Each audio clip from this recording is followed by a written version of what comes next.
All right, are we working now? Okay, my microphone should be working now. Let me just quickly. Are we working now? Yes. Okay, we're good. We're good. Okay. Hello, everyone. Microphone decided not to work today. He's like, it's a weekend, bro. Just give me the fucking day off. Well. All right. Camera is working. Microphone is working.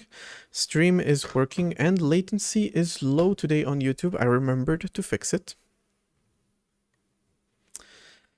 Allow me to begin the stream by sharing some words of wisdom, by inspiring you guys.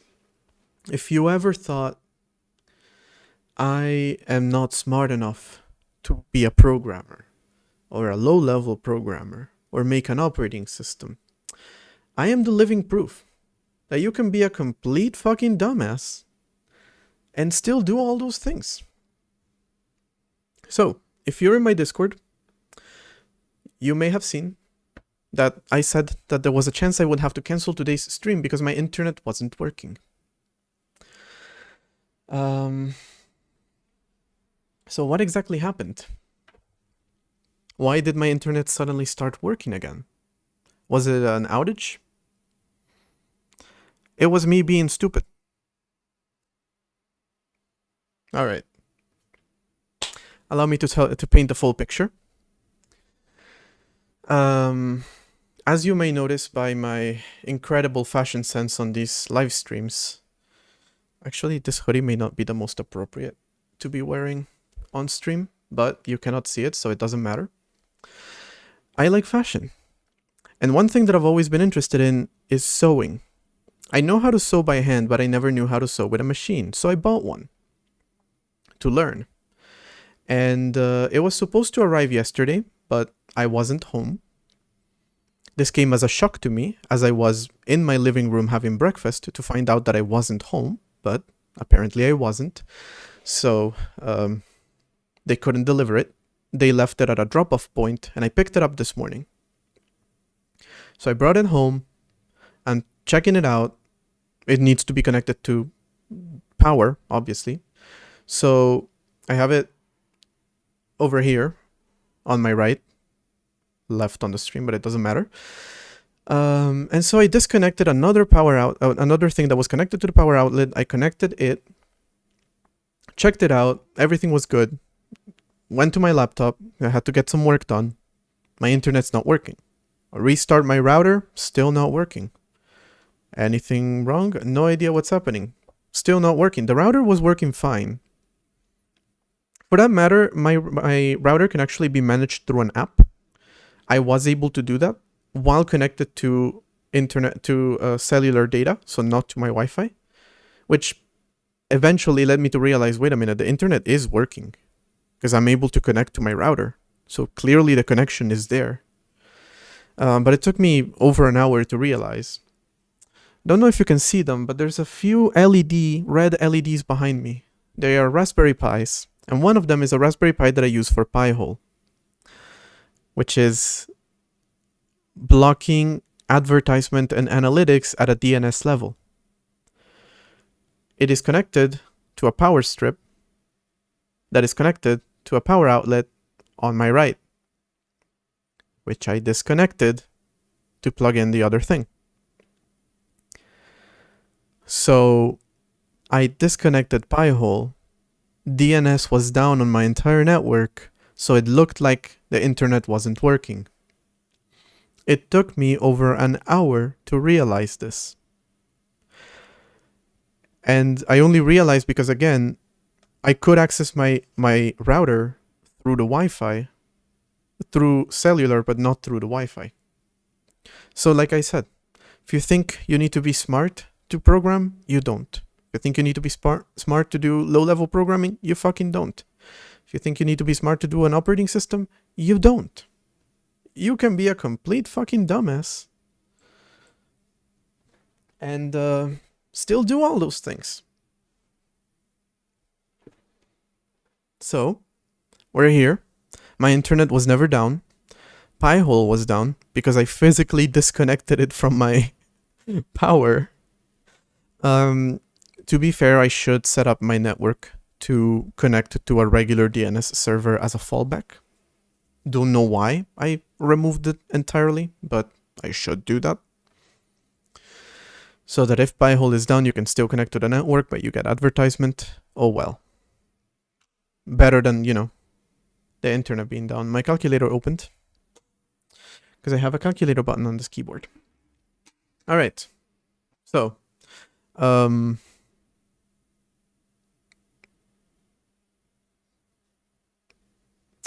putting that aside,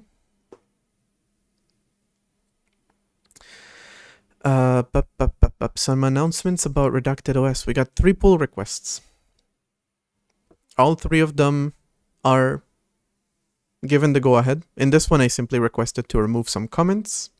So, MX, actually, if you're watching, please remove some comments that are kind of unnecessary. And after that, I will approve your pull request. So, the first pull request is adding a, you know, little thingy symbol there to the terminal. You know, this symbol right here, which isn't on the actual Linux terminal, but it is on the icon. So this thing right here. That's the first pull request.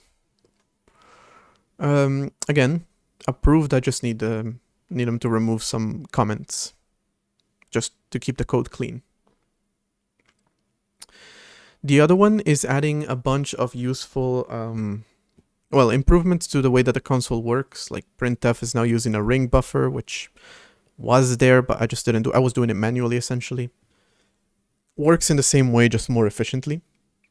But the big thing about this is you can use standard C string formatting options, like specifying a number of decimals. So you can do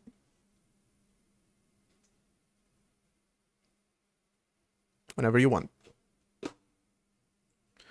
You can do like print. Fucking hate VS Code. I hate VS Code. And yet, I hate all other editors too. And I'm too used to this one. I've been using it for years. And no, I'm not switching to Vim. You can now do something like this. This to specify 2 decimals on a floating point. You can do something like this to specify 2 digits on an integer.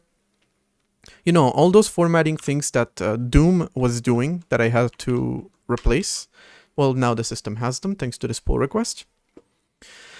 And an audio mixer with async playback and a basis of more flexible sound generation. So sound mixer is the important part about this, and a bunch of improvements to the sound system in the background. I've played around with it a little bit.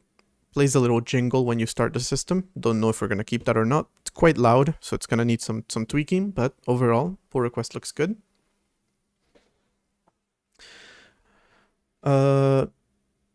Those are the 3 improvements coming to the system. I'm still working on virtual memory, so I got to a point where I'm like done with what I'm doing. I need to do some other stuff, but like I think I'm gonna instead fix PNG because there's some really stupid limitations right now. Like if it's uncompressed, I just straight up like freak out. I'm like, whoa. I only deal with the most complex compression PNG supports. If you don't have that, get the fuck out of here. Uncompressed, get the fuck out of here. So I gotta fix that. I gotta like officially support uncompressed PNGs. I gotta officially support non-dynamic Huffman compression and uncompressed deflate blocks, which are a thing that I currently don't support. Again, just because of some random if statement explicitly disallowing that. So shouldn't be too hard to get those in. And then probably fixing the PNG that doesn't actually work, like the one with my dog and whatnot. That's an improvement I want to make. By the way, I feel like, at least in this console, there is a bug in the terminal that looks like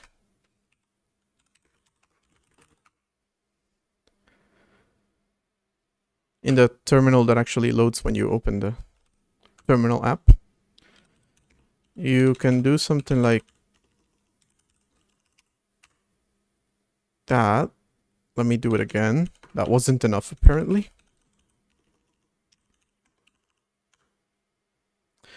There's a bug here. I feel like this actually fixed that bug, so that's cool. Don't even think it was on purpose. It might have just been sheer coincidence. I'm not sure. But yeah, that bug is fixed in that pull request. I've approved all of them, but like I'm gonna merge them after the stream. Again, that was what I was supposed to do this morning instead of, you know, troubleshooting my internet without realizing that I was the trouble.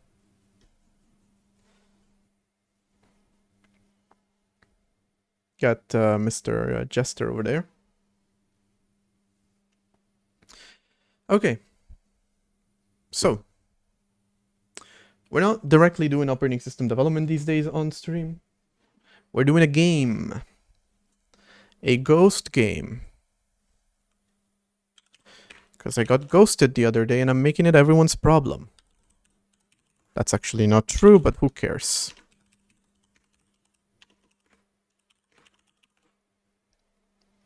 It is a game where you play as a ghost, you haunt a house, and you scare the people in it. Those are the people. This is the ghost. Those are the objects. You can possess them.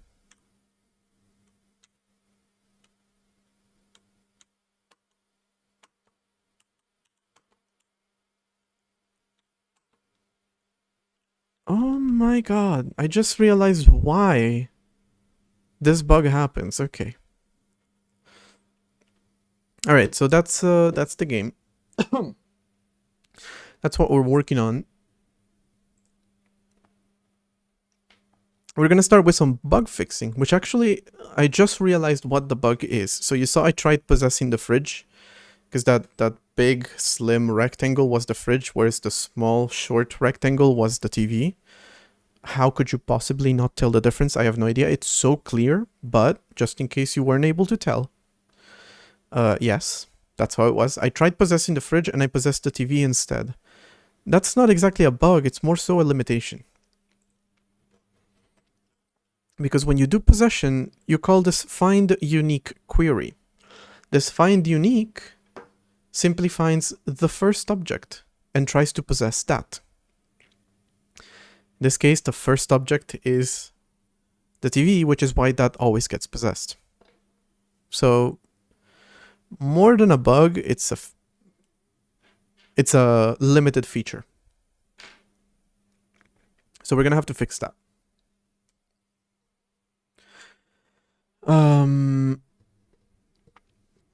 After that, yesterday I implemented a camera system.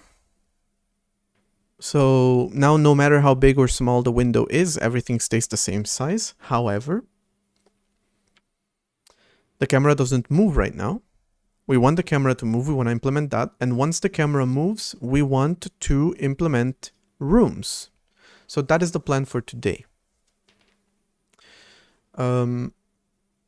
Once we have that, we might even be able to say that the game's functionality is already there, and everything on top of that is an improvement, like pathfinding and collisions and raycasting, or art.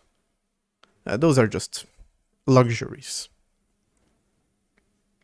The basic gameplay loop is there. So, in that sense, we might be good. However, didn't bring my water bottle.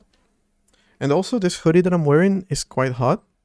And not gonna lie, not super inappropriate. So I'm gonna go change. Not super appropriate, I mean. I'm gonna go change and then I'm gonna explain what I mean with the hoodie. It's nothing out of the ordinary. Well, maybe a little bit. I'll be right back.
Okay, the dog has escaped, but I am back.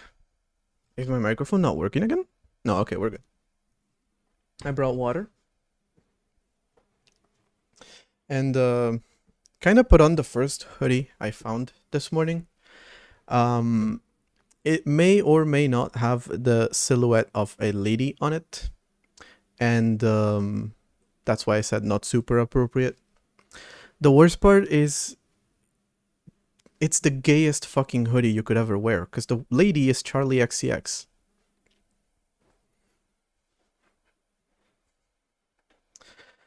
So, yeah, prefer to change. Also, it was really hot.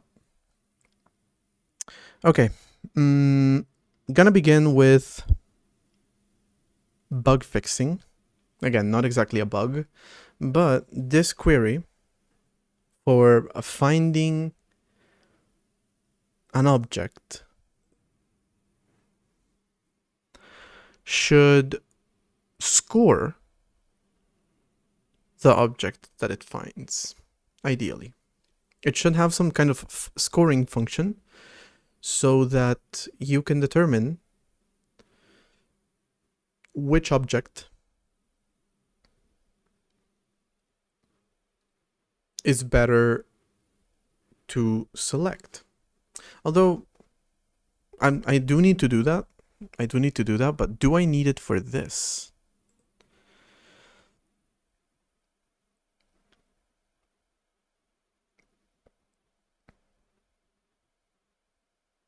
Not really. See, the logic here is wrong. What I really need is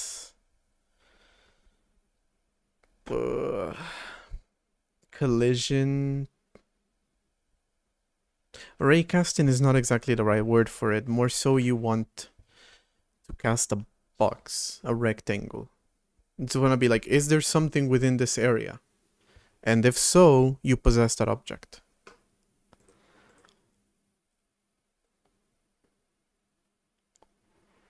Okay, it's not the simplest. It's not the simplest thing to do.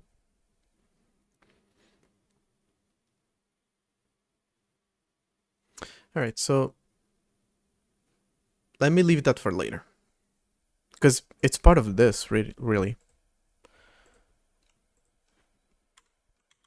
So right now there's a limitation. You can only possess a specific object. You can only possess the TV. Everything else you cannot possess.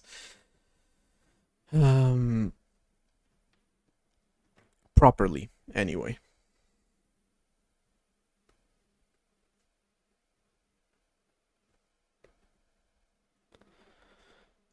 Okay, just gonna check something real quick.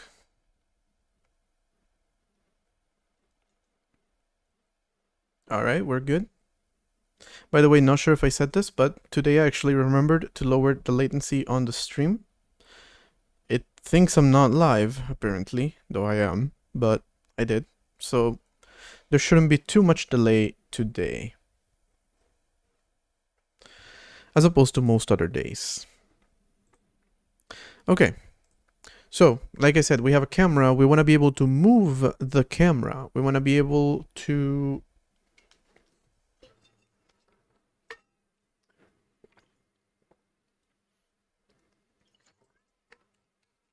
have the camera follow the ghost around somewhat. Hello, Stony. We want to be able to move the camera around. We want it to follow the player to a certain extent.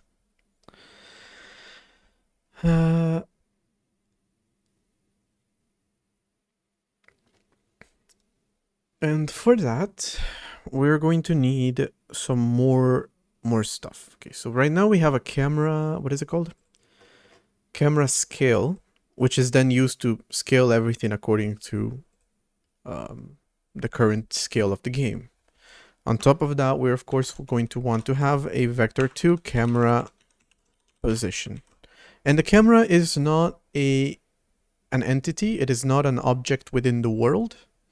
It should be, to be fair, because that's how it should work. But right now I'm just making it a global variable. It should be, because that way you can have multiple cameras and whatnot, but right now we can only have one. Oh well. It's fine. Gonna have a camera position.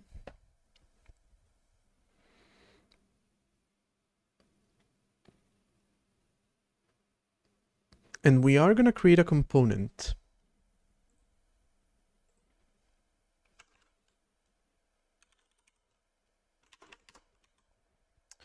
Here, actually. Well, a tag called camera follow. These don't need semicolons, but they do need the T at the beginning of the word tag. That's always a useful one to have. Okay. We're gonna attach this to the player, and the camera should follow the player. We're gonna create an object, a system for the camera following the player.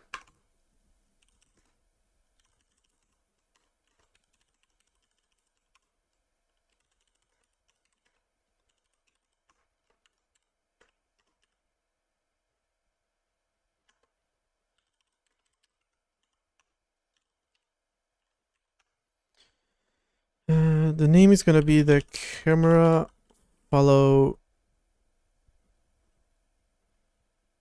Right, camera follow is the name of the component.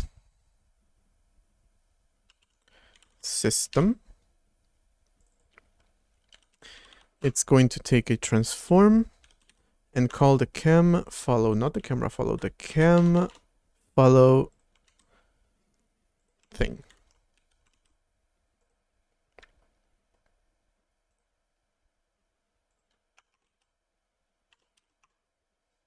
Also, all the stuff that I did about the camera, where did I even put that logic? Oh, it's here, okay. I didn't notice it. Not sure that it should be in ECS. I think more so it should be inside of ECS core. Maybe I should move it.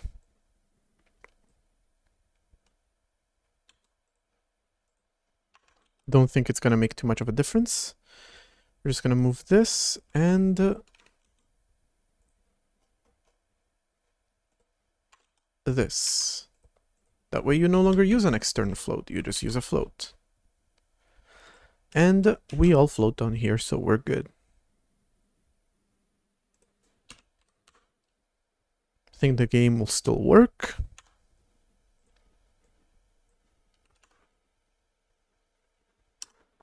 It does. All right.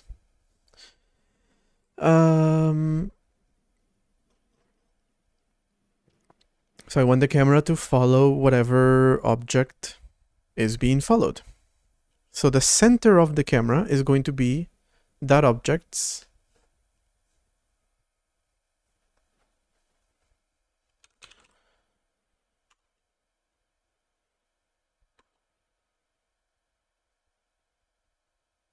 hold on.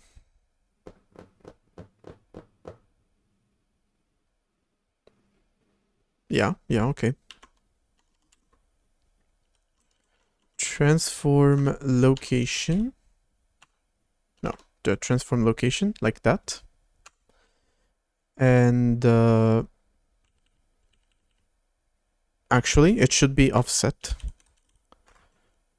So it should follow the object in the middle of it. And we know the object's size, so we can just do t size, which itself needs to be vector 2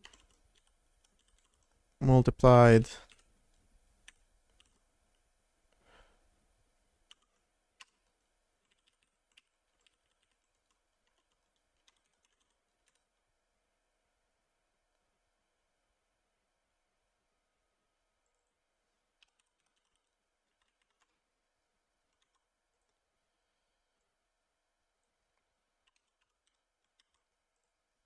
All right, so half the size. And that's simply gonna set the camera position.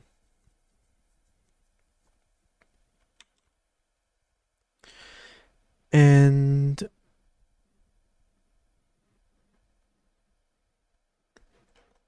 is it safe for me to just...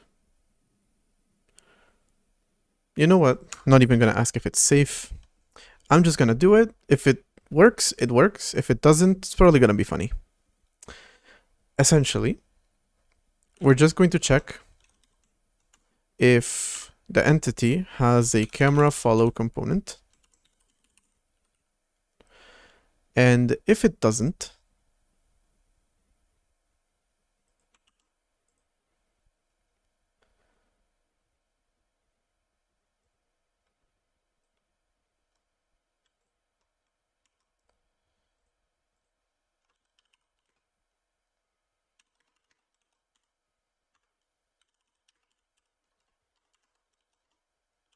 we're going to hold its location, and if it doesn't, we are simply going to offset LX by the camera position X. Is this how you're supposed to do this? I guess we'll find out. Like I said, it's either gonna work or it's gonna be funny. This becomes LX, and this becomes LY.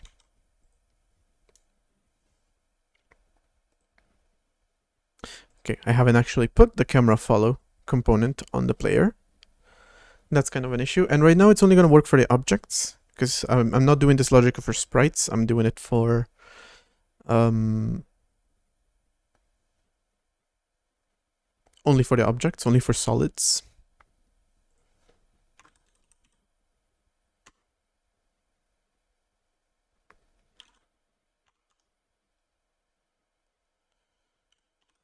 Camera follow, no initializer.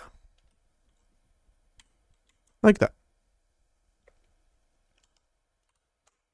Okay. Wait, one more thing that's missing is registering the system.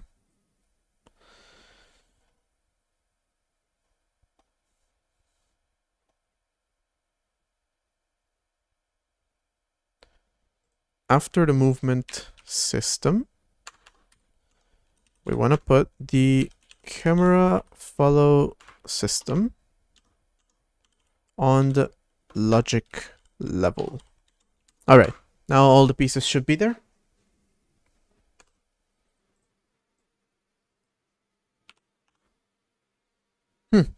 It crashes. Cool. The address that crashed is the kek, which is called by address 150. So what's going on? We don't know exactly what line that is, but we can do make dump. I'm gonna add this functionality too, by the way. Now that I'm taking a little break from virtual memory, I'm gonna do that. Here's the dump.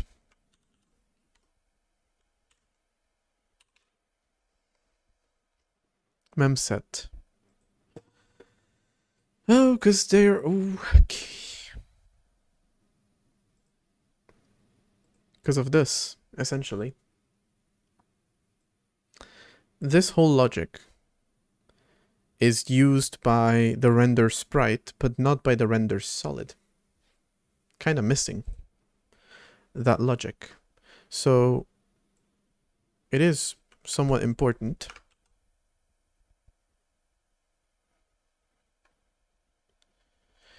Hello, penguin.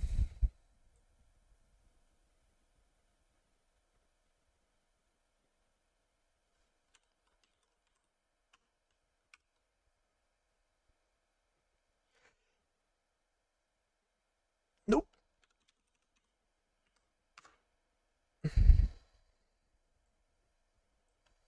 T size X times camera scale and T size Y times camera scale.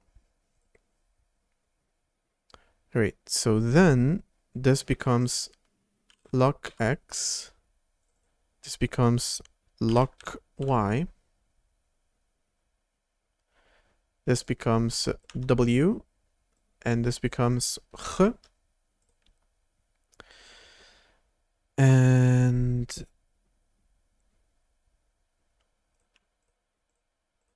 you don't work off the location anymore. Shit.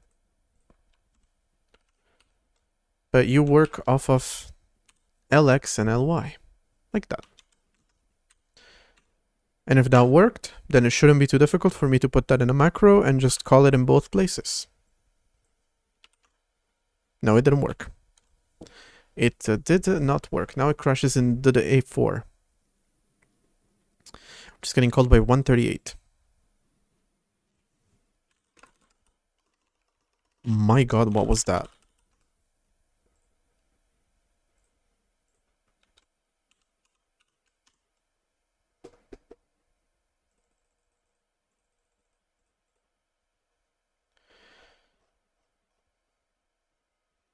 Don't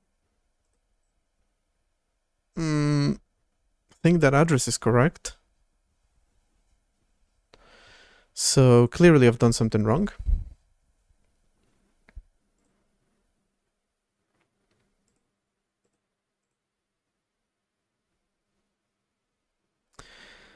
Obviously the camera scaling should have some limitations to it. But right now it doesn't. And so it doesn't make a whole lot of sense what I'm doing. I said it was gonna be funny. I wasn't expecting a crash. I was expecting a visual glitch. Sorry to disappoint. It's either gonna work or it's gonna be funny. The other possibility was it could crash, which it did. Oh yeah, this is wrong to begin with.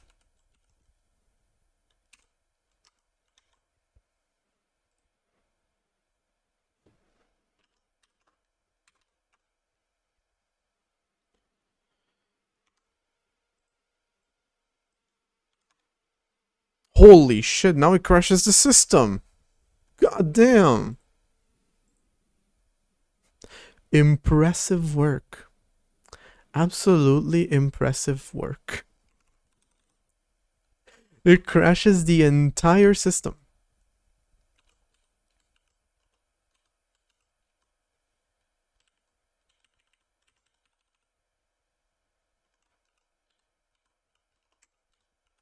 Okay, let me see what's going on here.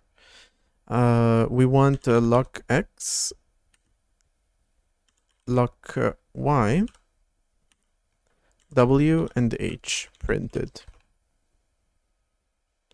I'm hoping they at least print one value before anything happens. Yes. Okay, so location is 12, 16, and width and height are 0, which crashes the entire system. Okay.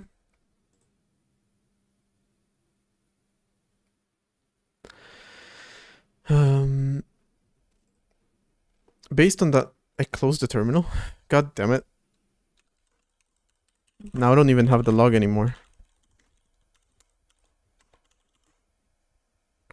Based on that log though, the offset should not be negative.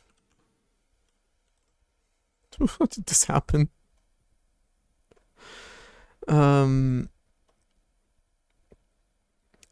Log X is 12, which means that LX is 12. And this is 16. So offset should be 0, which means that the size of the object times the camera scale. I mean, I'm expecting that to be a valid value, but apparently it's not. Though I was using that same value before, wasn't I? I was t size y times camera scale and t times x. Yeah, so this should actually stay the same.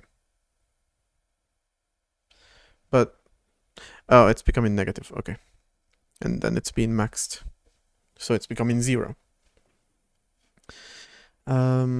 These...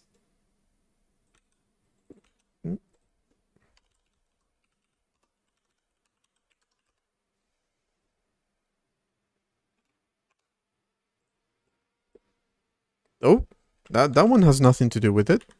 That's a new crash. I really need to start... Now that it's actually possible to know what's going on with these sporadic crashes because we have some level of um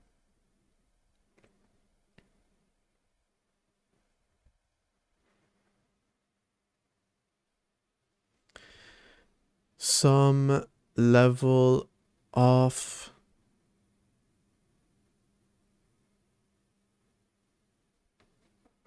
I'm forgetting the word here. Stack tracing, backtrace. I should probably keep track of crashes that happen and look into them. Even if they're rare, at least I know where they might be happening and why.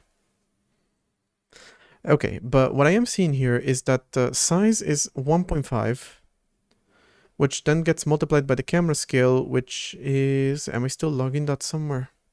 I don't know, but it's a value, a float value. So that produces a float value, which then is getting manually cast. Seems like.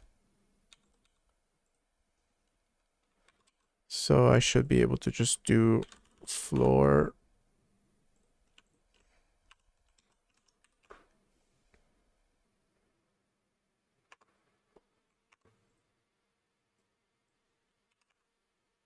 No, that's still crashing.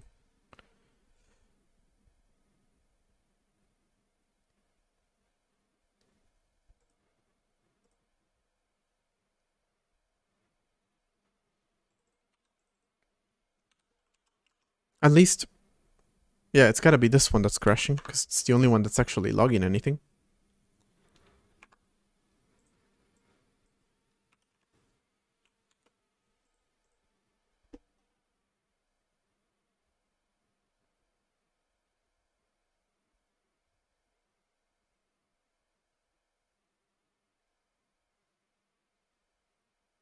I don't understand how this value is becoming something that is lower than 0.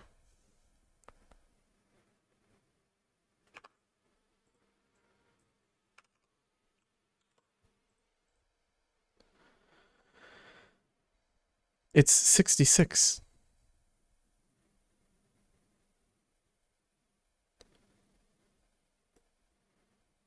Which floored should be 66.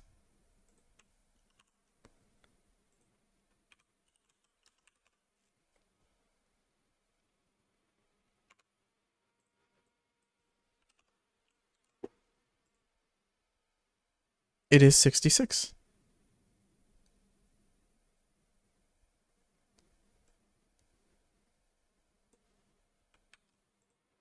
Then the maximum value between that and 0 should still be 66, not 0.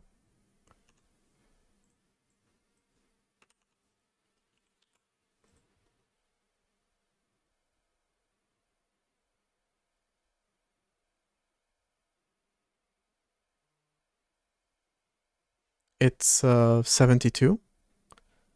But then W is being reported as being 0.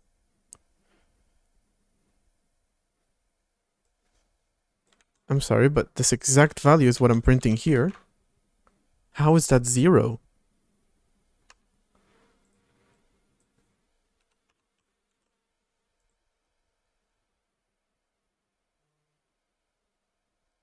What?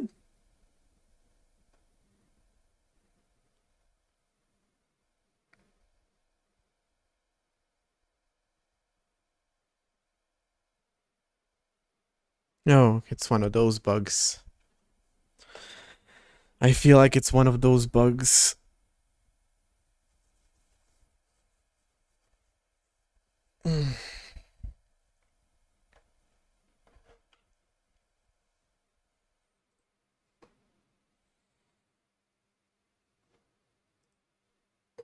This doesn't make any sense.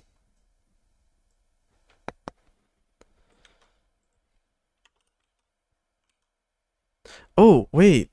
It's because I'm printing them as Fs, maybe? It complains? Because they're actually integers.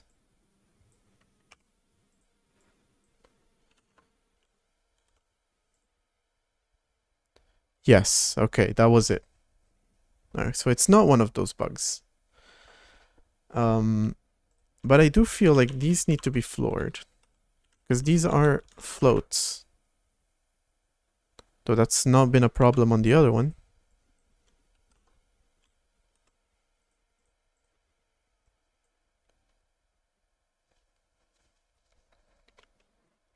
How is that crashing the entire system?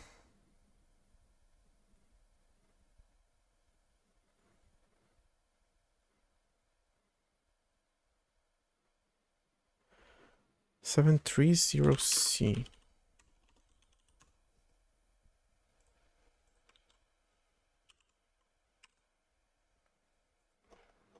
To call to mem set. No to fill rect.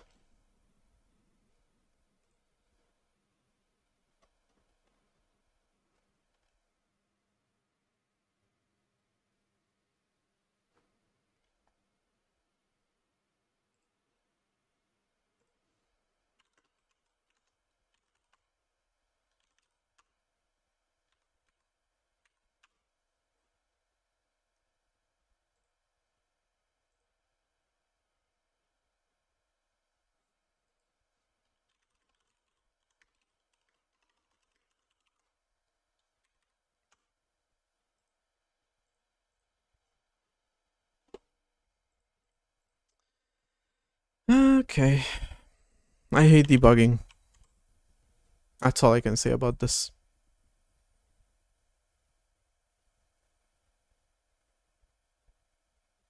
I want to have to use GDB. Jesus. No, don't do this to me.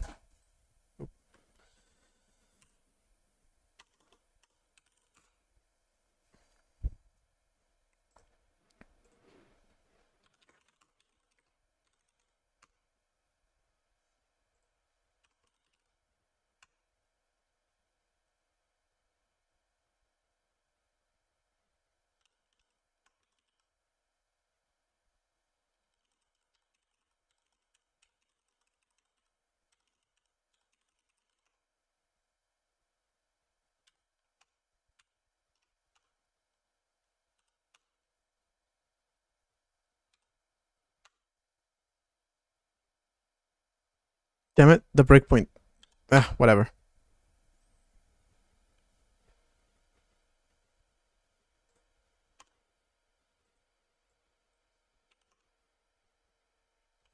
How is it crashing the entire system, bro? That doesn't make any sense.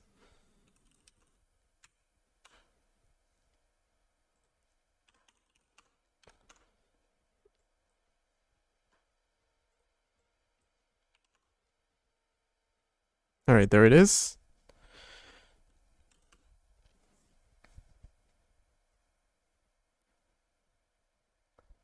Backtrace is actually crashing the system. Fuck, we've been betrayed.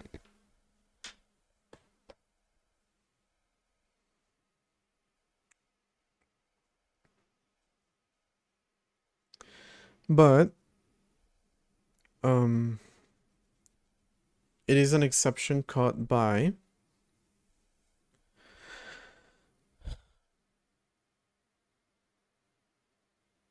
$730C.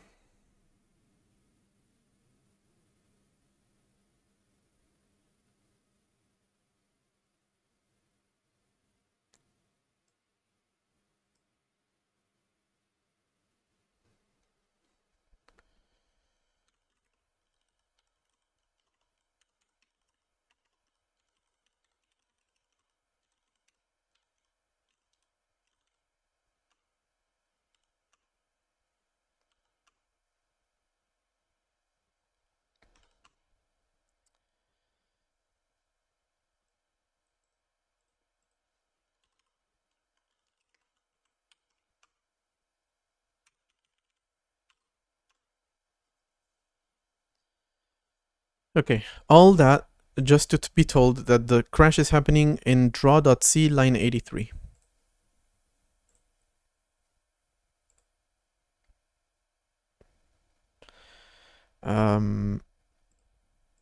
Draw.c line 83. So the image height? Wait, why is it even called adjusted image height? That's not really correct, but whatever. Um,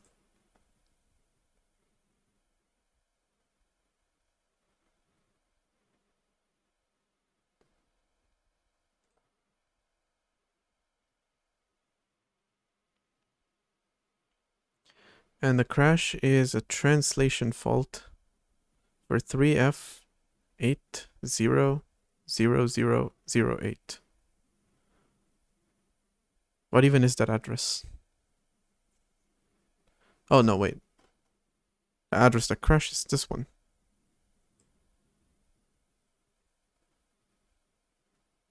It's trying to access. Okay, out of bounds. Okay,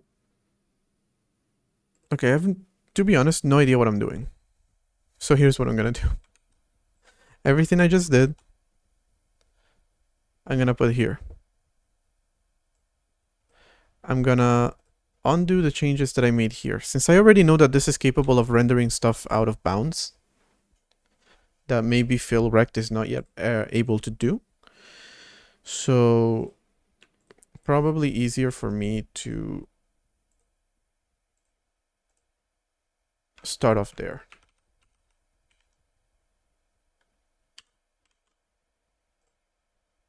Damn it. LXLY,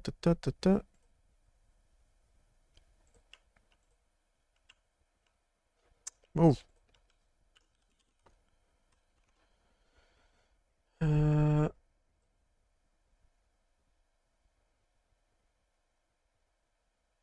Yeah, that's good. That's good. That's good. That's good. Alright, so let's see. So how to build an OS. Usually I like to point people to the... What's the name of that one? The OS Dev Wiki.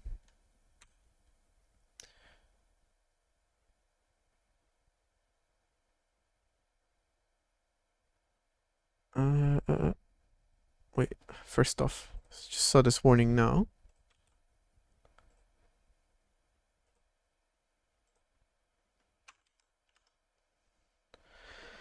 But where exactly is... Oh, I didn't make run. That's why it didn't work. I thought there was a crash. I mean, a compiler error. Nah, it still happens.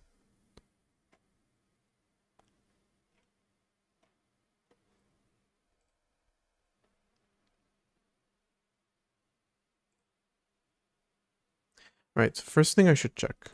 Is it because of this? Or is it because of something else? It should be because of this. Exactly, yeah.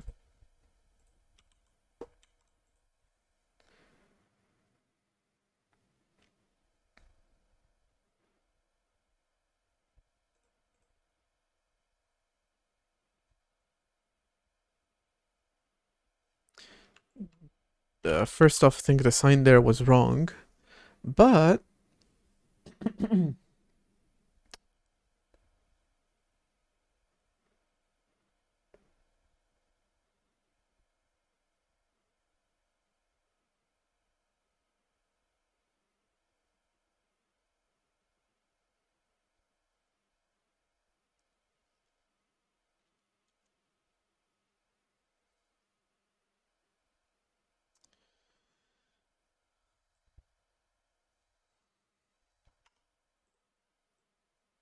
Wait, this wasn't necessary, I feel like.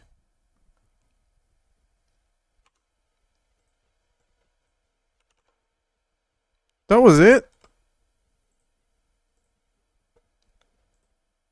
That was it.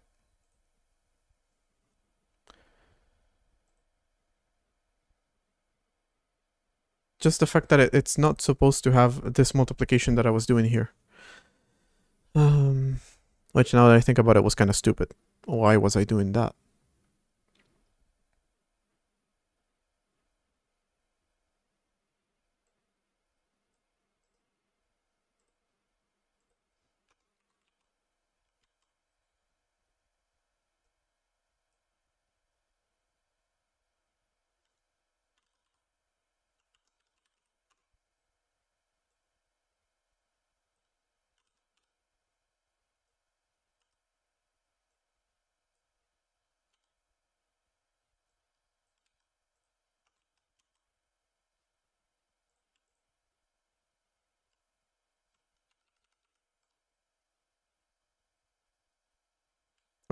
Here, though,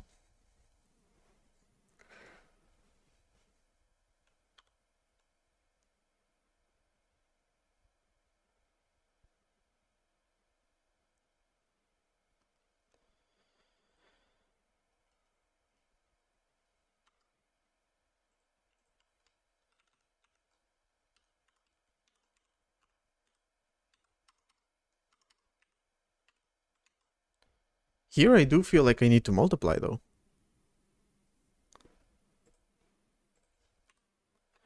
Because the images are in pixels.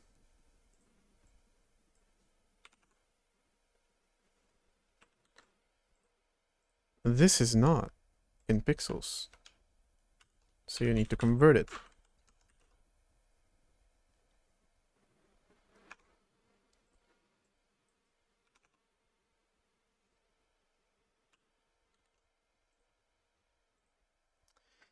And if I don't activate the system that moves the camera,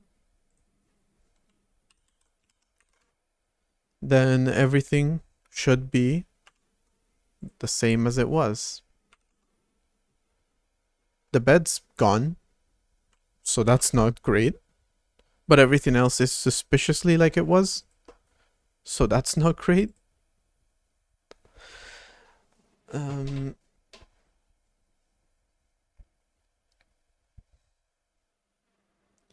Yeah, because I'm pretty sure this shouldn't be like that.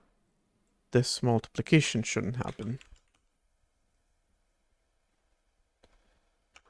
You do it once at the end. No, that's not it. That changed nothing.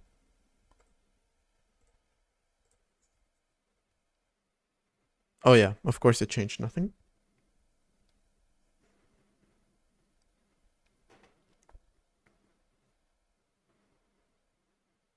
Feel like I have no idea what I'm doing.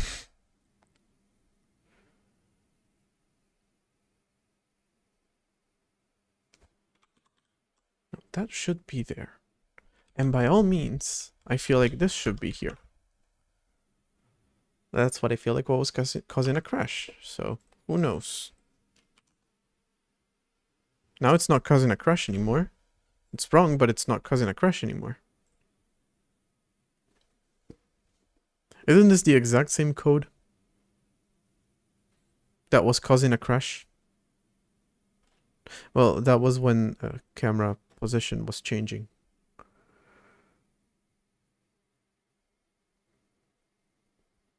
Okay, that's why. That's why.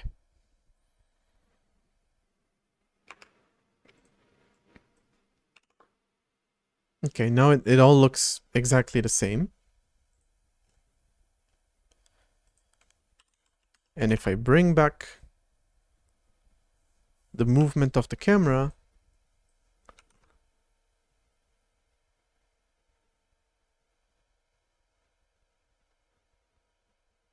why is it moving? Is the camera position moving?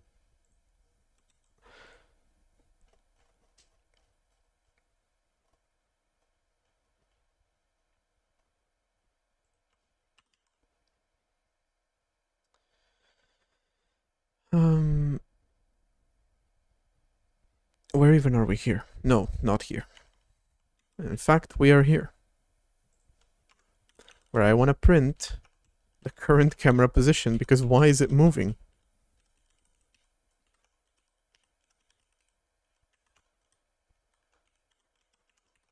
Also, why is the ghost gone?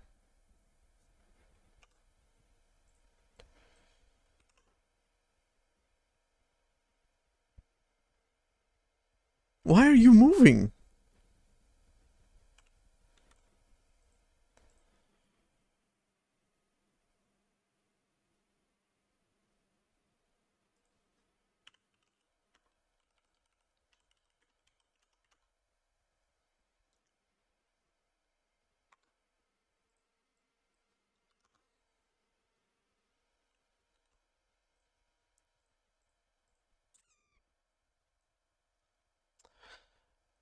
I'm what you might call an idiot.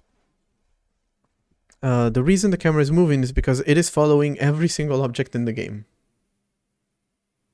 instead of specifically an object that has the camera follow tag, which is the entire reason for creating that tag. Amazing.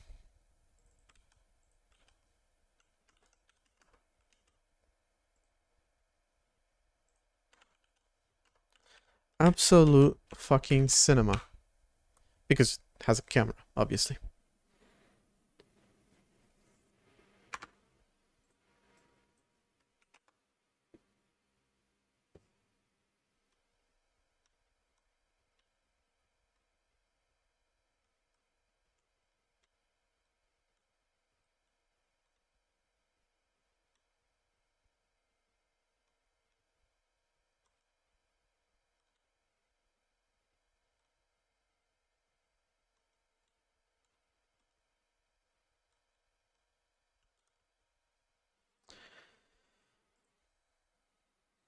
I'm thinking it works.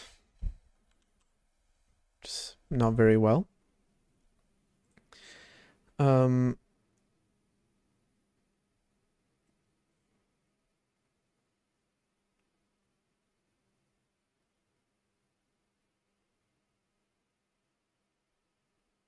not sure what the logic is supposed to be for following the player.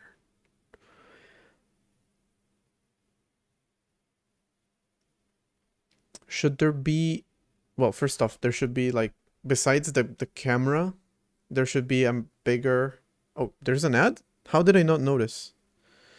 All right. Ow. I'm gonna wait 3 minutes for the ad to run, and I'll be back after that.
I'm being held hostage.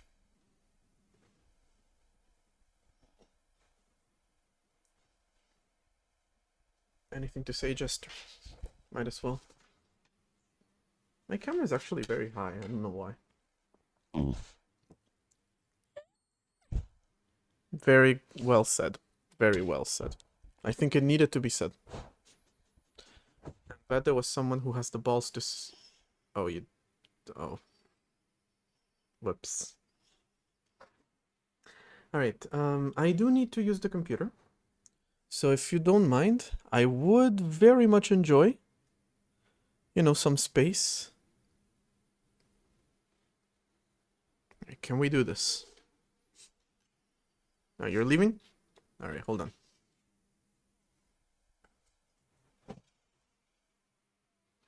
Okay. Well, my hair is a mess today.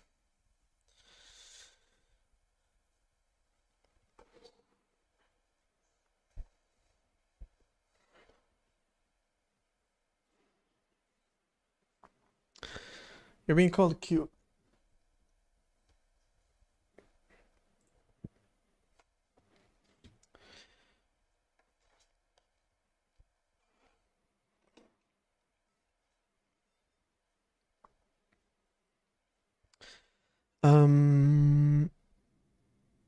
Where was I?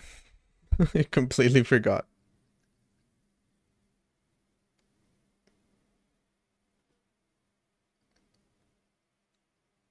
Yeah, the camera movement system. Wow, I have the memory of a fucking goldfish. I have a memory of that guy. Actually, he might have better memory than me, I don't know. Okay, so the camera now follows the player. The problem with that is that it follows the player literally anywhere. There's limits to where the player can move, but the camera kind of doesn't know that. So it just looks like this right now. There's a limit to where you can move based on like the limits of the screen. But oh, also those red lines need to be fixed.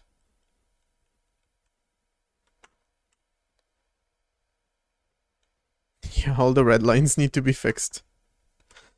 They currently don't follow the camera. The camera is keeping the ghost always in the top left, which it shouldn't. It should keep it in the center.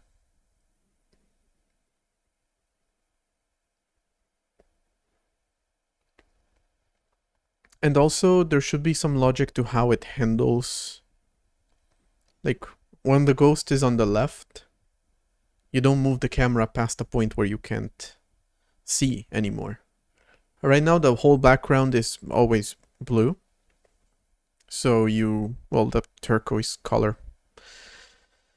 So you kind of can't really see what's happening besides seeing the objects moving.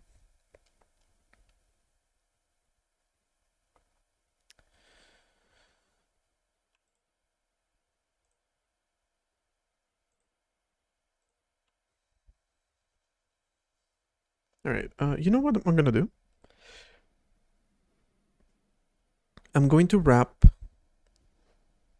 this FB draw line into an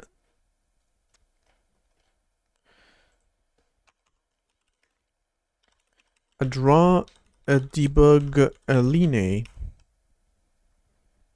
function with a start, an end, and a color.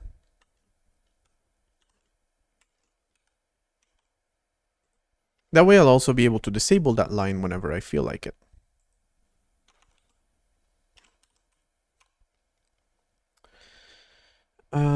So it should still do the draw line on the context with the start X plus camera scale X.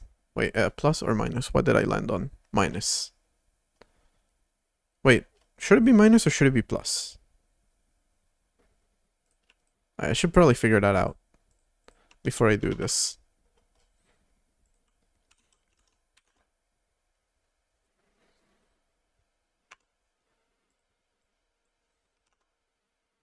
Now it crashes if I make it plus, so it's minus.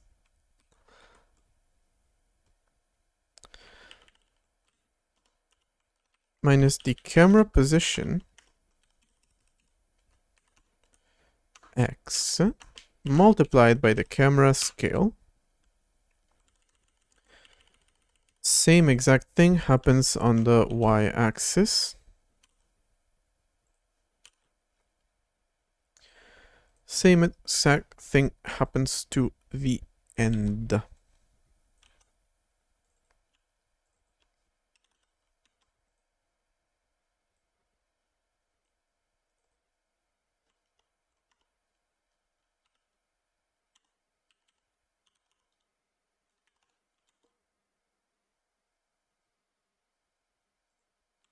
Oh no, color is right. Okay. So now we'll be able to do a simple draw debug line start and red. And the other place where I call draw line, which is this one, here the calculation is a little bit more complicated. It's location plus I.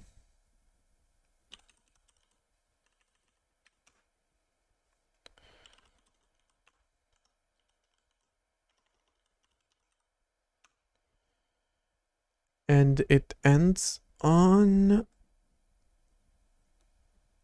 location plus target.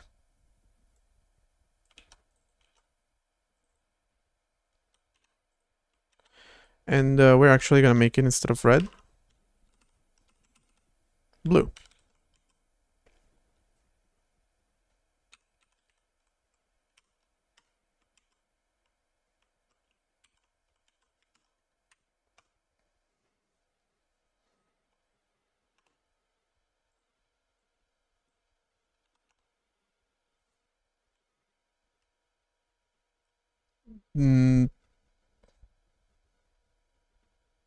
Oh wait, I wanted to do it the other way around. That was kind of stupid of me. Yeah. Hold on. This is the red one. And this is the blue one. Blue is actually kind of hard to see.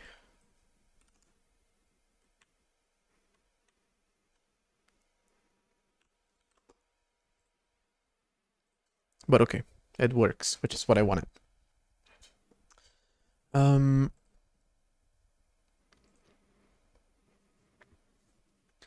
I actually gotta consider the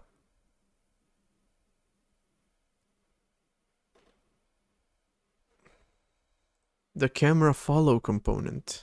It's not enough to just set your position to the current location of the object. Because what that's doing is it's putting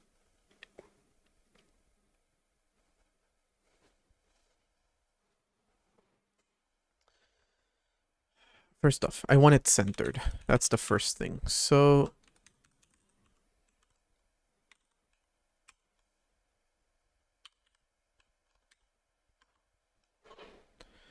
I want to use the game scale as well. Divided by 2.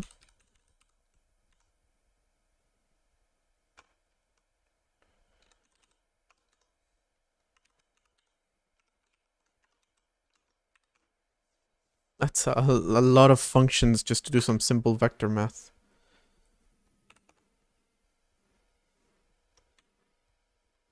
Oh. It crashes eventually. But it does what I'm expecting it to do. Which is the player is in the middle now. Looks a lot better, it's a lot easier to follow along with what's going on. But there is definitely a crash happening. And why? Why is there a crash happening?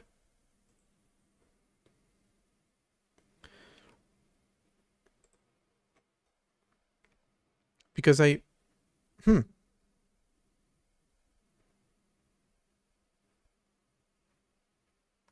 This logic is there to handle what happens when you go off screen on the negative axis. Not really on the positive axis. What happens on the positive axis is it keeps rendering, despite there not being an object there.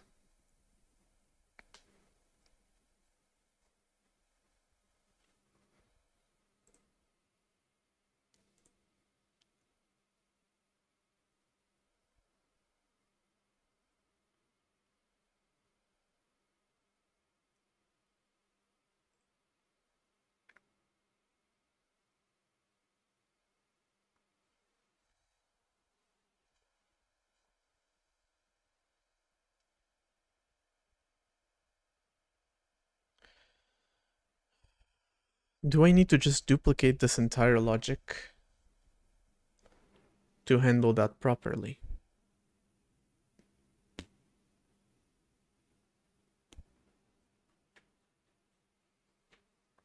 Feels like a yes. Feels like a most likely.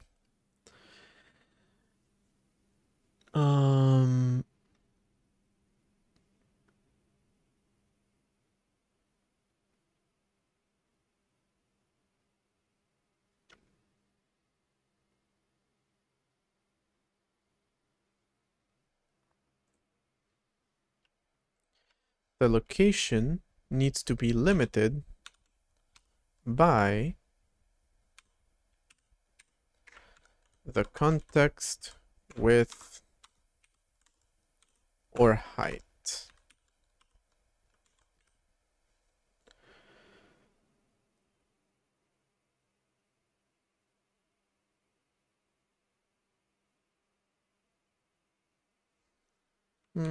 Let me do it on a different step, actually.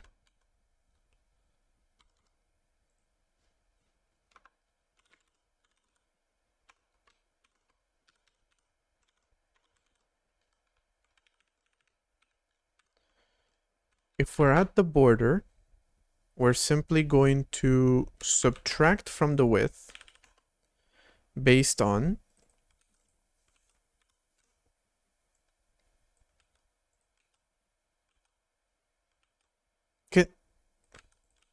how hard is it to copy and paste in Linux? I swear to Jesus. With a limit of 0.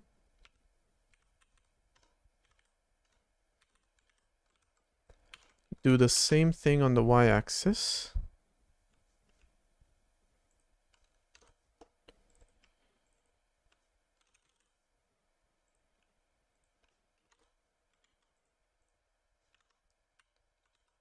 There's no need to adapt the position. We just adapt the width and the height that you're rendering to based on whether you should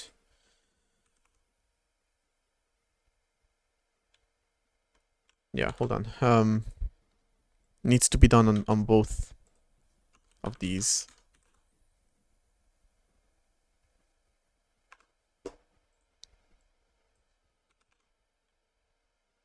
Nope. I feel like it worked a little better, but not entirely.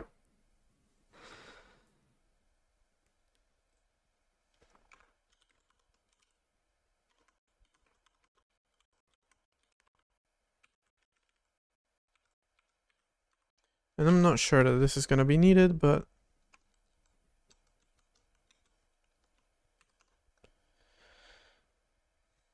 yeah, I feel like there's probably a more efficient way of writing this whole thing, but I guess we'll get there eventually with time.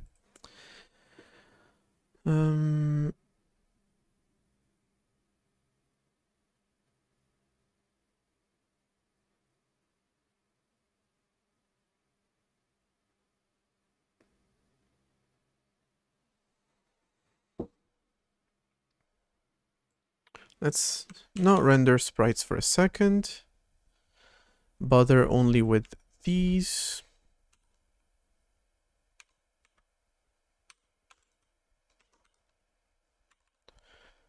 Put a print in.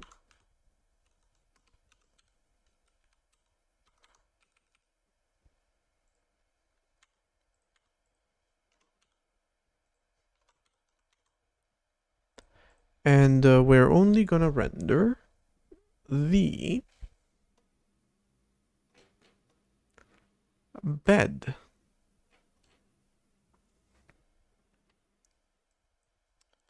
So you're out. You're out.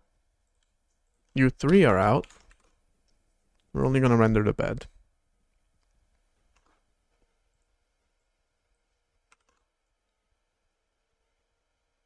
Well, that worked well.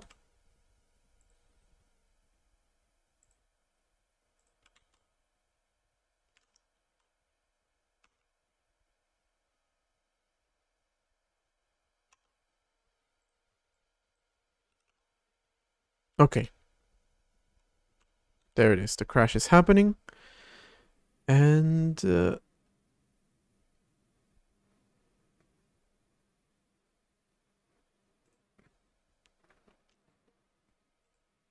wait. Hold on. I'm doing the location. It's not just the location. It's the location plus the size.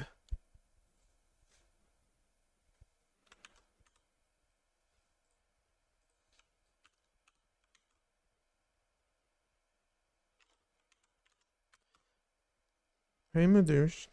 How are you doing?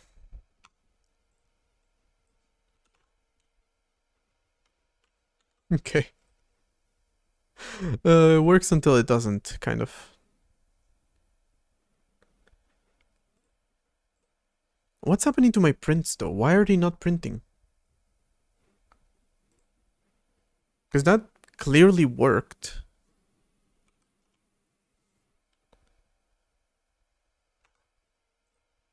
But then I see nothing. Until it fully disappears, it doesn't crash. And I am expecting to see some logs, but I'm seeing nothing.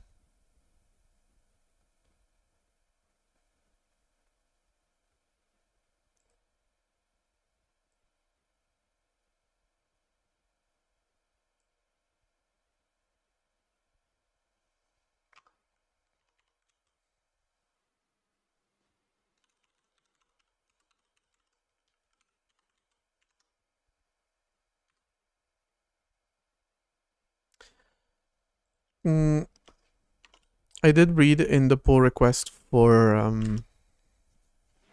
the printf improvements, which are not merged yet, that there was a bug with rendering stuff onto the console sometimes, so there would be missing logs. I'm assuming maybe because I was printing them as floats.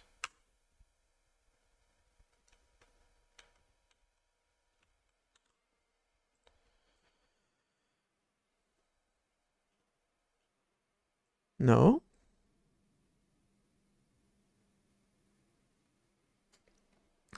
Still so confused.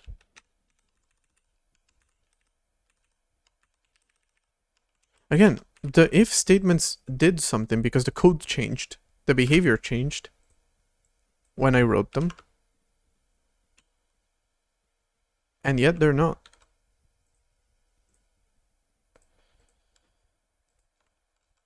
And yet they are not.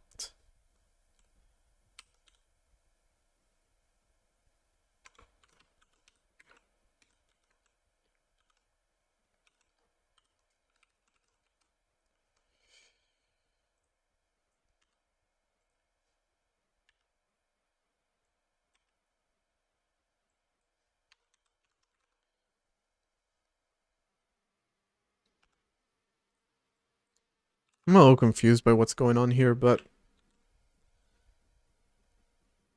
the width is apparently 12.4, which is... No, that's the location. 12.5, okay. Plus 100, which is the width.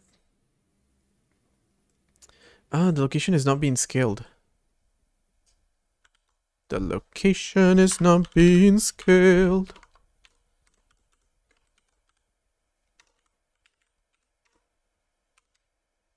So when we use it for these...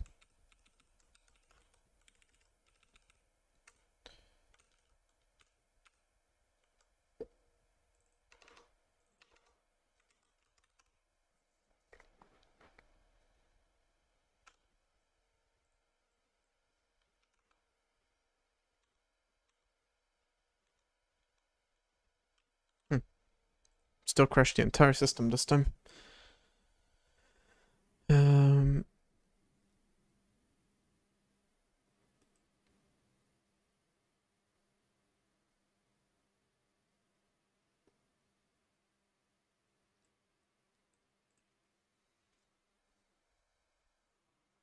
WH is already scaled.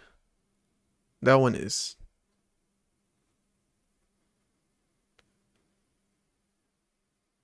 It's being scaled here.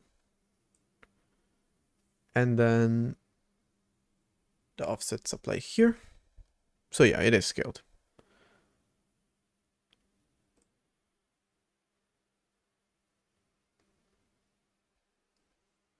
What is your favorite transform scale? Is okay, but Optimus Prime is the best. Probably.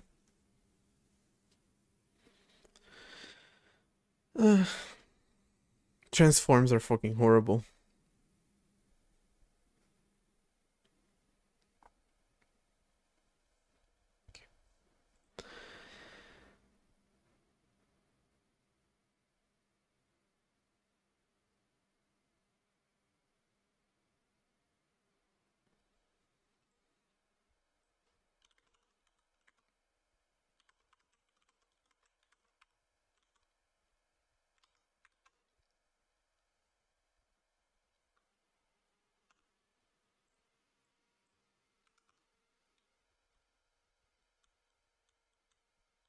It disappears a little early. It works now, but it disappears a little early. So the math is not entirely right. Programming the matrix, that's about right.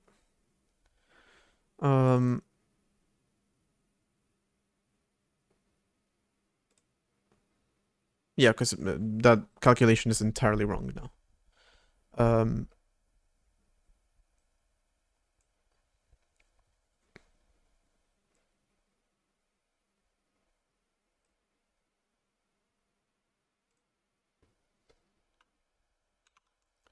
Because this is technically now this. So it should be enough to do this. Because that's the width is having subtracted to it the difference between these two, which is location x plus w, which is to say w minus location plus w. So those two cancel out. Kind of suspicious, to be honest. But I feel like it's correct. Hey, Axolate. You? Alright, once I have like proper backtracing with like line numbers, I'm gonna... No, it still disappears way too fast.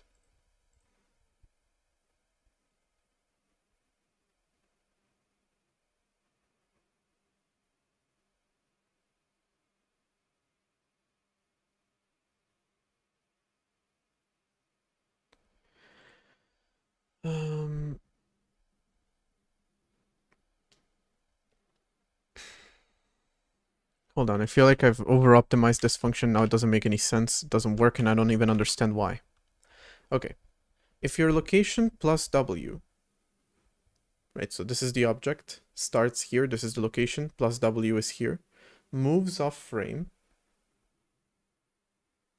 so that is it's bigger or equal to the context width, then you gotta reduce it by how much it exceeds by. So if it exceeds by 1 pixel, then you remove 1 pixel from it. So that's to say, minus the difference between this and this, with this being the bigger one, minus this, and then I am clamping it at 0 minimum, otherwise it's gonna go around. I feel like I over-optimized that function, writing it all very simply and, you know, stop making sense. Okay. Yeah, okay, it works exactly as I expected to. Um,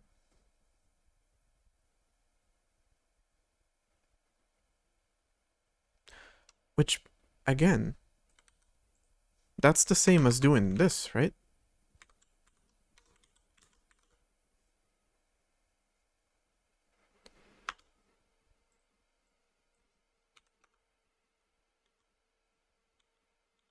No, it's not.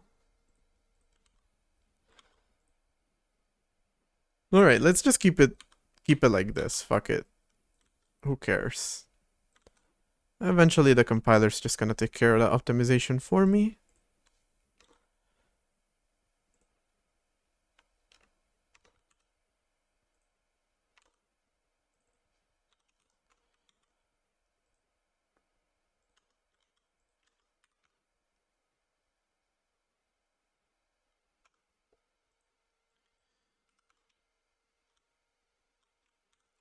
Right.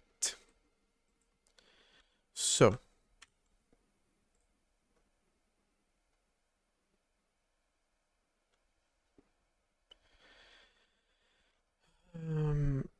this whole damn thing.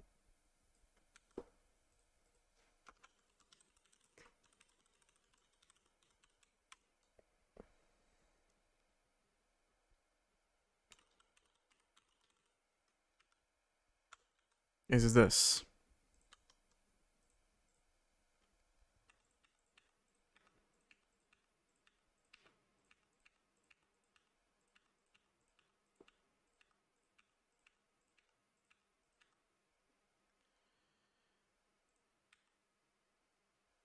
Except this and this are the width and the height. Whenever I do that kind of substitution, like writing like this, then doing this, I should write height. Then when when I go back to having one cursor, it's always the wrong one, essentially. But okay. So now we can do render adjust with the width coming from t size x multiplied by the camera scale.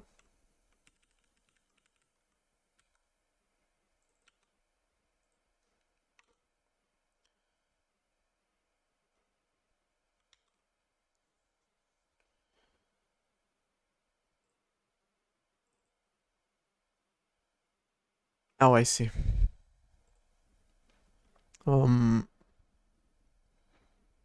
Kinda don't want to be using these words then. Instead of width, I'm gonna call it obj width. And instead of height, I'm gonna call it obj height. And that should fix the wording. Because otherwise it was conflicting with this width and height. So now we can do the same thing to our little friends.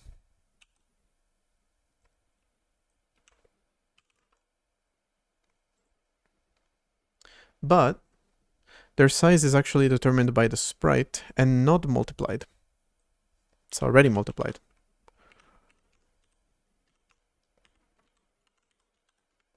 Well, it's already pixels. It's not really already multiplied.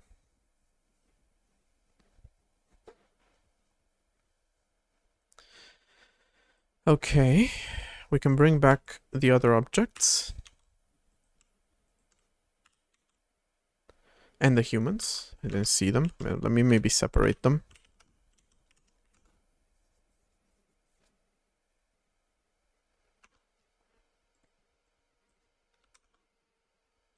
Immediate crash.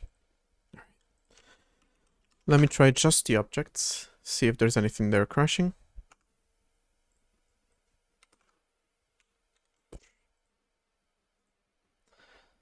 What did I do that's different? God damn it.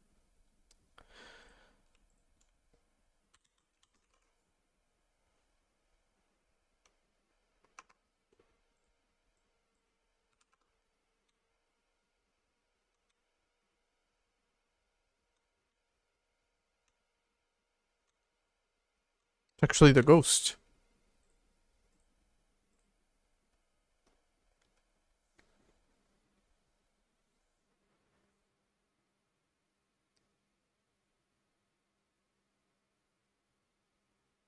Well, it's the ghost, or this logic was different.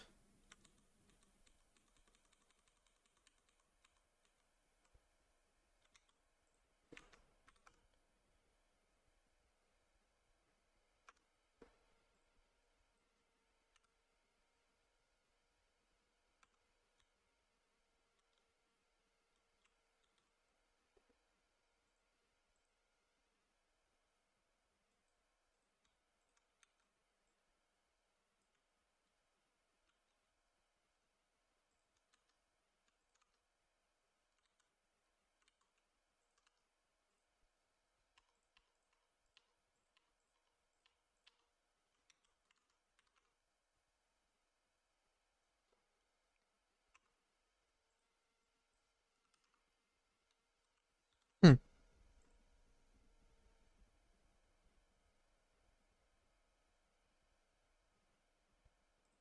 Alright, so this works. But when I use the macro, it doesn't. So there's something different between the macro and this code that I didn't notice.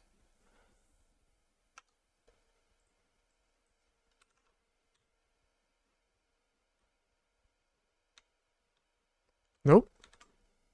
It crashed again.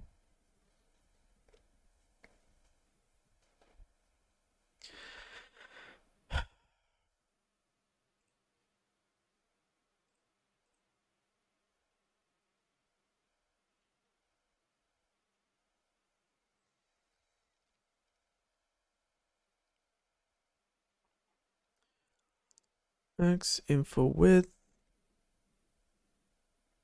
Oh, this is straight up missing.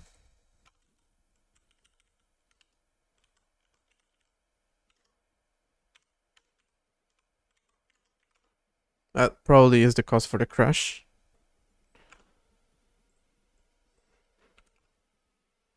No, now it crashes immediately.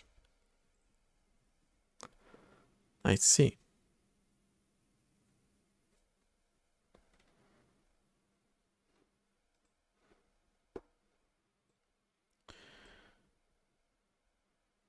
Oh my god.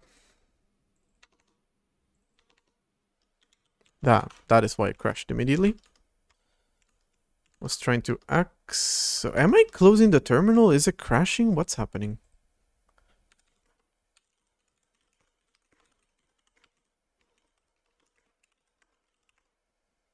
I don't feel like I'm closing it.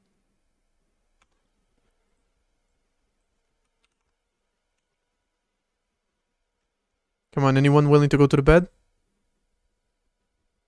You didn't crash the game. Amazing. Amazing. Alright, so that's what was crashing. That, I believe, is the main difference in the macro, is that there was double multiplication happening.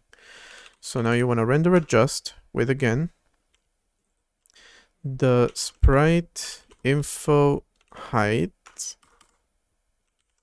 width. That's what I'm trying to do.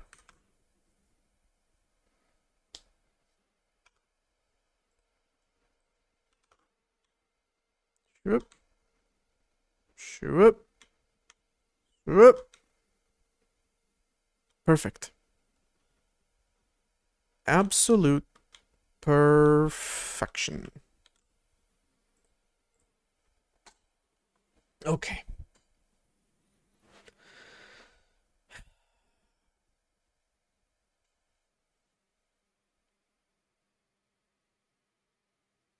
Yeah.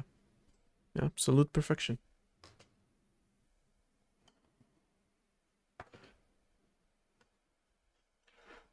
But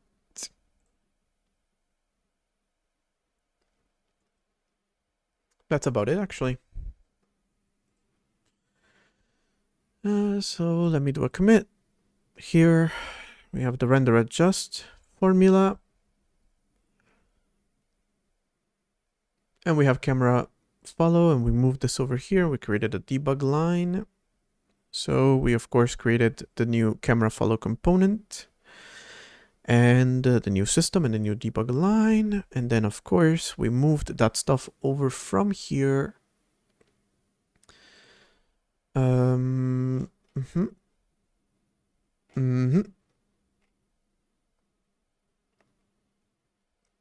Yep. New system. And camera follow component. Looking good.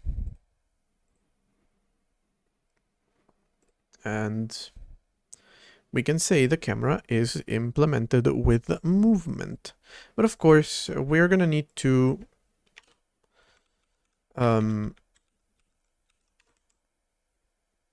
consider a little bit how it moves exactly. Right now, it is limited to the ghost's movement. And of course, that's good and all, but it kinda doesn't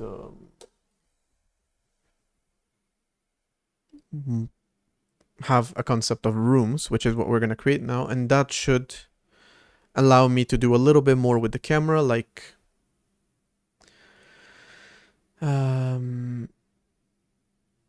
allowing the player to occasionally move off camera, so to speak. Well, not off camera, but like you're always in the center, but when you reach like the top left of the screen, you go from the center to the top left. Then when you go back, the camera starts following you again. So essentially the camera has different bounds than the player does.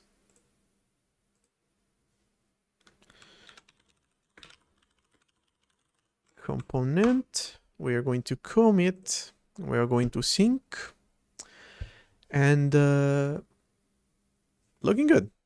A lot of these things that you don't think about until you're implementing a game entirely from scratch without having to deal with all this stuff.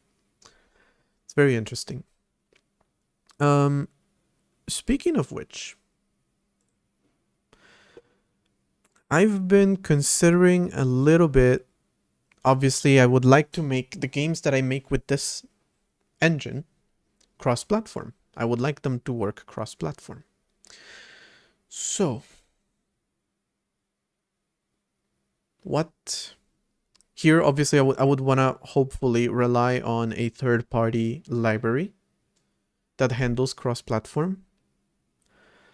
If I'm not mistaken, I've heard about Raylib.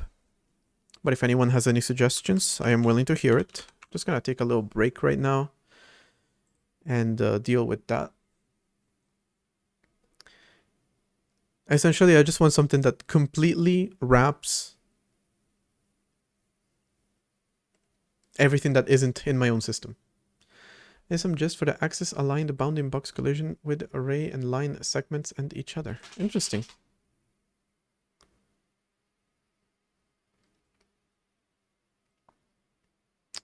AABB line intersect. Beautiful. Absolutely beautiful. You even put references. Damn. Damn. I know every time I get a link from you, I know I'm in for a lot of information, a lot of. It's always gonna be amazing. But this is like a Wikipedia article. It even has the references at the bottom. Damn. I'm expecting to see citation needed here somewhere. All right. I'll look at that in a minute.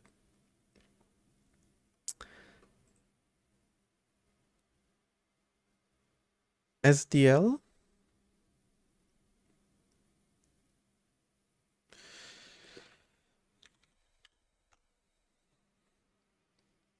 It's another one I've heard about. Am I using it currently? I believe I am. For the system. As a backend used by QEMU, not really by me. For audio. And for display, actually, for both. It's fresh and untested. It's already more than what I have, so it's not half bad. Okay, where's Raylib? Oh, this is this is Raylib.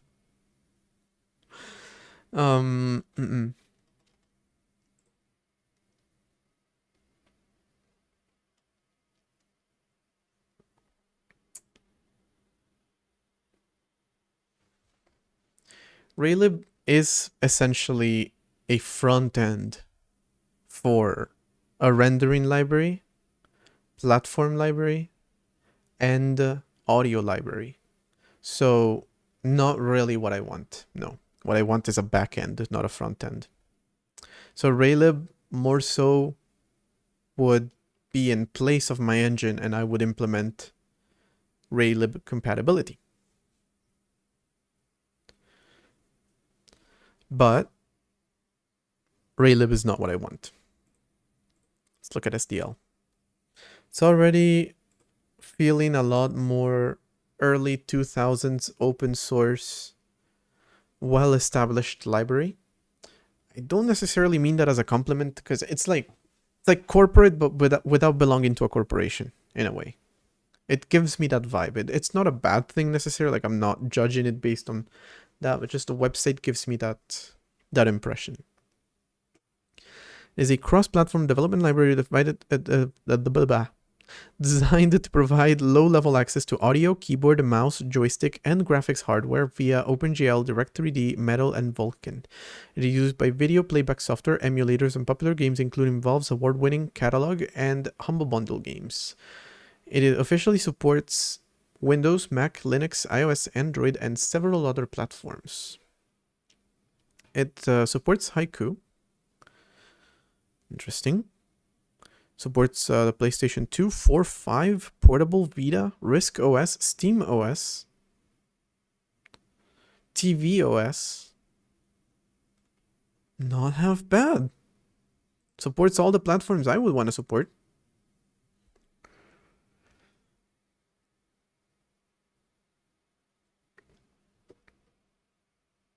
Okay, do you have some examples that I can look at? Please let them be simple examples. They look like simple examples. You know what? Feels like corporate, even though it isn't early 2000s library, is no longer an insult. I now mean that as praise, because at the end of the day,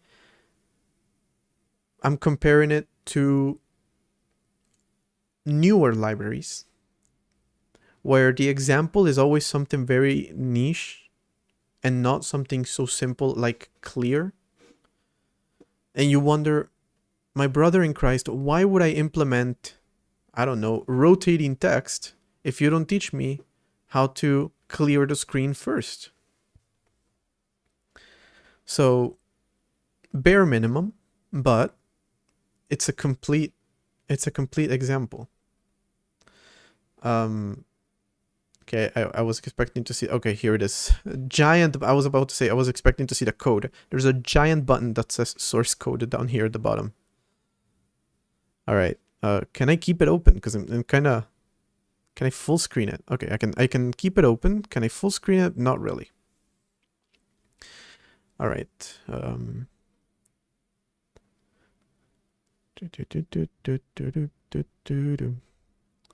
Okay. Create window renderer. Very simple API.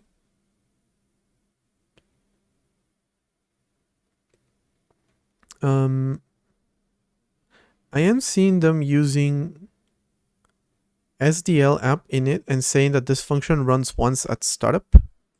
Is the program calling it or is the library calling it? Because they're making it sound like it's the library calling it. And also the fact that it returns a continue makes me feel that way.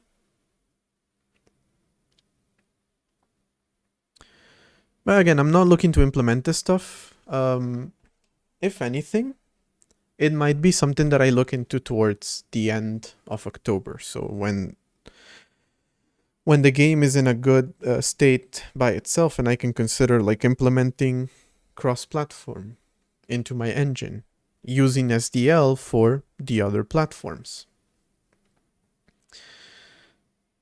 It is kind of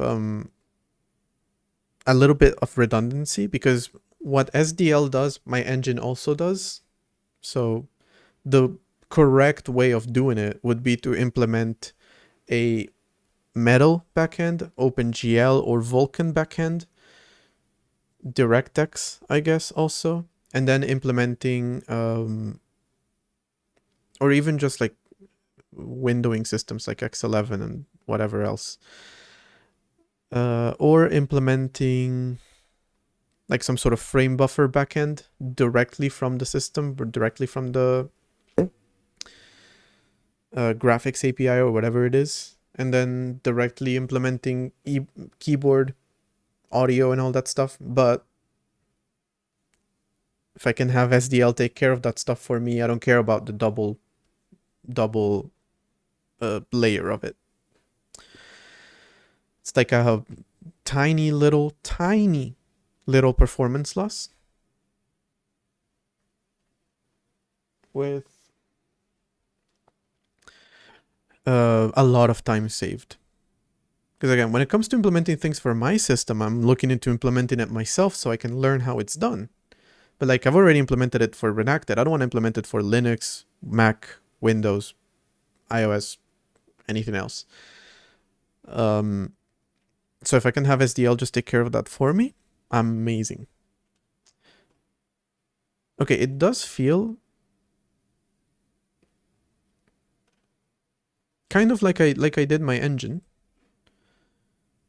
That all of these functions. Oh no, hold on, this is the wrong project.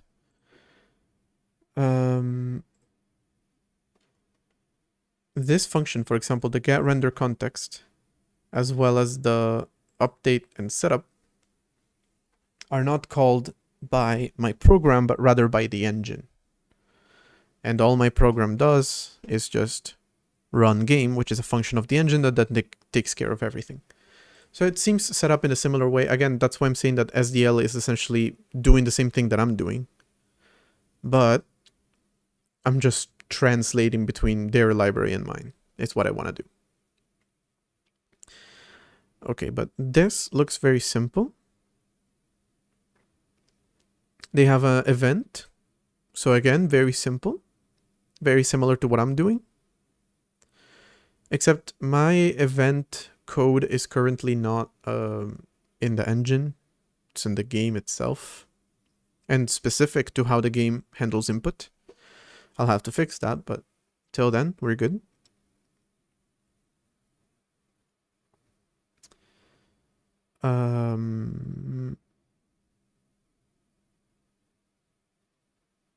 Draw color float, new colorful alpha, render clear, render present. The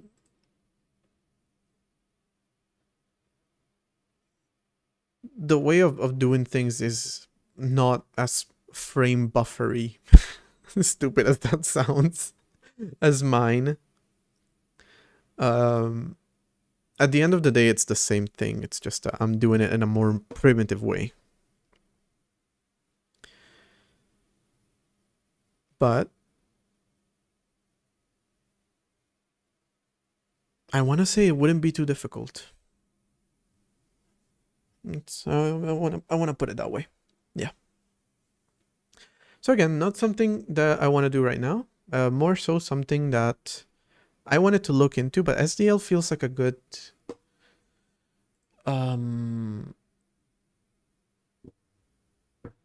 library to use for this.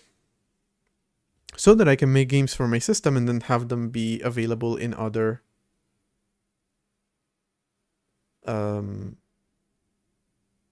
systems. Yeah. If you use SDL main handled, not handheld, think you can use your own main. Interesting. All right. I was just looking at the code a little bit for reference. It looks like they're doing things in a very similar way to what I'm doing. So obviously there's going to be some translation happening, but it's not going to be a paradigm shift, I guess, which is the thing that like somewhat bothered me a little bit about it. Like the part that would have sucked about it is having to have not just a change in the structures and functions used from theirs to mine or mine to theirs, but also the way of doing things needed to change. If that was the case, that would have made it a lot harder. But looks like they're doing things in a similar way. Maybe sometime in November, I'm gonna take some time to make a little, hello world in SDL, like separate from my system. and then look into porting Detour, the engine, to also work on SDL, so you can compile for Linux, so you can compile for Please don't do it. Yeah, okay, you can do it, whatever. You do whatever you want. You can compile for Windows. You can compile for Mac. And I can make some games that I may have some more, interesting plans for outside of just in my own operating system, which, makes them a little bit niche. You have to download an operating system in order to play a game. I don't know, but I feel like the average person might not want to do that. Call me crazy. Call me paranoid. I just get that feeling, Okay. Wanted to take a little break, so did that. I want to implement rooms in the game, and in order to do that,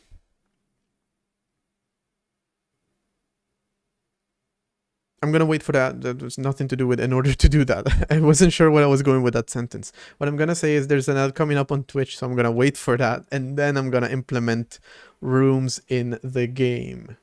All right, so I'll be back in 3 minutes.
Okay, we're back. I don't know what it is about ad breaks that makes him want to, like, be a lapdog.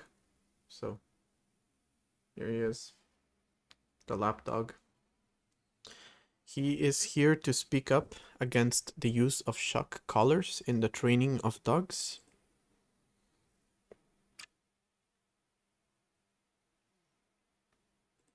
He finds the practice abhorrent. And I guess he is a lapdog now. Alright, sir, you're digging your claws into my leg and it kinda hurts. Not gonna lie to you, so I don't know why you insist on doing this and then you're not comfortable and I'm not comfortable and it just sucks all around.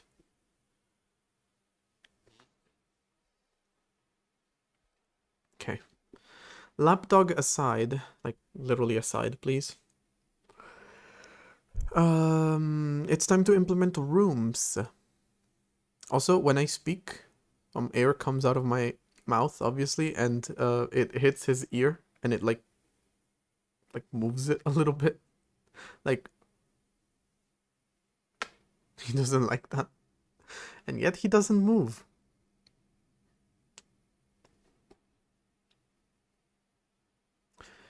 Okay. So rooms. I cannot concentrate with this dude. Please get on the bed. Alright.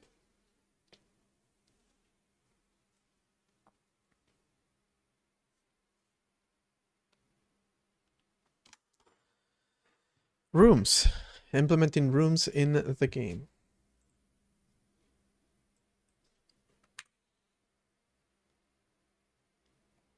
I heard a dog loves suspended beds. What is a suspended bed?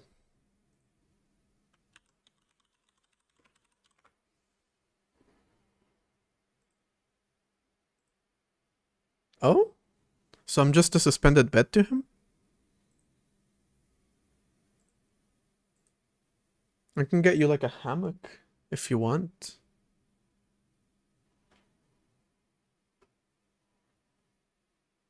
I'm not sure that he would like that, to be completely honest with you. I feel like he wouldn't. I don't know, I'll let him choose, but... You know what? You have an entire bed to yourself. Like a human bed just for you, so... You're not about to complain, are you, Jester? Okay. About implementing rooms, I believe... Possibly the first thing I want to do is I want to implement, instead of a clear color, which is what's being used for the background right now, there should be an actual like room. Well, not really about commenting that out, more so just setting the color to black. And then I should be able to create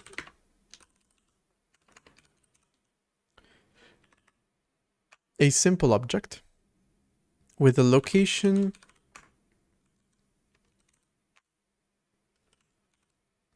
zero, a size of game scale, and a color of these that should create, without any extra setup, a room for us.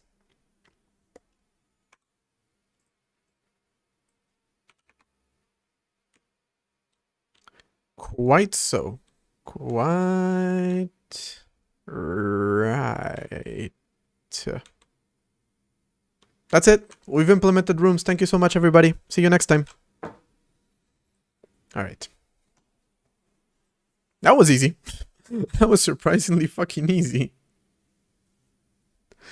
But obviously, we want to implement multiple rooms. At the very least, we want to move people between those multiple rooms. We want to allow the ghost to move between the rooms.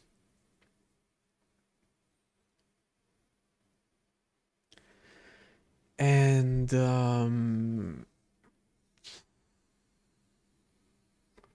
we'll probably want the clamping to happen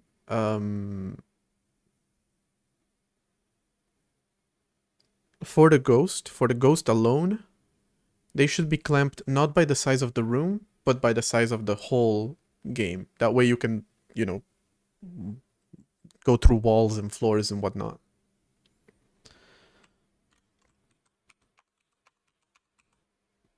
Actually, screw it.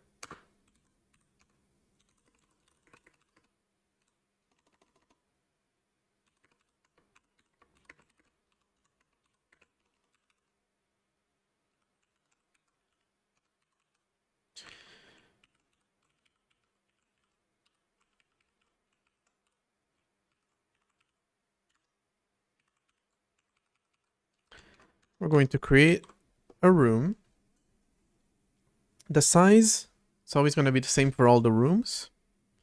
We're doing it simple right now. The scale, the location is going to be the game scale x multiplied by x and the game scale y multiplied by y. Once I check that this actually works, goddamn calculator, then... Oh, this is a comma, not a period. I was wondering what was wrong.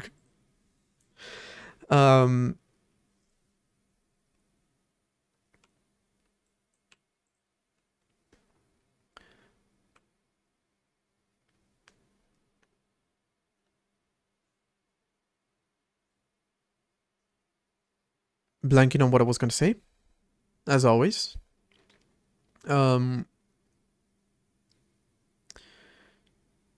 Then we're going to add a little bit of padding to that. Now, as for the colors, do something a little clever here.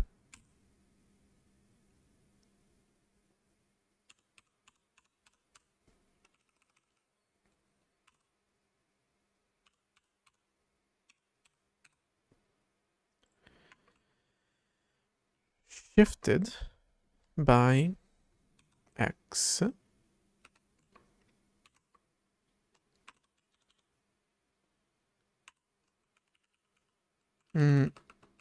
FFF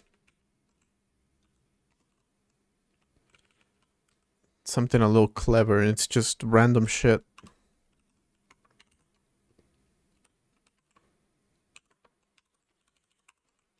Just to see what it looks like.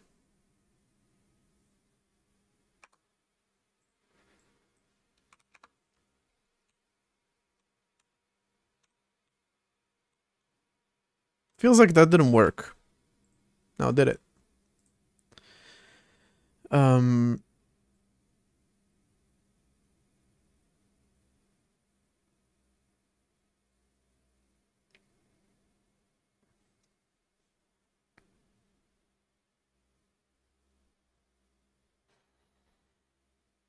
The location being the game scale times x is going to be 0 for the first one. It's going to be game scale for the second one, and game scale times 2 for the third one.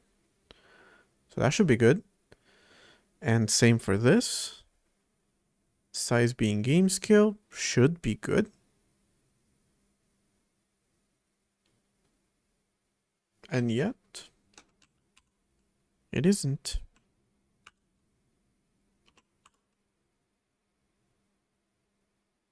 No, let me do some padding and see what's going on here.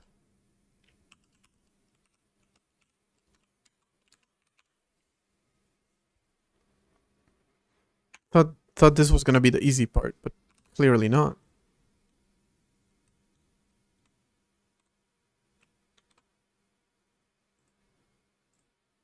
Also, ooh, all these objects are being drawn like on top of the other objects, so they should be the first thing to be drawn. Even before the player, you create the rooms. Because we don't currently have layers and all that stuff, so... Whoop. Alright, now the objects are back.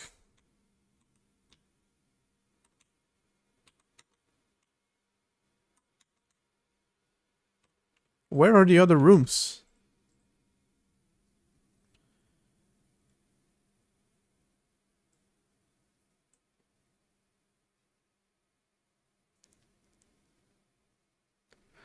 It's hard to tell if they're in the game just smaller or what. So, let me use a different scale here.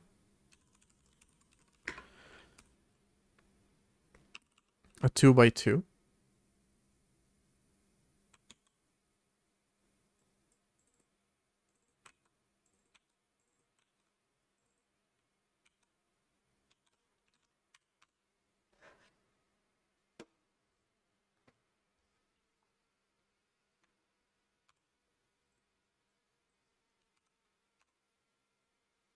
Okay.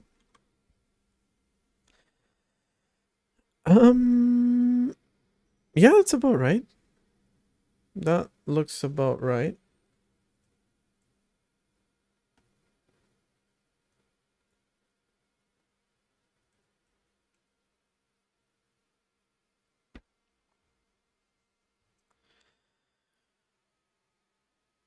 But of course, their size is not right. Okay, no, hold on. The size is right.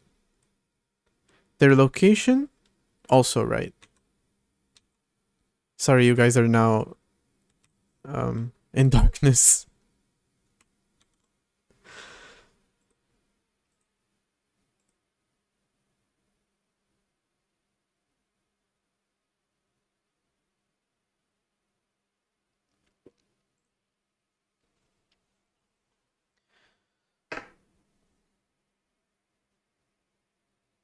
Also, I'm just gonna use an array of colors.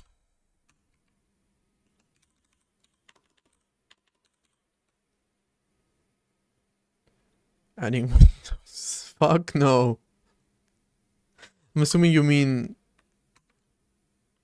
the other type of windows, but just in case, I'm gonna say fuck no.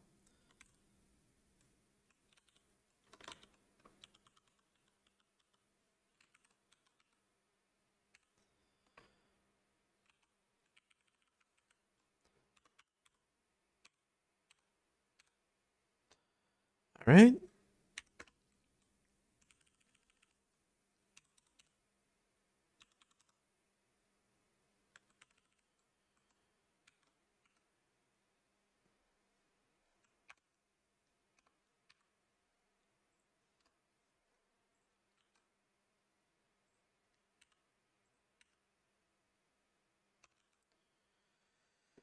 Okay. Hmm. Hmm. Hmm. Mm-hmm. Mm-hmm. Mm-hmm. Right? Totally. All right. So instead of doing this weird ass math with the colors, we're just going to do colors, object at index, y times 3 plus x.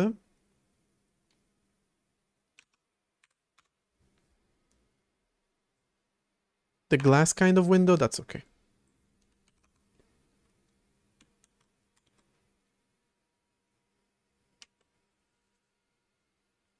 Maybe I know I'm not so good at math, but I'm counting 6, not 9. Y equals 0, y smaller than 3, y plus plus, x equals 0, x smaller than 3, x plus plus.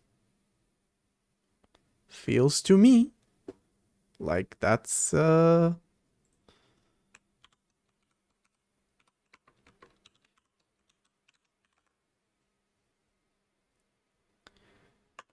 that's 9.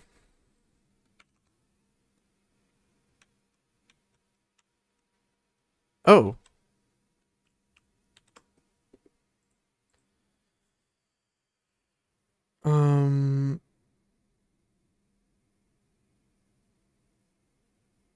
There are 9, but they're kind of overlapping.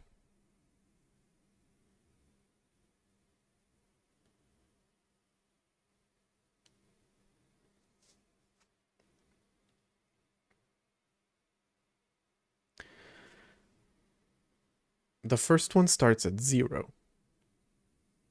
The next one starts at room size x. See, on the x-axis it's fine. On the y-axis it's not.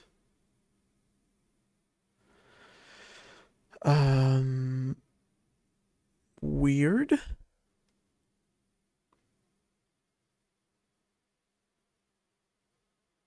Not sure why. I'm thinking if there's anything that I'm doing. Well, besides this, subtracting the component size.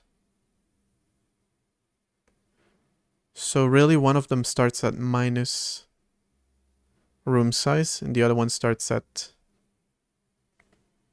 I mean, yeah, right?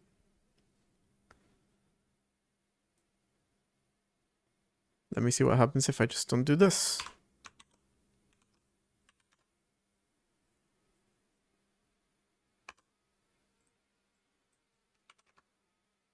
Yeah, okay.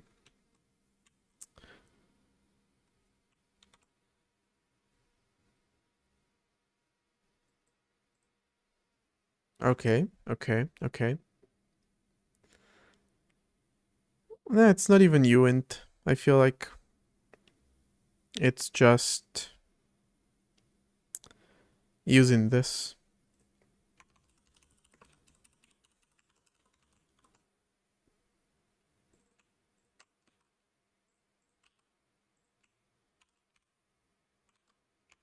By the way, the rooms are possessable.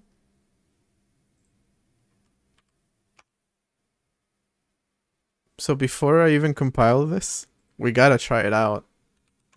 We have to possess a room. Probably this one. Oh, but now it doesn't follow that. Ah, shit, I didn't notice. Alright, well, good thing I did it.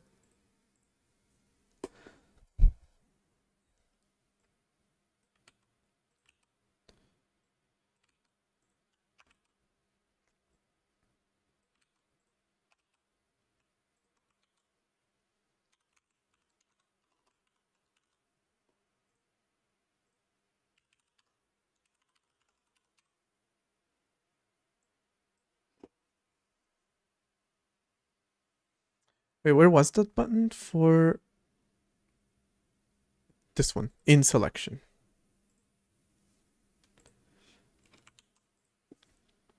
Alright, so we can just create a room now.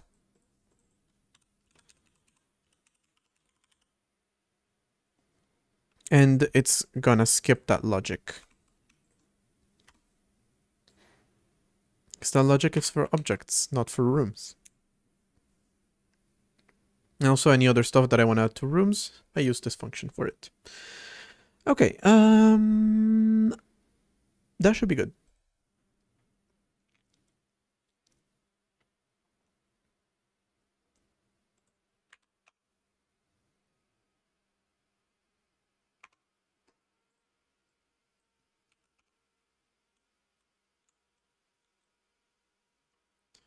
And you can possess a room, but then you can't really... okay, no, these ones are no longer possessable, actually. Too bad. That really sucks for them. Oh well. But while we're at it, it should still happen here. And before I continue with the rooms, possessing an object, you don't follow the object. The object is not being followed. Should be simple. Set tag in the UID for camera follow to false, and for the CID to true. And then here we want to do quite the opposite.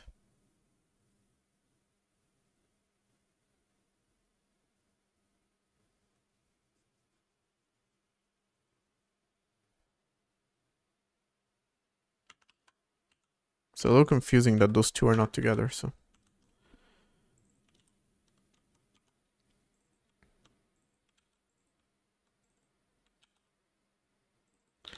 This one is no longer possessed.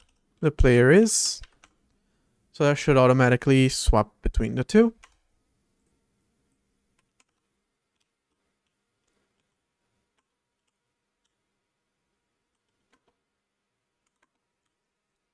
Yep.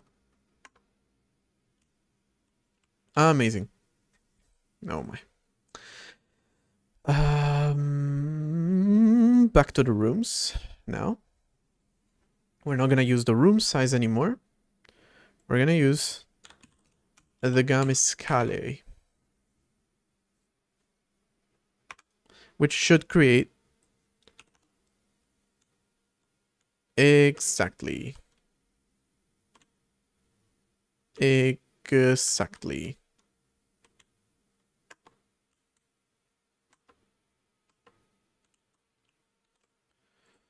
Okay. Now, before doing anything else, we're gonna allow the ghost to move around the rooms.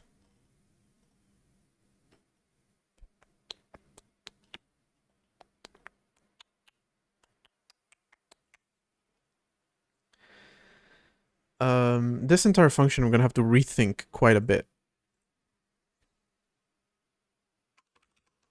But for the time being, should be enough to check if you have the player tag or the terrified tag, and then no longer clamp the movement. Is this like Temple OS? It can be. Alright, now we can move around through all the rooms. Oh, I thought the room was glitching, but that's the bed.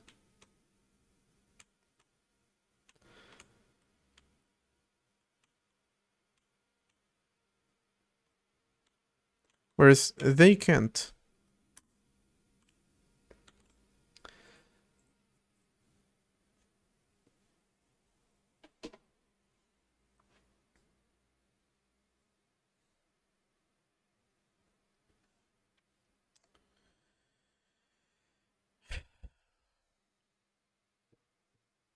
The logic should be more logical than this shit, though.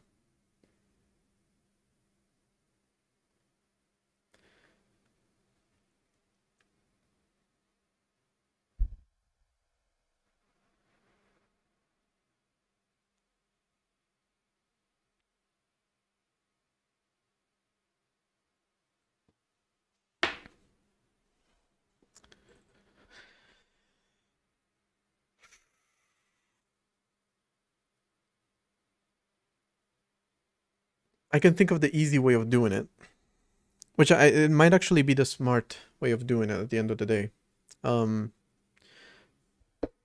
Because there's two things I can do. Limit them to movement within the room.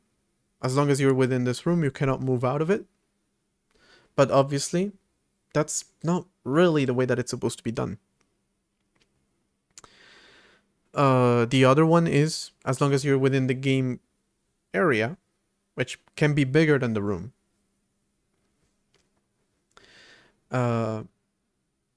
Then you can move even between game areas, but eventually we're going to add collision code that prevents you from doing that. I think that's the smart way of doing it, because that way collision code is going to be necessary anyway. Not just for walls by themselves, but also for, you know, objects colliding with each other and whatnot. So I feel like this is the smart way of doing it. So we have the game scale, but we also want to have like the gain map index P.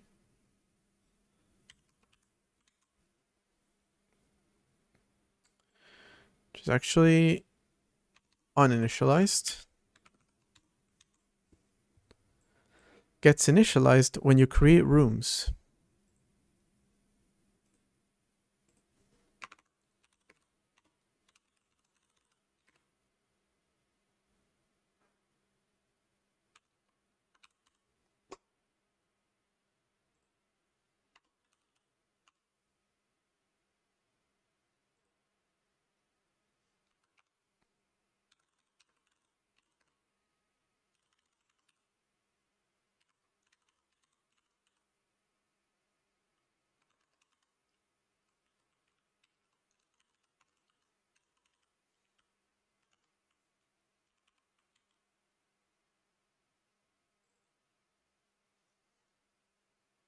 It's really not. But if I make this const, you'll like it? No? Seriously? Come on, it's a const. It's not variable size. Well, kind of. Yeah, now it likes it.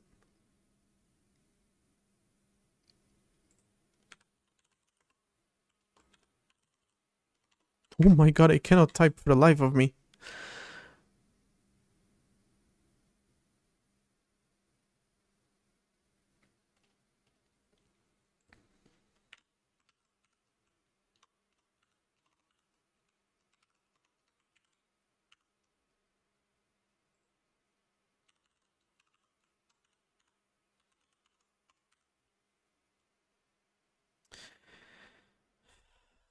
I have no idea how to do this.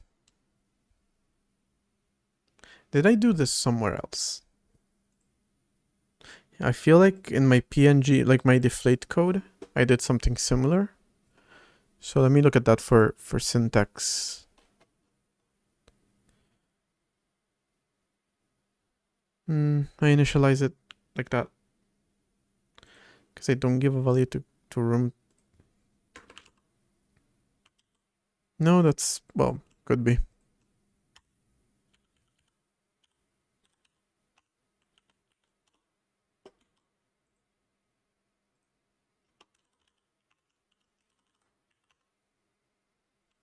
Okay, that worked. Yes, it's still complains about, what was that again? Variable length array folded to constant array as an extension. I don't know about that. But I'll find a way to silence that warning eventually. I'm not too worried about it now.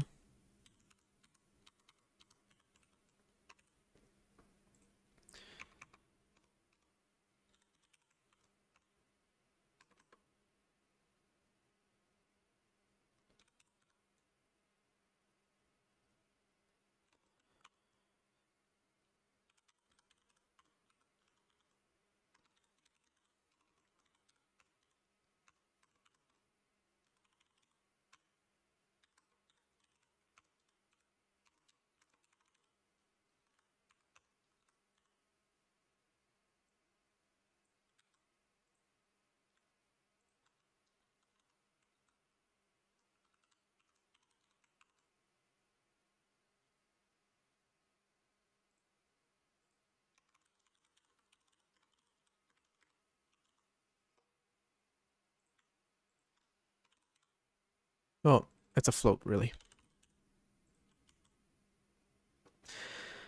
Okay.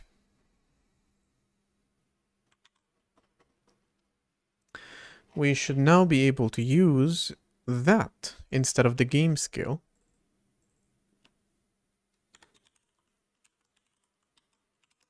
To clamp movement to the entire house.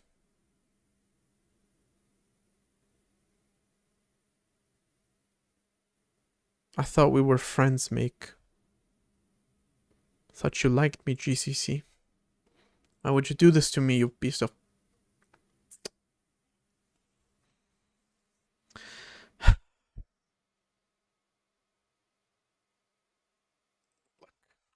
I don't care. I really don't care.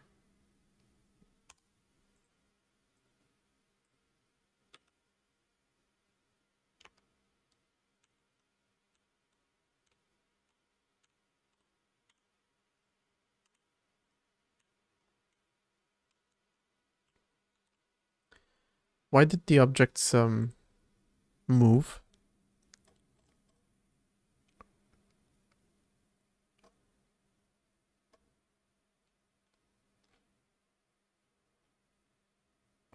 Wait, no way, it's the gravity. No, it's not the gravity. Although, this does mean that now that there's gravity,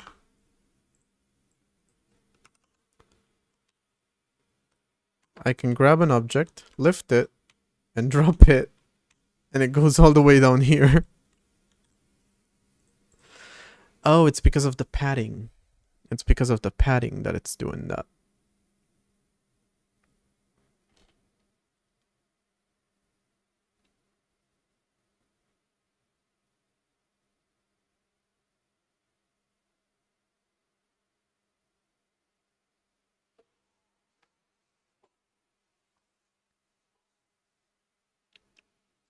The initial location, I feel like, needs to be fixed here, then the other one needs to be fixed out of here.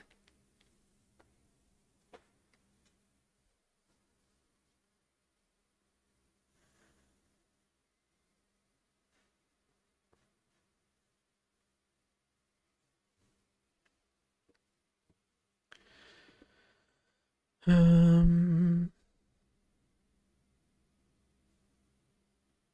but what about it did this though?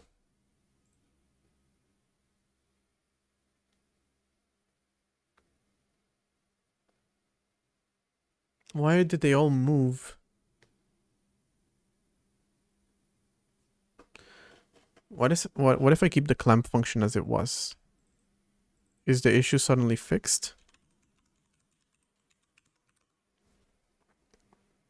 Feel like no. And yet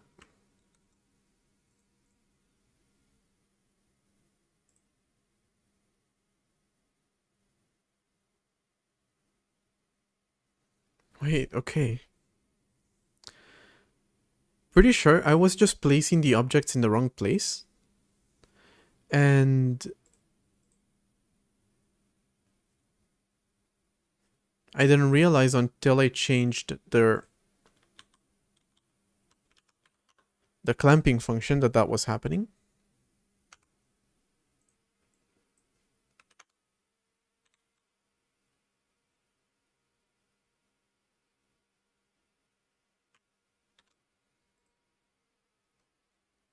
No, wait. I just never changed this line back. So they're all going to the wrong place. And the clamp was fixing that, but now that the clamp was gone, okay, now it's exactly how I expect it to be.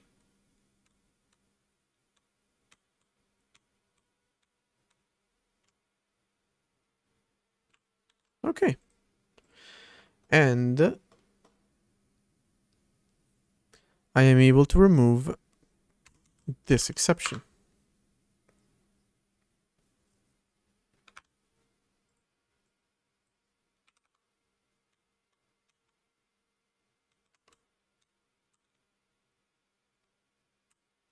Now objects are able to do this, which they shouldn't, but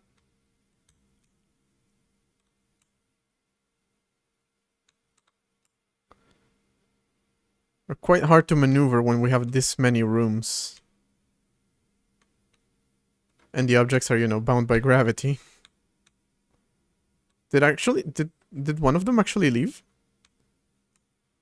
Or did they just go somewhere else? No, I feel like they left. The object might have actually terrified them so much. Because it moves really fast when you're doing this. And they're scared by their speed. So, when it's in his line of sight...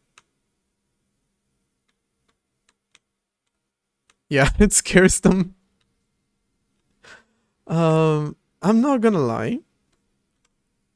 If you were in your apartment on the top floor, and your fridge suddenly started floating, and then just fell all the way down to the bottom floor, you might want to run away as quickly as possible, even if that means you run away through your window. But okay, the rooms are there. The logic I was going for has been logicked correctly, I believe. More so, I need to add collision now. I need to add a wall collision. That's the most important one. Before anything else, I believe that's what I want to do. So, rooms are there. All right. Most of the damn game is implemented. Shocked that this is happening on October 11th. I was expecting this to happen on October 32nd even. I still have 3 weeks. I've really only been making this game for a week and a half. Most of the main mechanics are implemented, so we're doing pretty good, I would say. Considering we're doing no engine basic operating system, I would say not half bad. But of course, we want to have some collision. So, I added a game map. I changed the clamping to reflect that. I added a create room system. And I added the camera follow fixes. And now you clear with black. We're good. Okay, I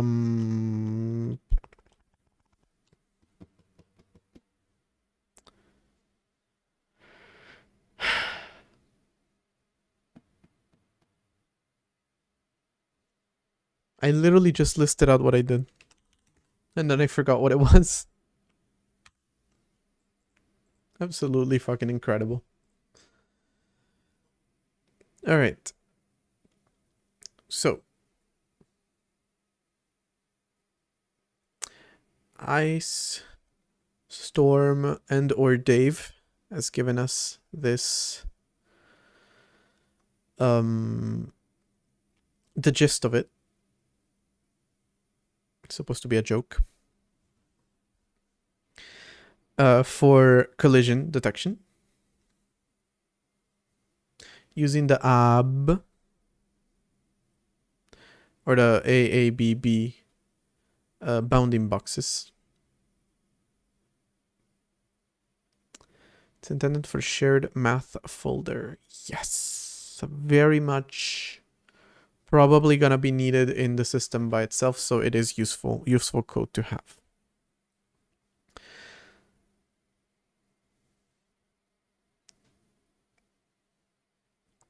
All right. Oh, there's 3 files. I thought there were only 2. All right. You have a vector subtraction,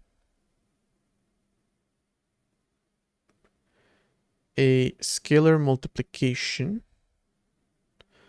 We have that. Okay, that's not a problem.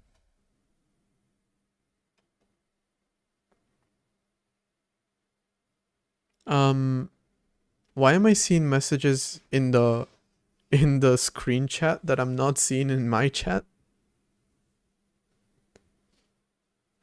All right, feels like my chat has left the chat. So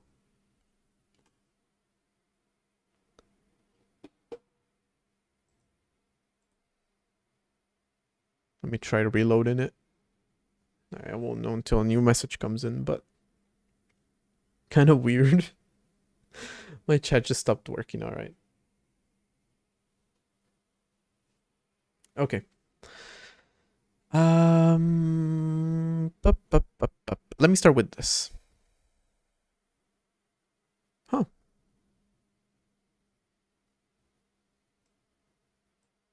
We don't have this definition of infinity, so we definitely want that. Okay, chat gone sleep mode. Okay, so chat is back.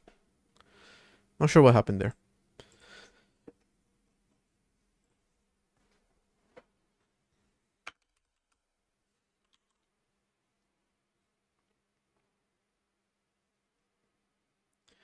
Okay, so we want that. We should have a vector to sub, vector to add. And I created this mul scal, which, what the fuck is even that? Scale. I believe that's a better name. So just mul. It was supposed to be multiply scalar, but like scale. So much easier. All right, I did the replacements inside the code dump as well, but who cares? All right, that's that file taken care of.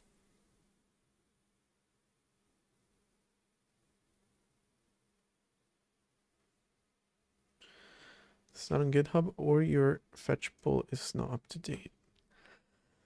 Is it not on GitHub?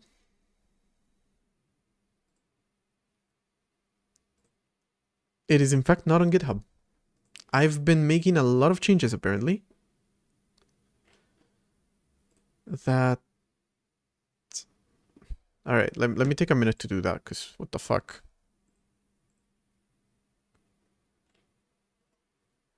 Is that right? Oh, wow. Even the RNG next float is not working. Jesus.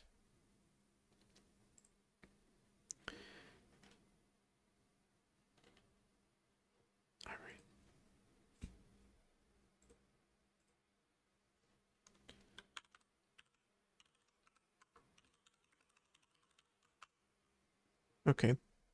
That's one.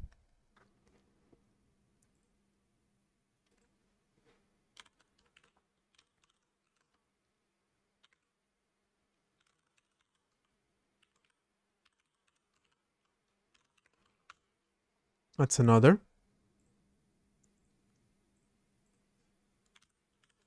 Rung.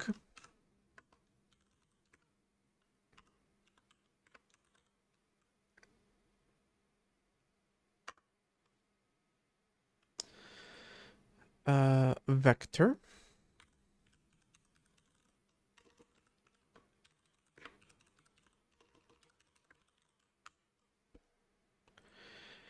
And about this change I don't want to make because this is for blend modes. I want to like do that properly. This one though, I do want to make because that was a fix. I was drawing an extra pixel there in the lines.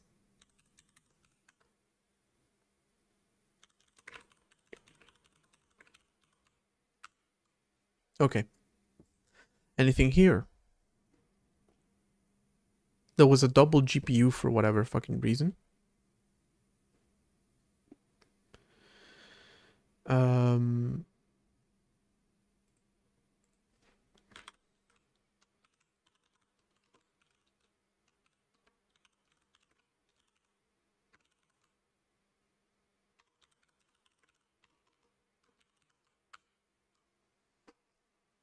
Okay. Technically, the system had 2 GPUs, which is interesting, but we don't want 2 GPUs. We're good with just one. Okay. Back to the system now. Back to actually developing stuff. Let me see. We start with the 2D bounding box, which is a minimum maximum. It's about right. An array with an origin and direction. You have ab two line intersect. An array intersect. Okay, ray intersect is just the other one. Got it. And the check movement, which check collision, no gap left, right, left or right, or no gap top or no gap bottom. Okay. Seems simple. Hello, Maynards.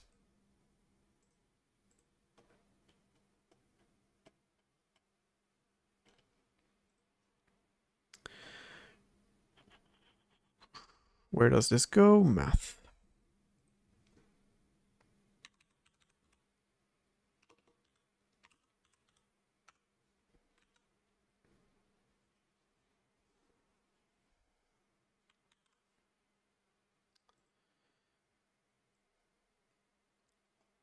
And gonna check this code real quick, but we're gonna look at it here. Feels gonna be easier. All right. True if the ray or line intersects the AABB. Origin plus T direction. Slab method and ray box. Okay, we can check the references later, but we don't want them in the code.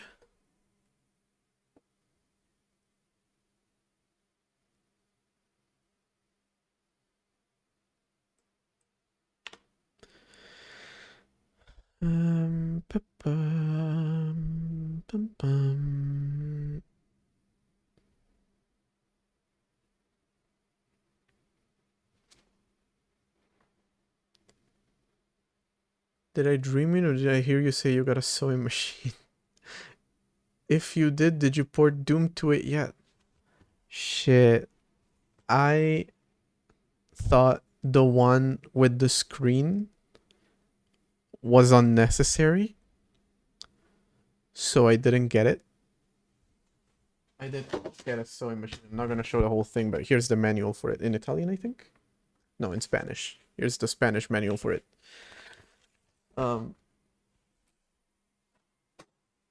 Okay, hold on. I don't know where to put this manual. Alright. There was a version of it with a screen. I do wonder.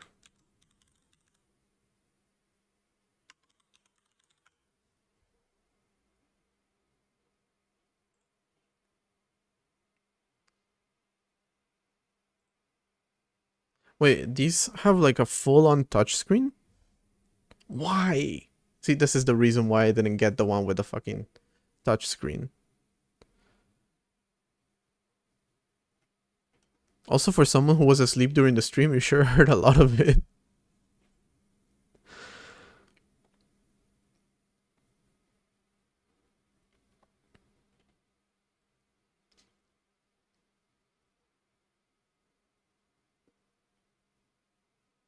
It was something like this, I think.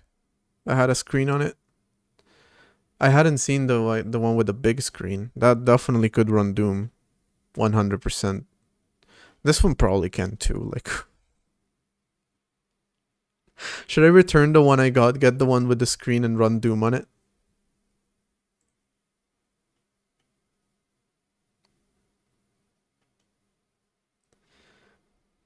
Okay, the question is, what is the screen for?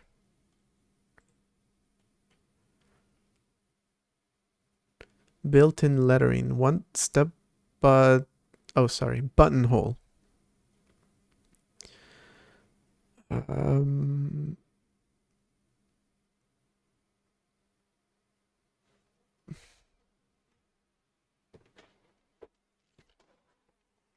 That screen looks big enough to play Doom in. And here you have like move up, forwards and backwards, left and right, shoot. It's all you need to play Doom. Not only can it run Doom, it can play Doom. Feels to me like I should return the one I got. If it hadn't been such a fucking hassle to get it. Because I hate when delivery drivers say that you're not home and you're literally waiting for your damn package. I mean, I was also working from home, so it's not like I could have gone out, have an adventure or whatever. But like, I don't know, I'm home. Why did you say that I'm not home? That really bothers me. But, okay. Back to this code. We should probably read the slab stuff first. So... to understand it. The slab method is an algorithm used to solve the ray-box intersection problem in case of an axis-aligned bounding box.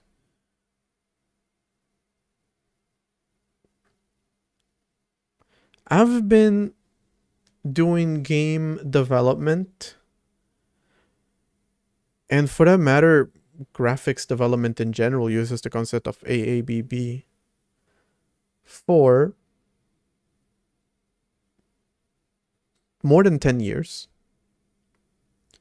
I'm just now realizing AABB stands for something and doesn't just stand for like A and B. So interesting. I understand. I looked at image, immediately understood what's going on. Are you going to make some cool clothes for Jester? Ideally also for myself, but yes. I was supposed to, quote unquote, supposed to. Like actually do some kind of course or something to learn how to do it. But then I thought, you work 9 to 6. You have a dog to take care of. You stream 5 days a week. 4 on a normal month. This month it's 5 days a week. When exactly are you planning on taking fucking sewing lessons? So we're just gonna DIY it.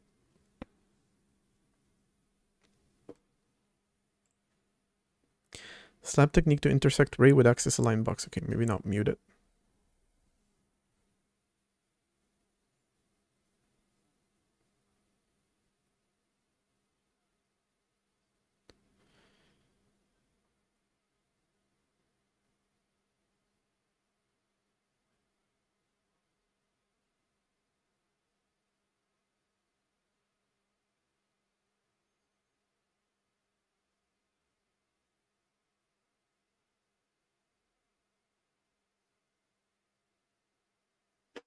Okay, that's pretty simple to understand. And yes, I'm definitely like learning on YouTube. To be fair, I wasn't just joining to learn how to use a fucking sewing machine. It was supposed to be like a proper, not really like fashion school, but you know, how to learn how to do a bunch of different things. But then I asked myself, when exactly have you ever liked any kind of school that you've been to? When haven't you fucking complained about it within 2 days? And also most of them are like, again, they're not necessarily fashion schools, but they are September to June, full year with like exams and responsibilities and shit. So not really worth it. Again, especially when you have a schedule of 2 hours off a week. Okay, I have more than 2 hours, but I'm exaggerating, but yeah, a little bit. There's also building videos on fashion design, yes. But also, I just learn by doing shit. Like, that's just how I learn. If it comes out wrong, like, I'll just do it again. That's fine. That's how I learned programming. That's how I learned literally everything, anything at all. Just by doing it. Also, like, there was a social component to it that I was interested in, but I'm good.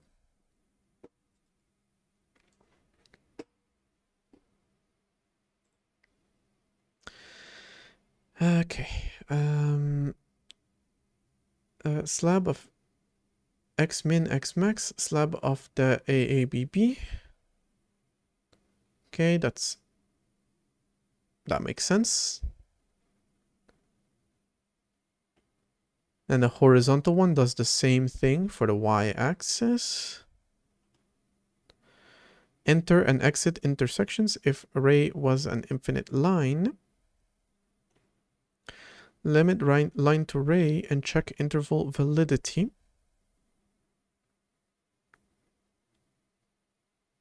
Select first valid hit if we want to know.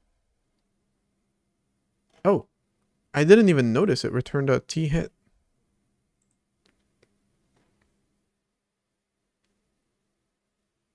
All right. And check movement, basically equivalent to reduce moving AABB to rain line segment and expand the static AABB symmetrically. Collision intersection test. I see. I see. Interesting. All right, let's just put it to the test. That's actually the one that we want. The check movement.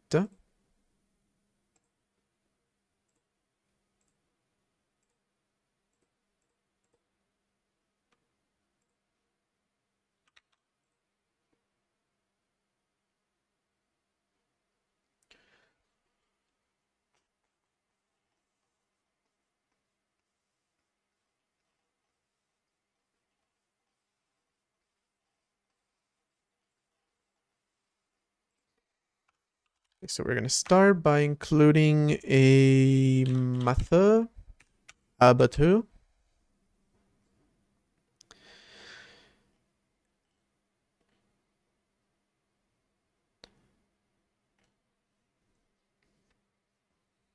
I genuinely, now I'm thinking about it again. AABB, I never questioned what it stood for. To me, it was just point A, point B. Axis aligned bounding box makes so much sense, but I just genuinely never thought about it. Like, never bothered to think about that. All right. And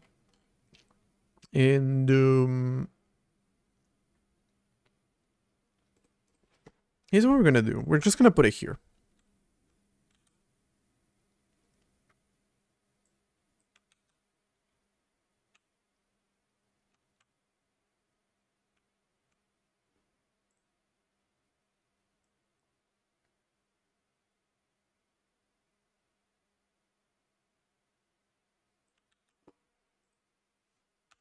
So we can have the player.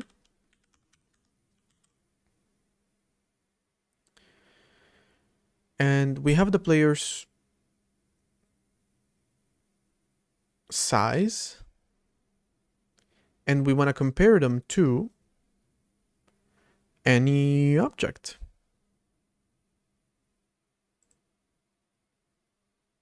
Wait, check collision.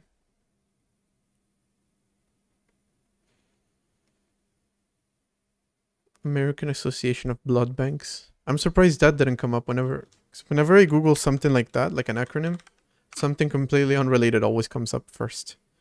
The Association for the Advancement of Blood and Biotherapies. You lied to me. It's not the American Association of Blood Banks. I mean, I'm assuming it's actually both. Kind of weird that both of them are,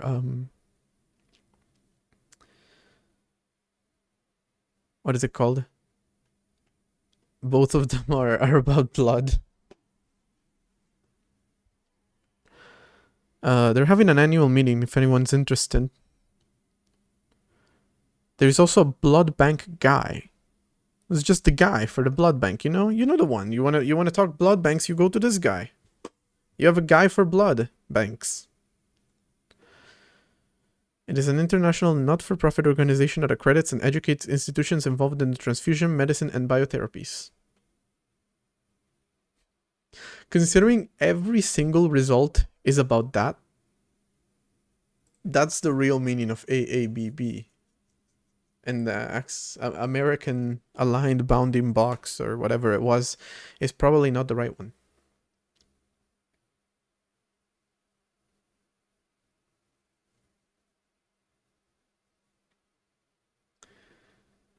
If you want to check two rects, it's the last function. If one of them tries to move, it's the AAB check movement. Okay, so hold on. Check collision.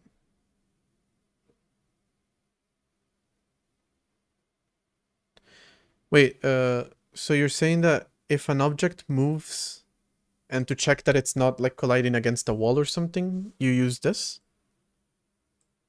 Is kind of what I'm understanding there?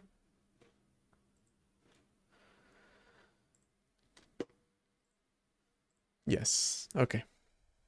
Okay, got it. So really what I want is to check collision.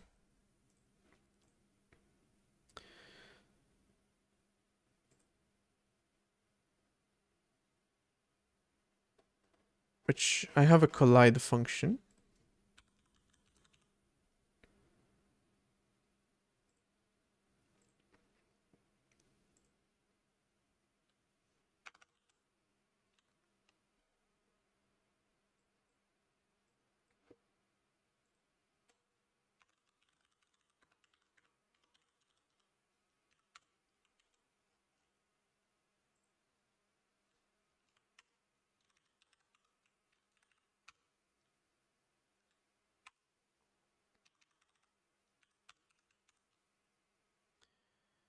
With the minimum being a location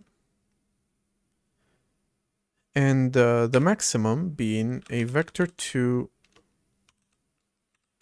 add between ace location and the ace size. And then same thing goes for this one. Here, and here gets replaced by B. YouTube delay is low today because I remembered to lower the latency, something that I have to do every single time.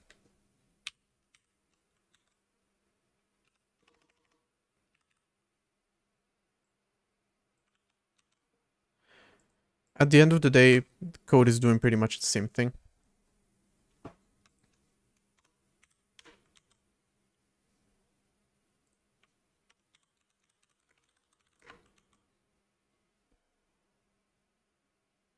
Hmm?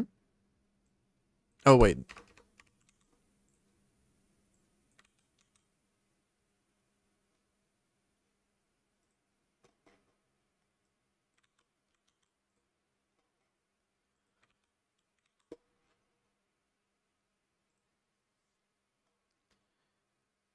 No, this is the wrong place. What the hell?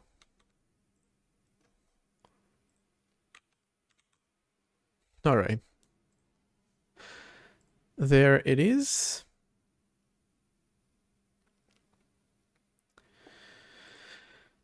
And if everything is correct... Wait.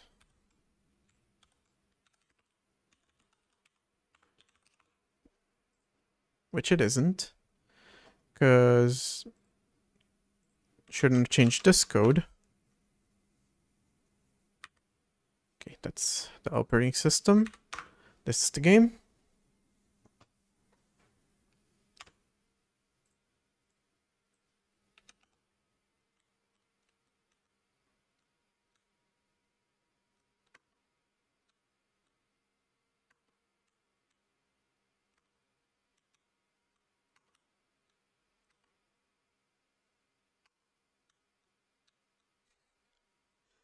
The way that the TV and the bed are in the same place, it looks like it dug a hole. Because it's actually the same color as the room. It looks like the bed just dug a hole here. It's Saddam's hiding place all over again. God damn it. He's everywhere. Alright, that's the bounding box. But for movement, we want to use the clamp.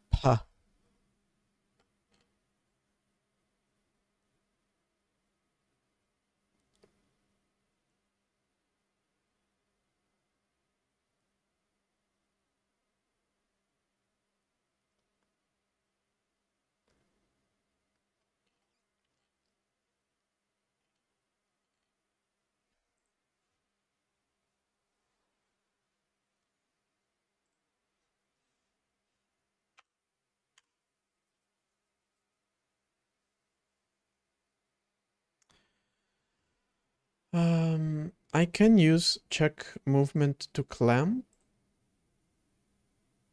but oh, it does return the direction of the hit, right?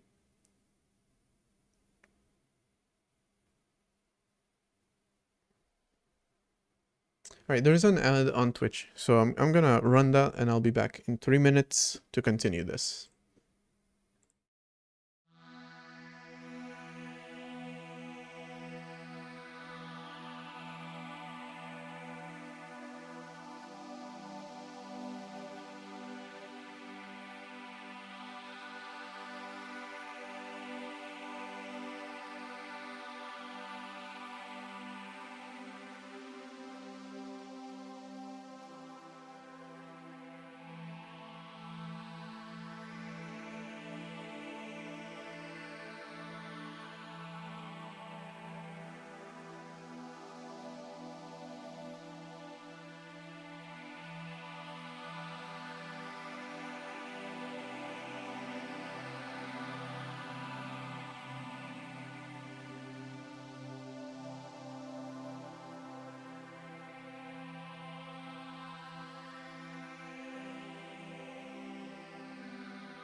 I'm back.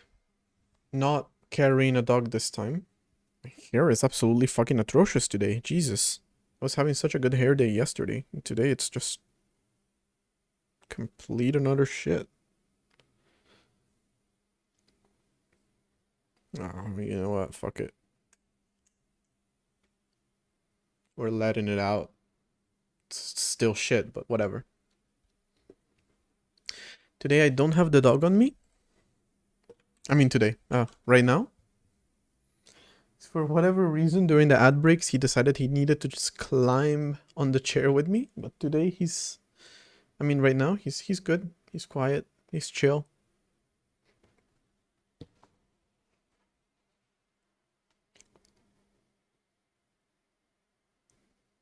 And if that results in a collision, the returned t is the factor you need to scale deer to end exactly where both are touching.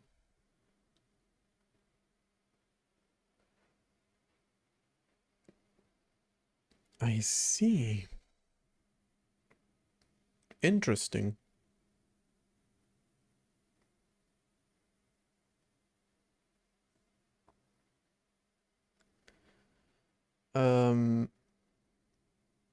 The returned t is the factor you need to scale deer to end exactly where both are touching.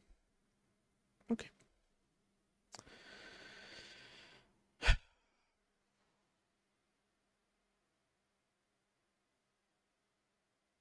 This is not where we apply velocity, though.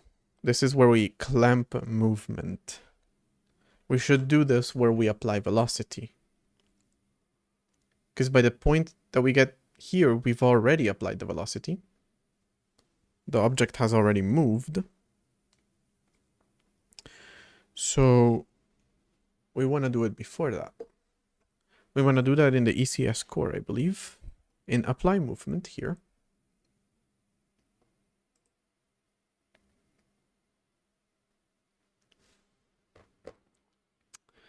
But boot.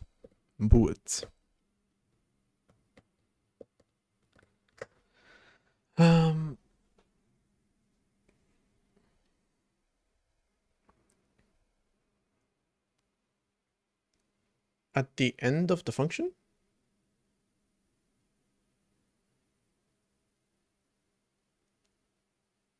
Oh, okay, you're saying okay, this. Got it. Yeah. Okay, yes.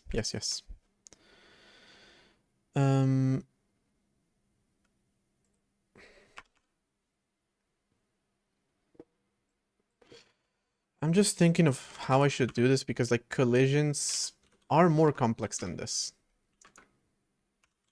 Some objects can collide with some other objects, but not. For example, the ghost has its movement clamped. That's okay, actually. The clamp movement thing can stay exactly as it is. That's just a simple bounce check. It doesn't need to have any complex collision logic.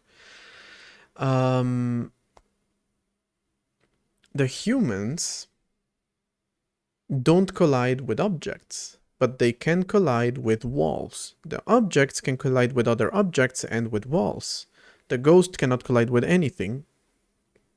So we need to have some level of collision detection so that you check against all objects of a specific collision type to check if you collide with them. But let's take it step by step. Right now, just limit to colliding with your own room. Because that's another thing, like the room technically has walls to it. Except it's kind of inverted. You wanna collide with the room. The second you don't, that's when you're done. That's when you're no longer allowed to move past the room in a way.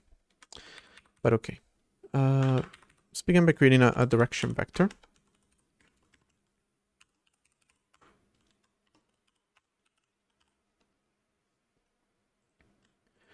With Mr. and Mrs. over here.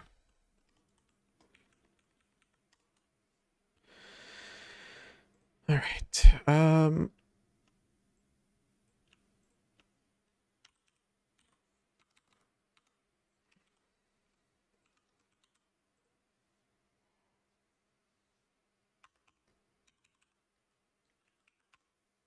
okay. The moving bounding box is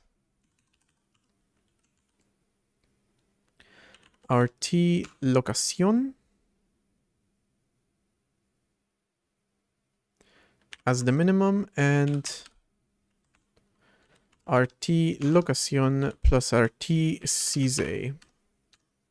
Our static AABB is, for the time being, kind of hard-coded, just for testing this function. It's going to be our game scale. No, actually, it's going to be 0. And our game scale.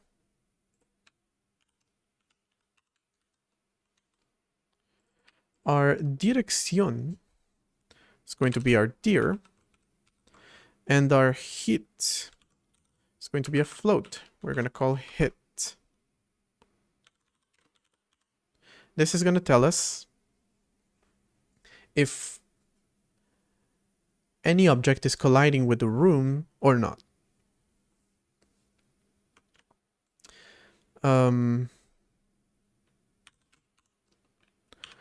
Since we are just testing the validity of the function and that it works how we expect it to,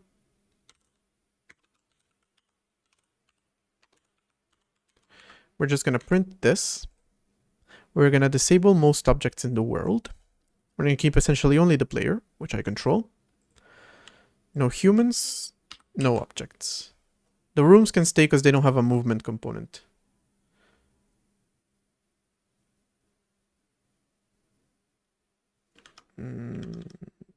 That is exactly what I want to test. Moving boxes inside a larger box, it's colliding. That should be handled different. Whereas inside function, touching walls is no collision. Okay, let me see. According to this, I am.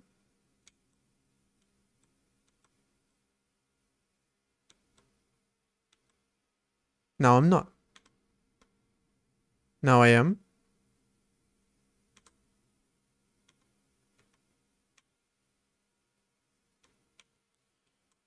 Now I'm not.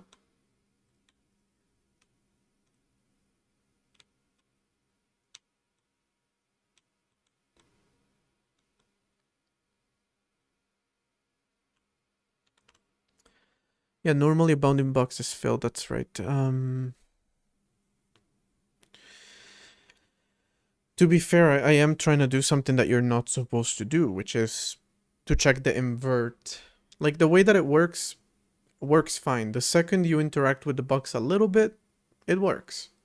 The problem with that is that it's not very valid because the I mean, no, the logic works well. It's just what I'm trying to do, you're not supposed to do that way. Which is to check that you're within the box. Because as soon as you're a little bit within the box, you're touching the box. And again, I could make logic so that you can only move if you are touching the box. But the problem is when it's like this, for example, this counts as touching the box. My whole hand is touching the box, even though really one finger is visible. Which means that you're able to do this. As long as there is 1 pixel of you within the box, you can move. Which is not supposed to work like that. It's supposed to be like this, so that you can't exit the box at all. So I feel like this function is not going to work. Unless we can get some additional information from the hit. Which I doubt.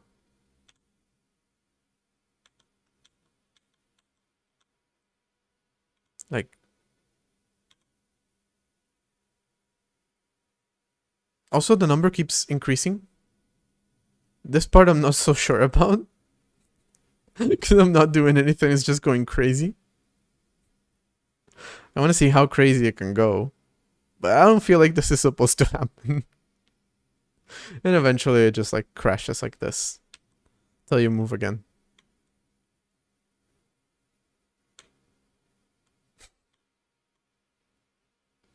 Yeah, so that part I guess is not supposed to happen, but the function itself works well. But yes, it cannot be used the way that I'm trying to use it. That's the problem. It's not really a limitation of the function.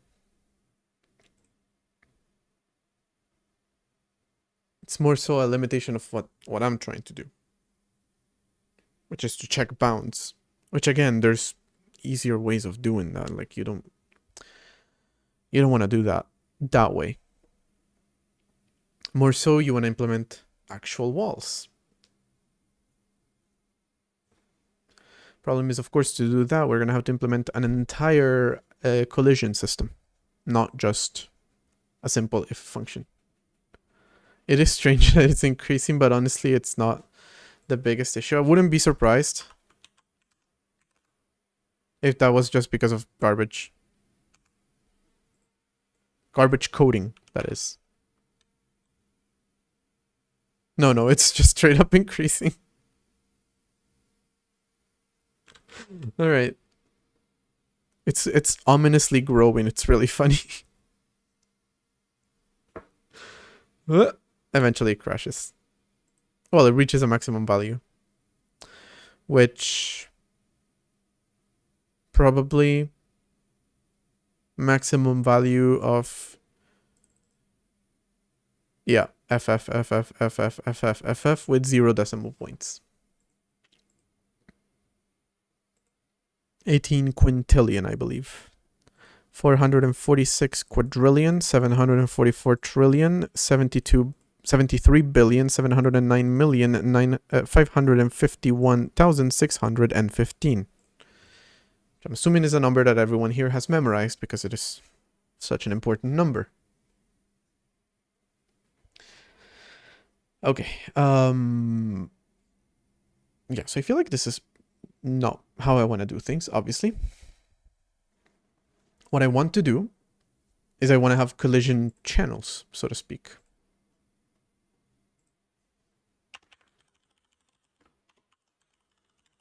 Collision with this. We're going to give them a layer.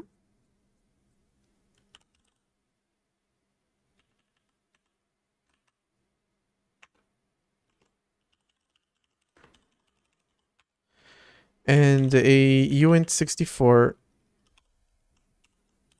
to mask for which layers it can collide with, essentially.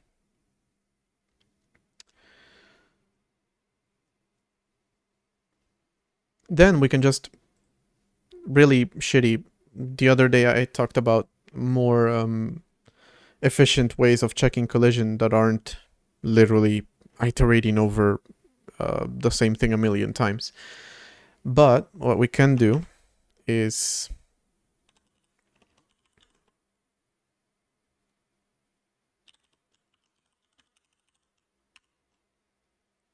create a find collision function, which takes an entity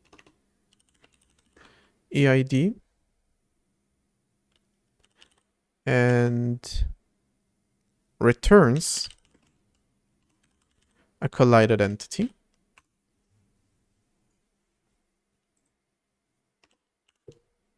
Don't know what I was doing with that.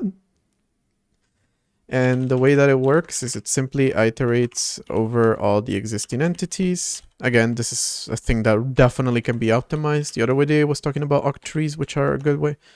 Quadtrees. Quadtrees are the 2D version. Octree is the 3D version. But the other day I was talking about quadtrees, which are just like a way to subdivide an area so that we only check collisions within that area, essentially. But we don't have any of that. And we only have a maximum of 256 entities. Not the best, but we're okay iterating over an array of 256 entities. In order to get the collision list E. Oh.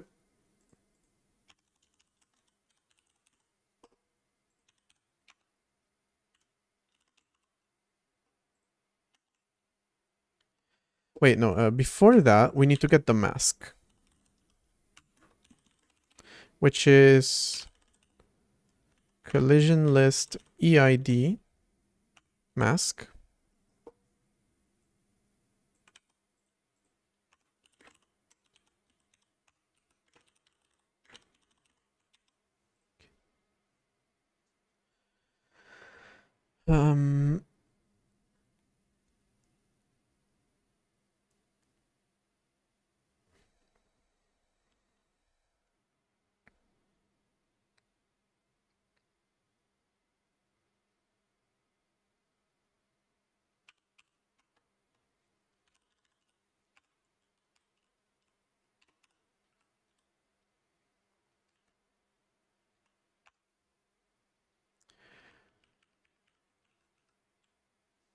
Actually, let me do this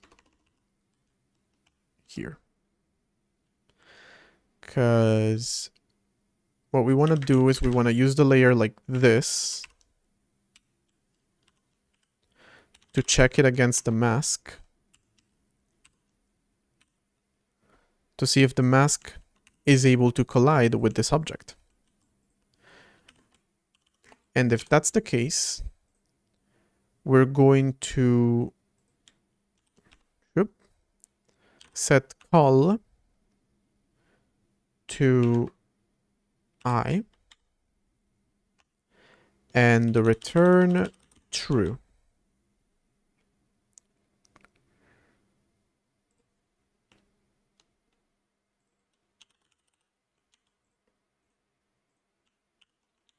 Like that.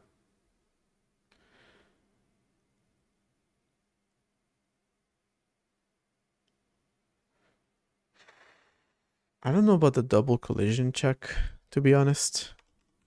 Well, let's see how it goes.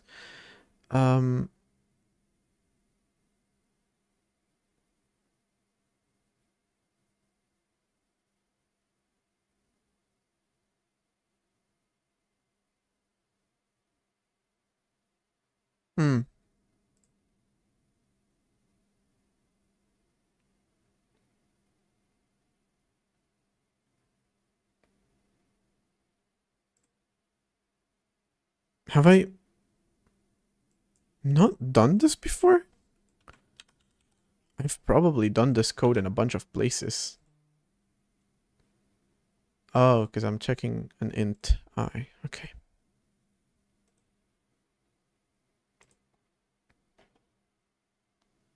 Where was that? The code. Here. Okay, here.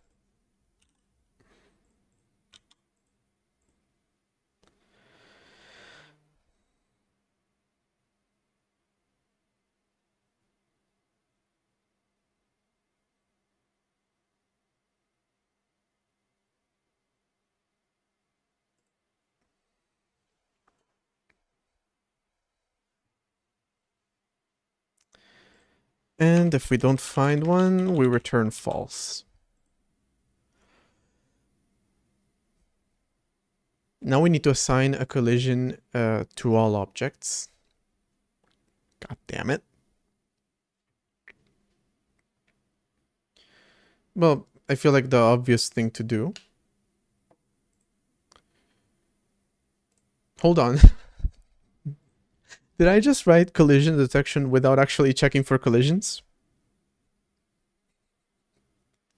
I did. Okay, that's it's very smart.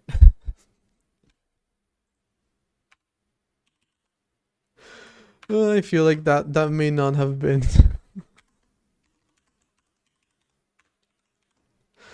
um.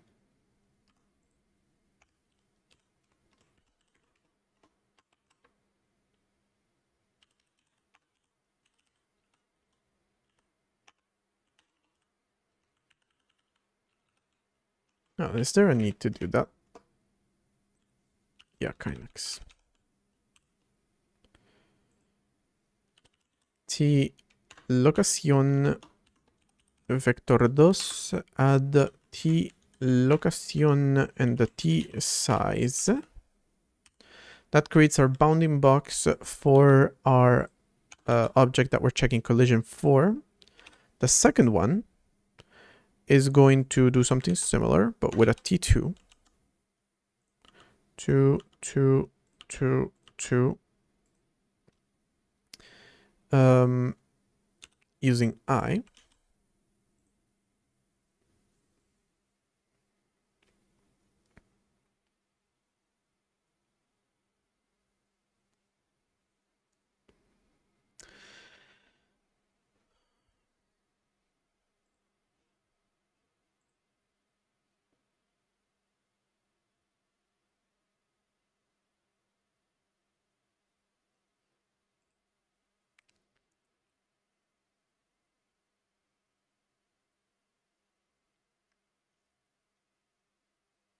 Isn't it enough to just use check collision instead of using the movement function?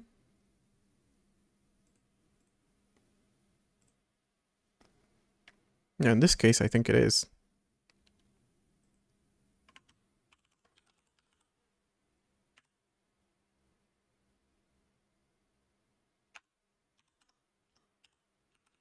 All right. There we go. Now that we've actually used collision in our collision detection function, we want to check, for example, if one of our humans collides with a fridge. So we're going to add a... let's do this in the create object, actually. The movement function is for checking before changing location. Okay.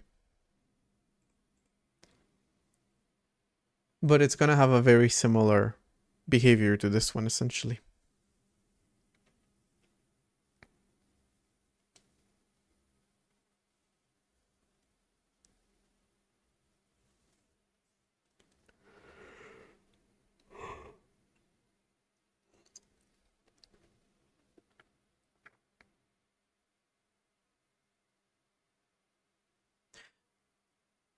Yeah, the idea of this function is to be used inside of the movement. That's the thing that I didn't... Yeah, I should have used the other function, and I should include the movement component of it. Alright, I'll change it in a second. Let me first do this. We're going to create a collision component. And let's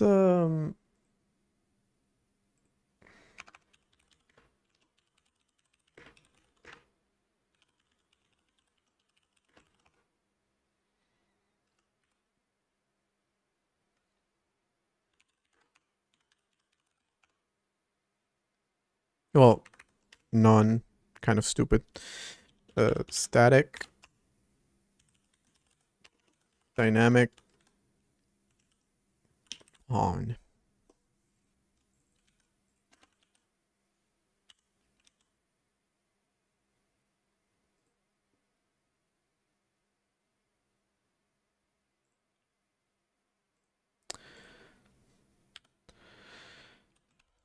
Hello, CodeBrains. Just so I can use these a little bit. Okay, what can the object... First off, the object's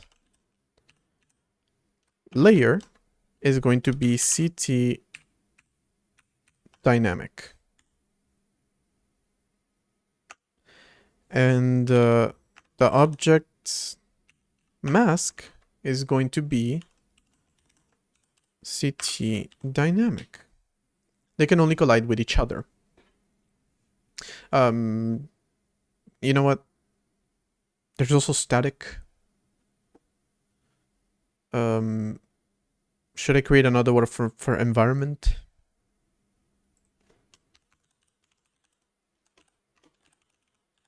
So I can give the walls that. The walls that currently don't exist. Feels like I should.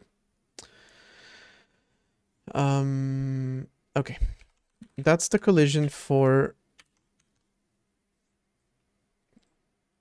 these objects. For the humans,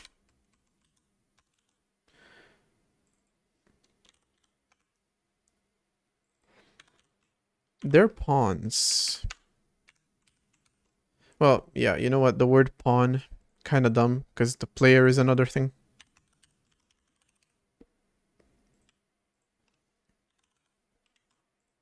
Nipuk. It's better. They can collide again with dynamic objects and, oh, just one, with the environment. Likewise, you guys can collide with the environment. So they can't collide with each other, but they can collide with the objects. Wait, why do they collide with the object? No, they shouldn't do that. Objects can collide with each other. Humans cannot collide with objects. Like that. That makes more sense. Yeah.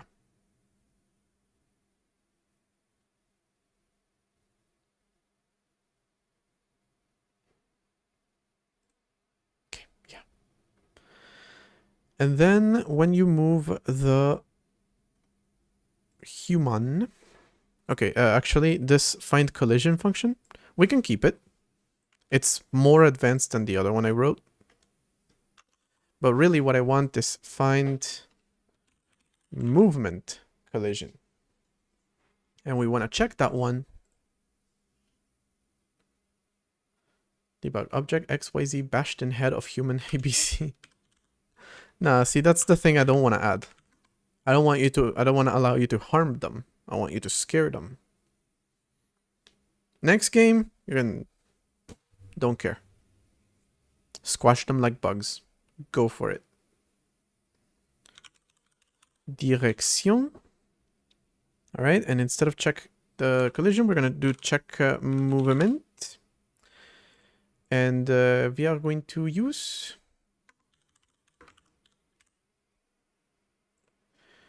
la direction et la feu. Alright, that's the function that I want to use.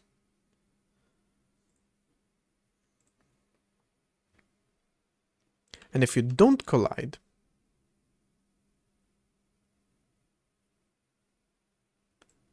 let me rewrite it actually.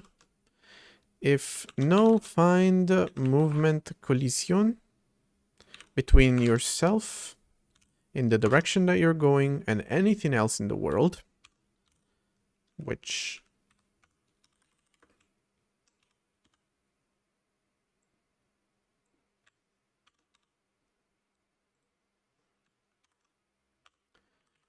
then you are going to move.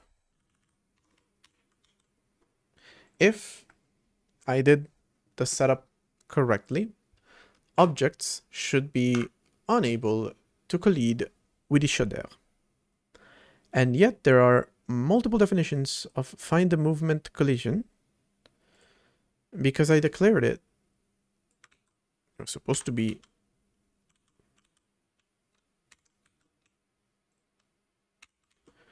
just a simple function.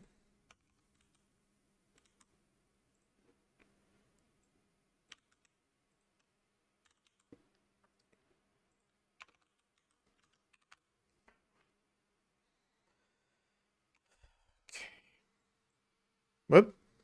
It's very small. Can I make it bigger without crashing the entire system? Seems like it. Alright, there's only one human and one object. How exactly did I intend to test this?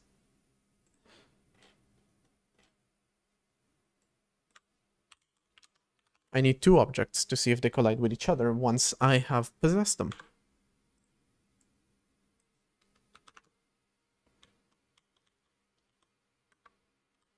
Oh, fuck. I forgot. No, damn it. Get back in there. Get back in there. No, it just completely collided with the other object without even giving a shit. All right, for the sake of simplicity, in the clamp function that I have right now, I have the idea is to create walls, obviously, but since we don't have those right now, let's just move the clamp back to being for the game level.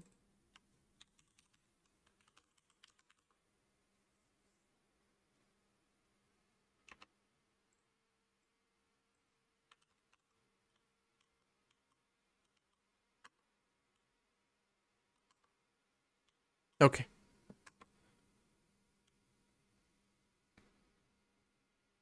Yeah, they're just colliding. They don't give a shit.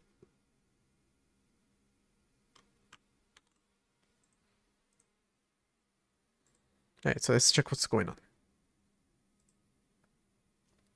First off,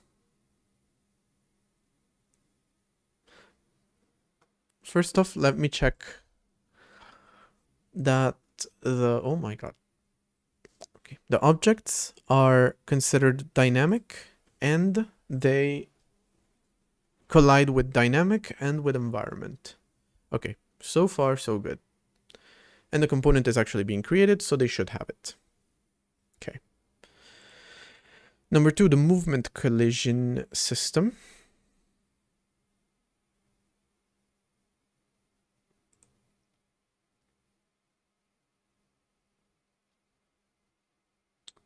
No, before checking that, I actually want to check the direction.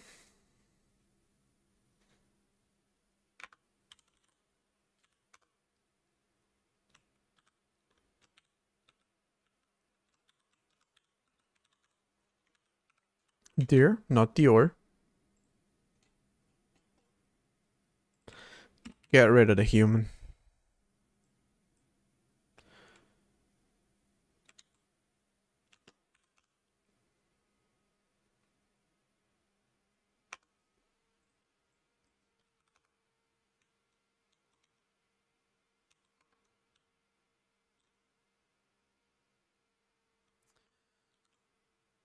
All of them have direction 0.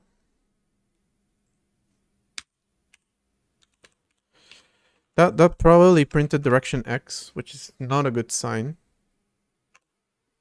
How the fuck? Okay, now one of them has direction, okay. No, so that was just a print error. Alright, they are moving in a certain direction.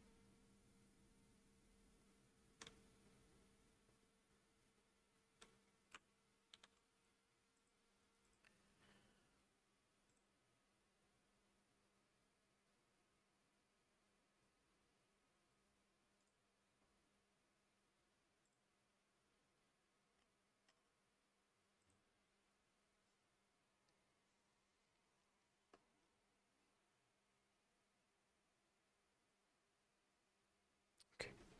I'm actually gonna change this up a little bit.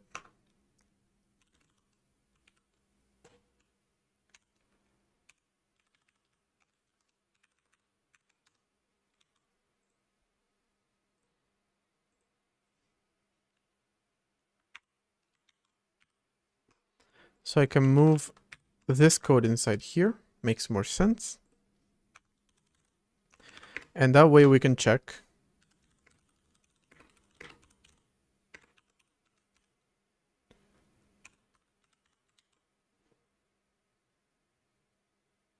And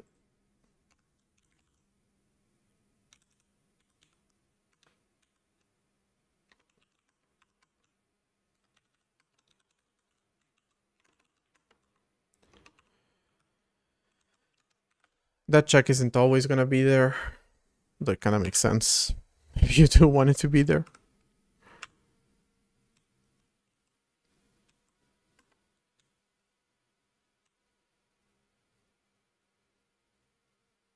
Seems like it doesn't find a single object to collide with.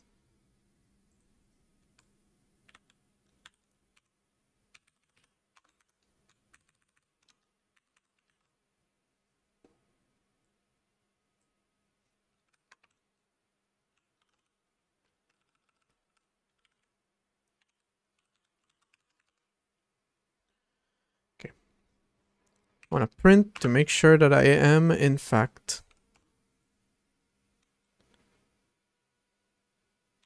Good, good, good. Object 11 is moving. Object 10 is also moving because I'm not killing the momentum, apparently.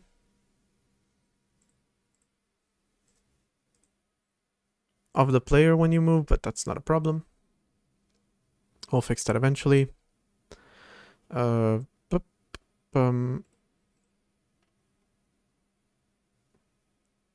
mask test is definitely a failing.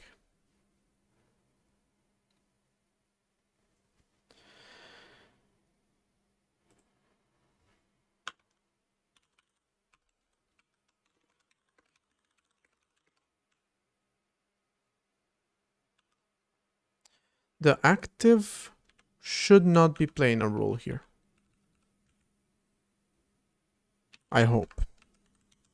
First, let me check the mask that I'm creating, because that's the mask that all the objects are going to have, both the ones that we check and the ones that we are. Obviously, the player has no mask, but then we move to this one, and it also has no mask.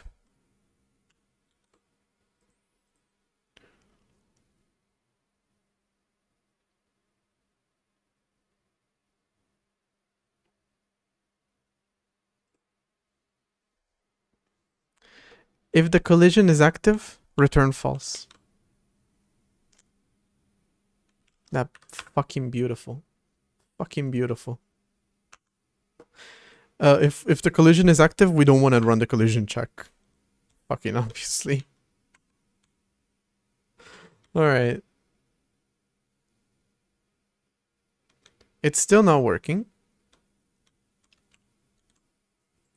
Which means that the collision for the object is also not active.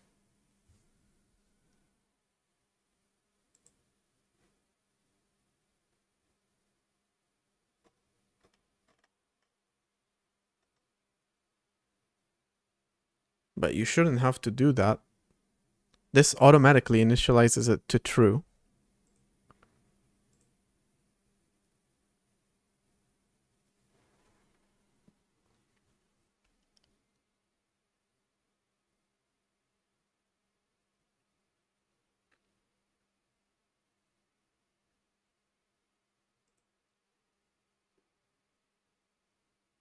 Also, the same check is wrong here. It is the only check happening.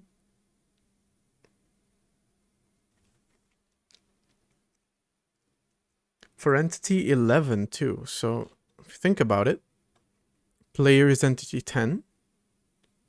Gets configured. Doesn't even get a collision. Entity 11 is the TV, which is the one that we're possessing. That's correct. And we are marking it as active.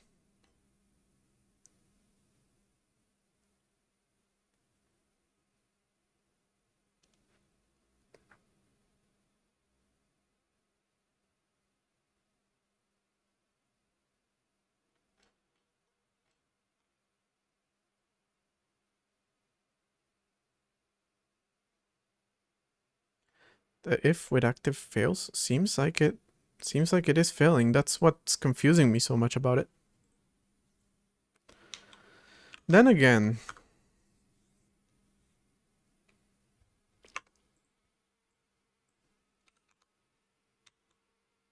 entity 10. This one doesn't have a collision, so it makes sense that this one would fail. Entity 11 does have collision though. I am making clean, but we're also in a C file, so that shouldn't be a problem.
11, 12, and 13 have collision. Why do you think it doesn't?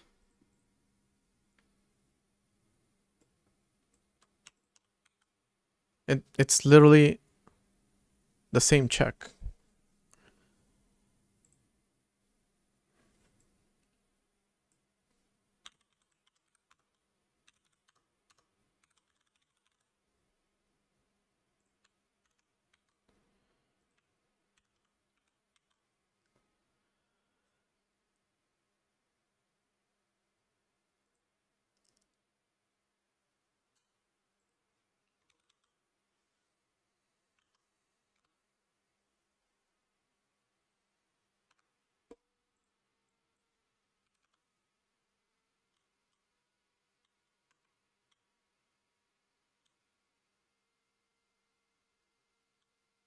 Oh, another thing I just realized. Well, that's probably already gone, but it said something about image downsizing, so that seems to work well. Wait, hold on. I didn't even look what the ghost looks like before I said something like that. Here it works well, of course, but like a small window. Yeah, never mind. Hold on.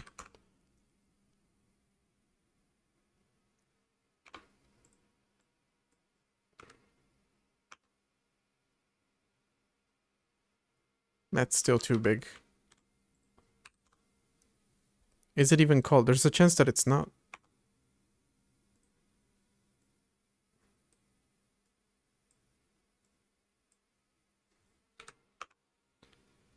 Yeah, image downsizing is not supported. Use at your own risk, and that's what the ghost looks like. So it's not working. Okay, I was wondering. It does say use at your own risk, so that's interesting. The fine movement collision is then not working because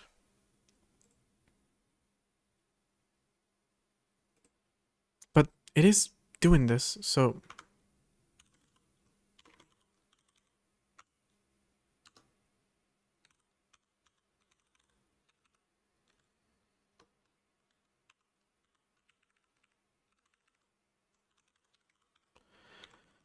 as collision.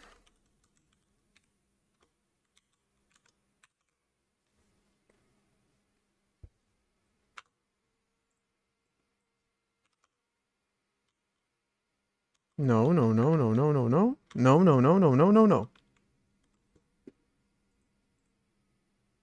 What?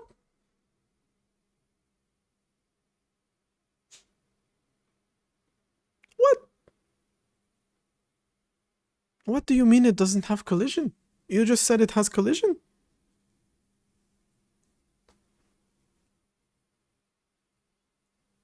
We've just established it has a collision.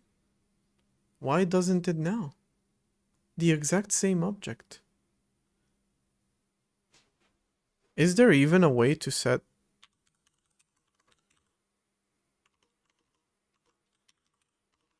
There's barely any places where you...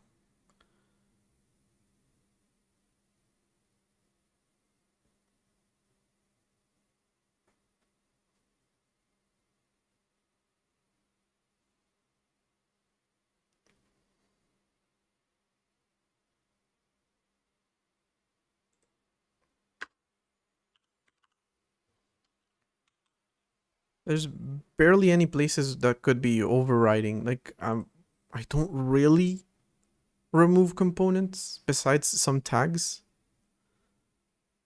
The fact that this one would fail is very suspicious. Specifically here, specifically this, that is so weird.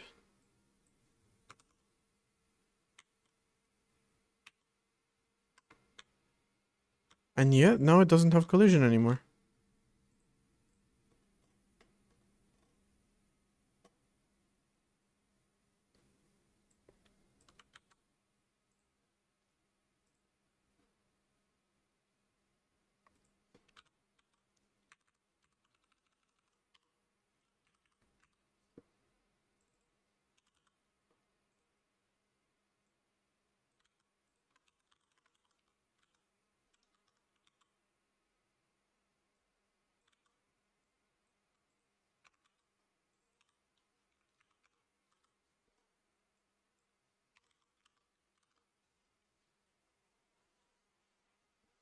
So fucking insane.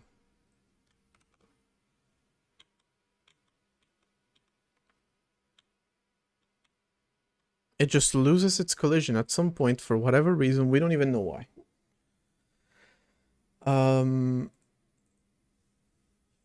That leads us to the question. Apparently you don't have this collision. Do you have a mask for the collision? Does it retain some of its values? And just somehow this one is getting reset? Well, obviously, you put that inside here. Doesn't work. For the player, it should be 0 because they don't have a collision. For this guy, it's also 0.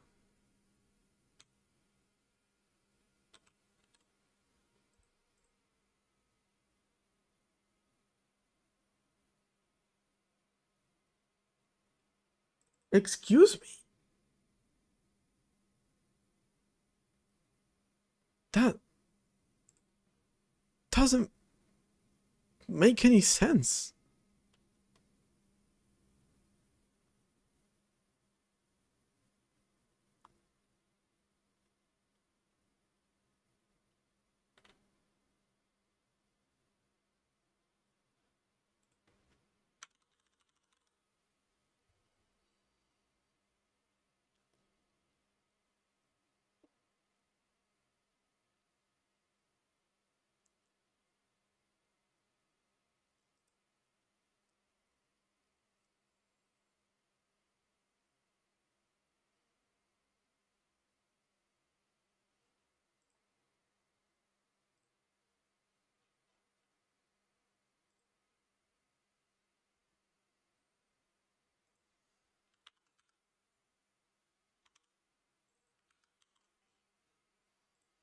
Let me try something. It's not collision anymore, it's now collision T. Right? Yeah, so check that. That. That.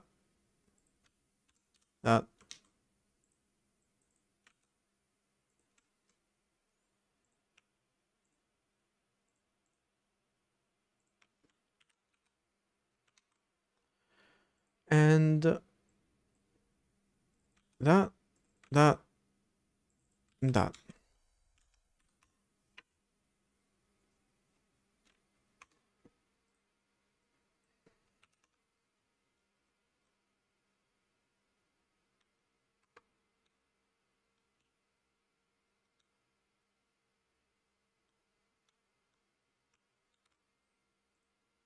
Now it works.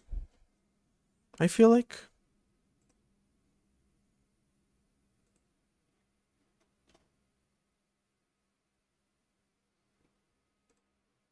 No, it still doesn't. It still always prints.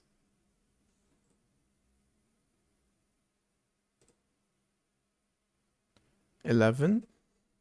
Then it prints this for 11, and then it prints 0 for the mask. What the fuck?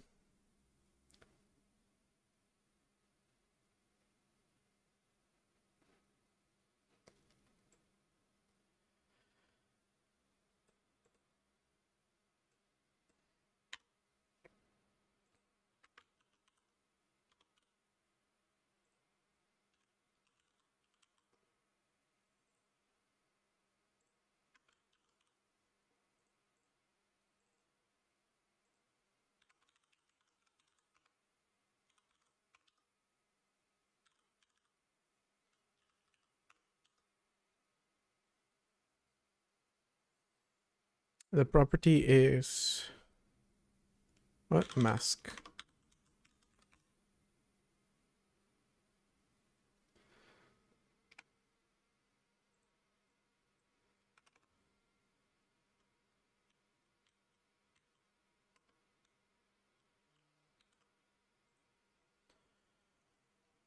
No, it's not.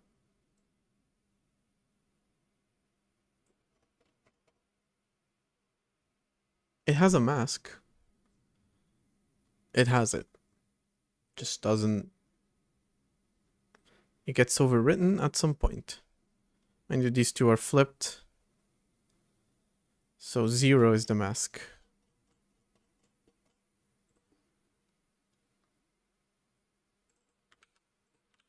I feel like it has something to do with the name. I don't know why. I'm just gonna do that.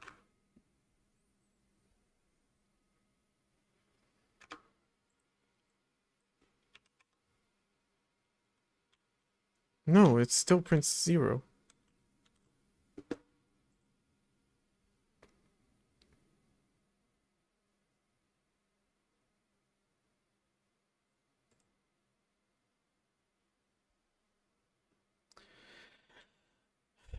I have no idea what's happening. Why does this keep happening? There's always something I have no idea what's happening.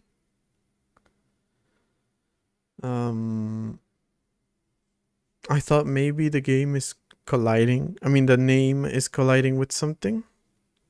But no, that's not it, because I changed it and it still happens. Who the fuck is overriding you? Because even when I disable a component, I don't make it 0.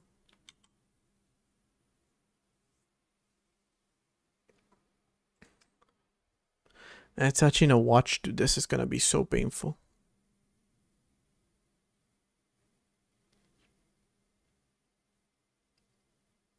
But what else can I possibly do?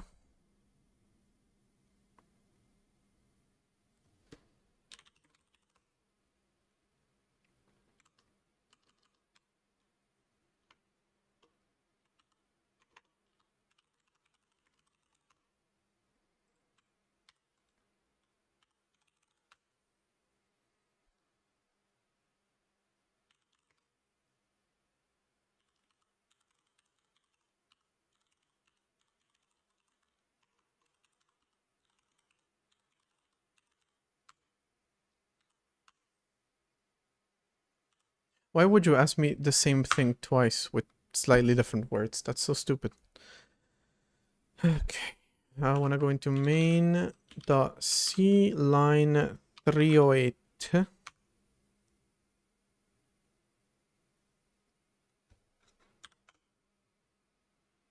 Are you serious? There is no main.c now?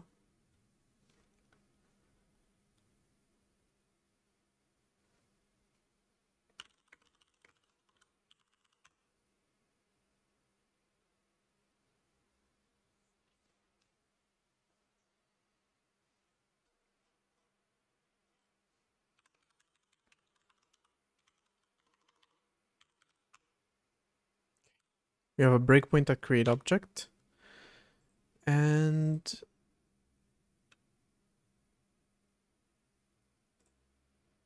a breakpoint at apply movement. Fucking hate Linux. I don't want to hear the year of the Linux desktop ever again, so long as I see this inconsistent ass copy pasting. I don't want to hear those words ever again.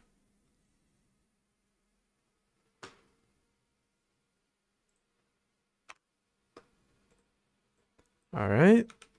We load the game. We got to create object. Has no line number information. Oh my god. I fucking hate GDB.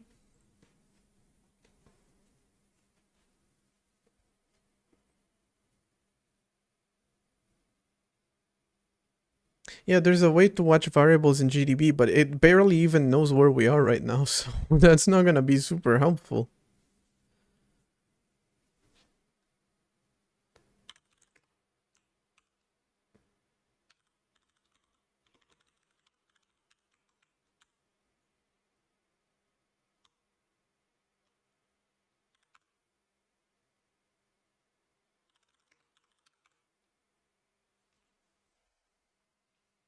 How are we in setup right now?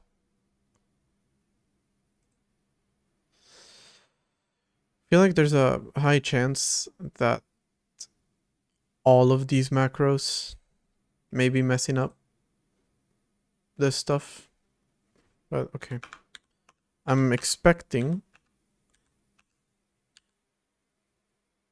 we're in a fly movement. How did we get here?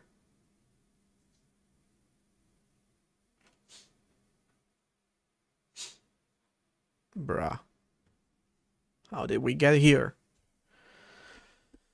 How is there an ad already?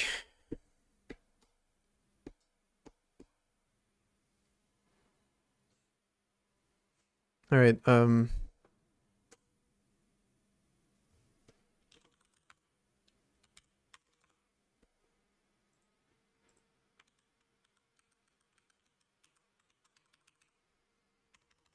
Jesus, that's hard to use. BTA will tell you how you got there. No, I mean, I know how I got there. It's just a matter of how did that happen so fast. Next, it didn't work the way I expected it to. Alright, I'm just gonna keep debugging this real quick. Because, don't want to waste all day on it.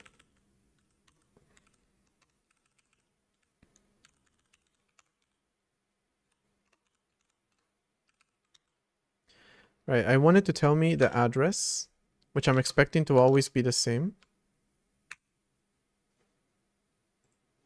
For the variable, which I'm assuming something or someone else is also overriding. Yeah, but if I keep all those other useless logs, that's not going to be super helpful. But again, it's so weird that only this is being overwritten.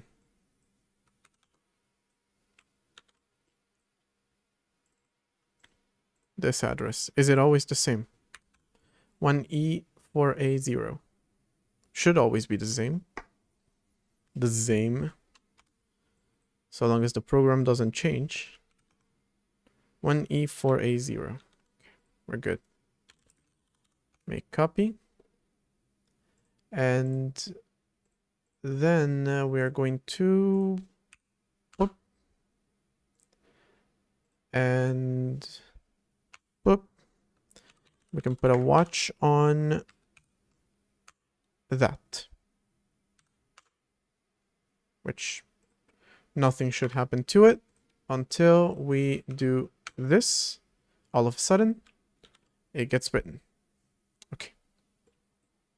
New value, 1. Exactly what I expect when I'm writing the value. Continue.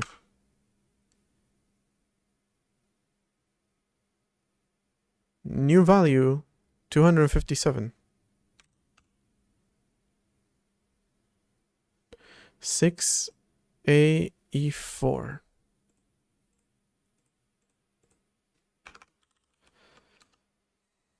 Continue. That's it. All right, so that's who's overriding it.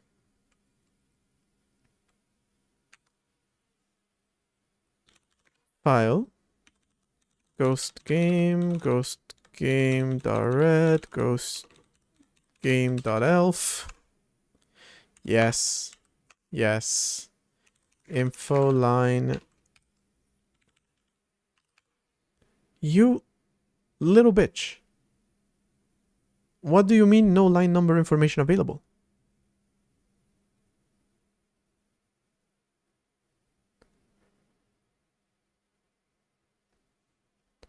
What is this backtrace anyway? 3F8? 3FC? That's not an address, bro.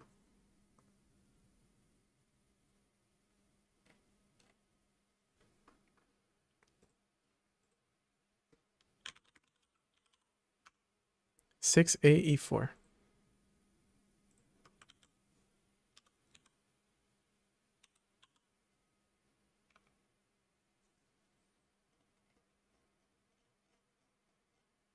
Create object.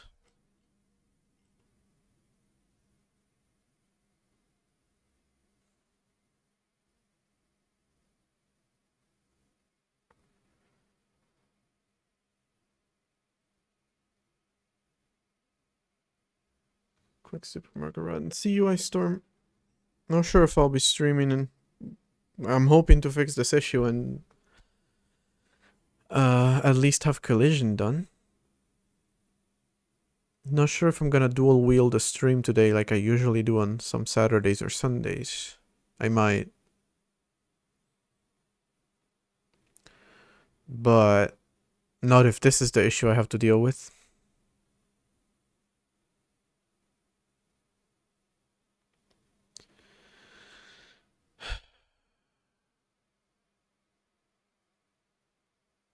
Wait.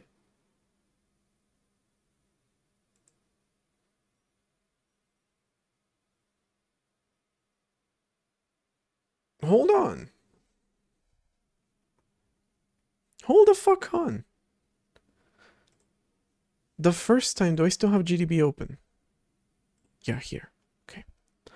The first time the value got overwritten by 6AD8. And then 6AE4. So, are two components overriding each other?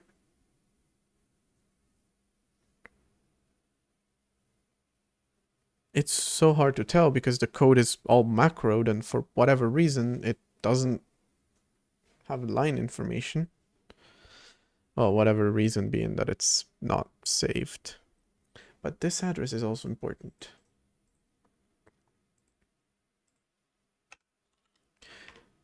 This is the one that's writing it, and then this one is calling it. Both of which are within create object. So it's being overwritten in the same function that creates it. But like where, bro?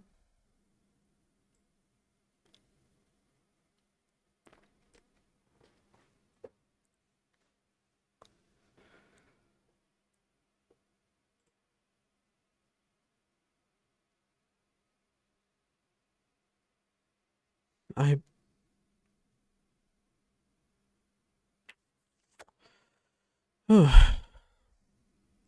don't know what's going on.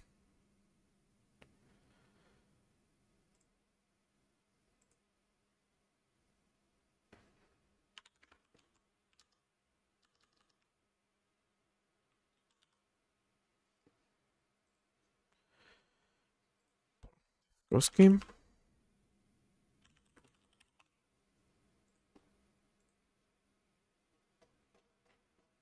Wasn't it G to get line information?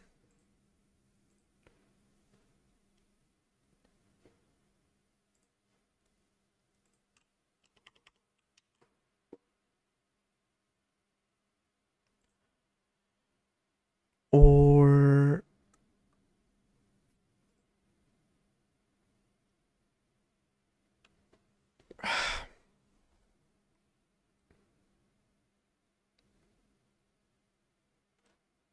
oh yeah, it was, but then you need to use this, I think.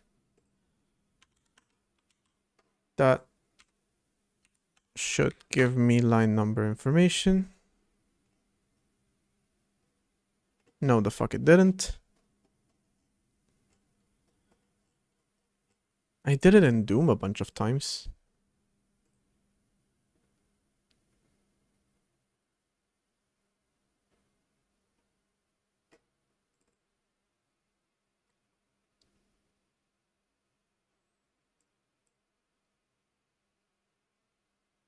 D. The option is D, not S. D is what I was using.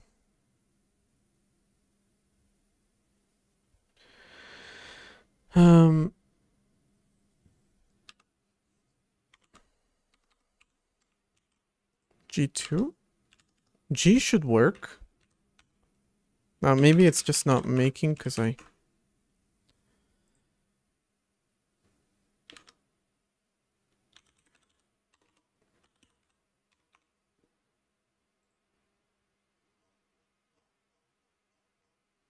Bro, is there no way to get any fucking debug information for this specific program? It just doesn't work. Nothing I try works. GDB doesn't work. G doesn't work. G2 doesn't work. I'm just gonna put G everywhere.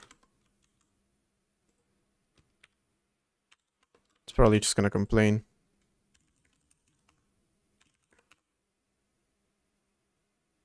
No, that worked.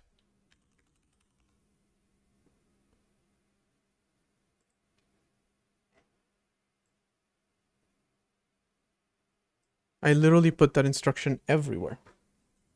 Which again, used to work in Doom. Oh my god.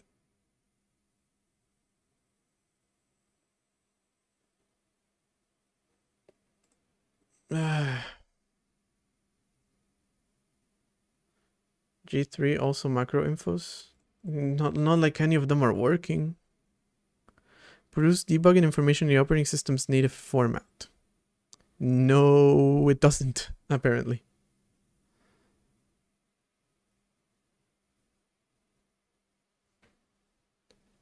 And this is for GCC, right? So I should put it here. No. Here.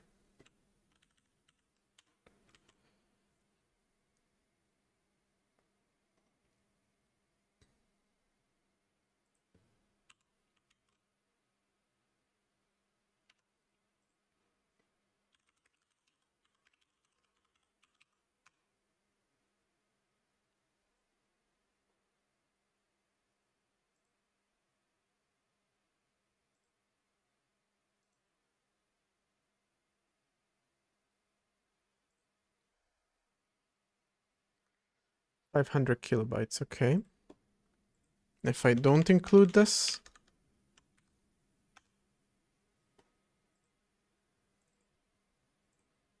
400 KB. So it is printing information.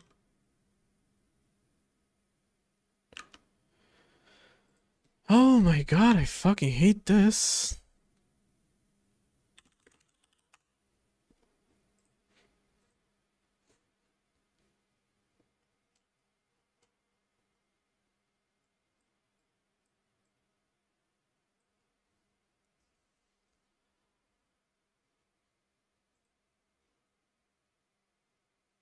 L for OBJ dump?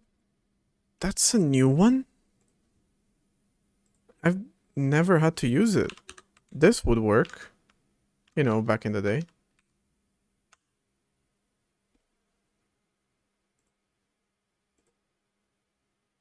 Okay, at least it has that. It can give me some information on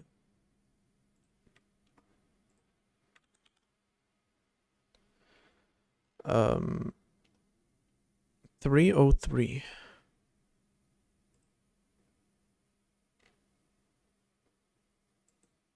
Yeah. That's the one that's creating. And then this one.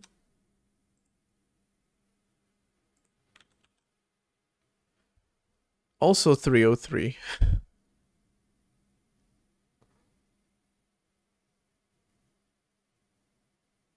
What the fuck is this?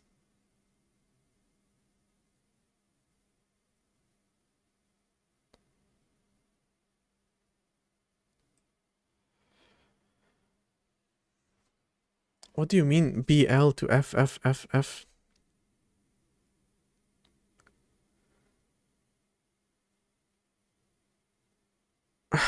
Pretty sure that the address has changed. Alright, we're just gonna make clean, make copy. Run virt debug.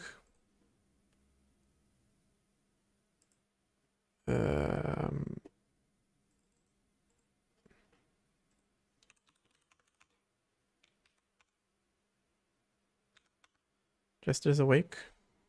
Hi, Jester.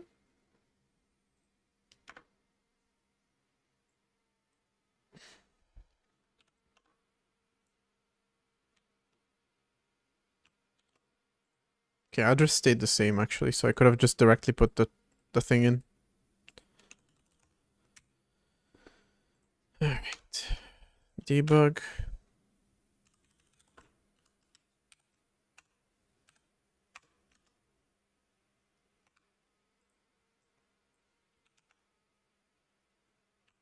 Alright. Backtrace. No fucking... Oh, wait, hold on.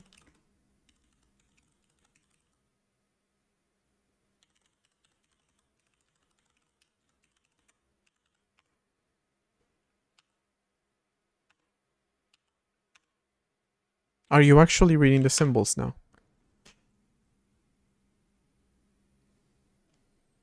Okay. Okay. It's reading the symbols. Amazing. That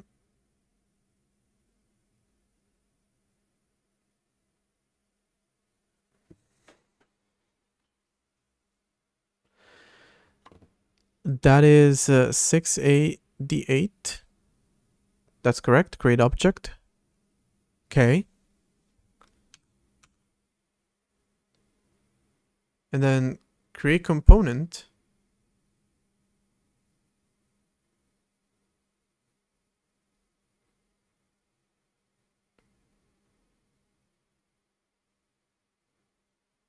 What? In the same...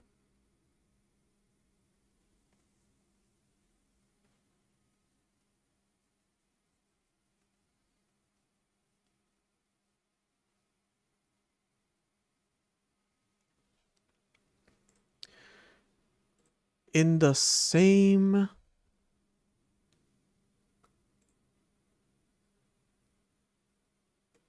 line of code. It is overriding. 2571? So probably this.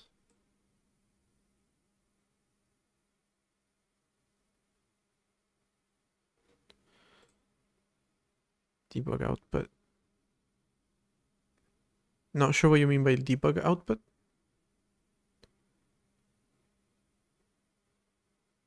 Because then it works here.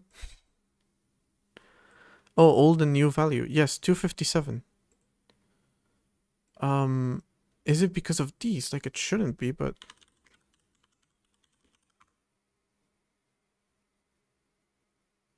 You piece of shit. You were supposed to print the actual value of it. Yeah, the watch... This is what's doing it. This is overriding the value.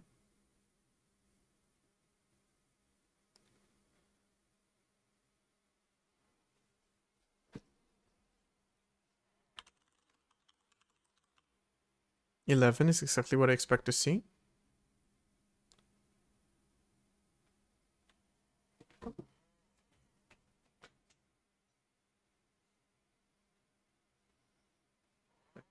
Oh, wait, are you coming?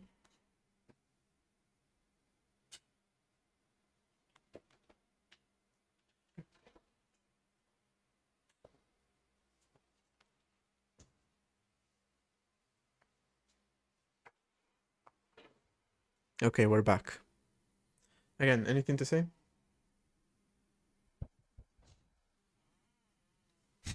Is what he said. Which probably got picked up by the noise cancellation. And you didn't hear it. But that is what he said. The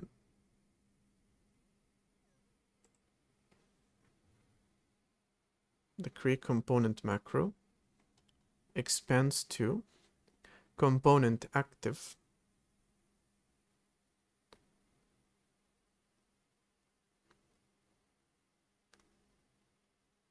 layer dynamic mask writes that. The only thing I can think of is that it's... Are you laying down? Okay.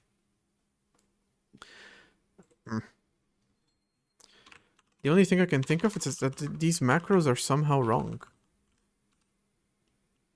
Sorry, not these macros, these values. CT dynamic and CT environment. And maybe even CT... Yeah, they have values that are not what I expect them to be.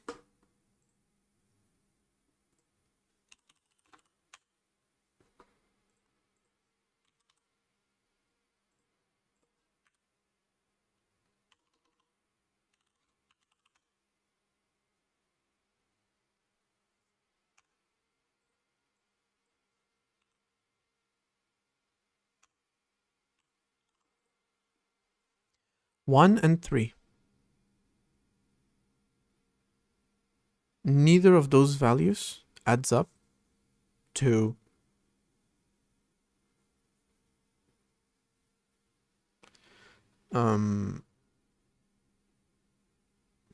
that other thing, 257.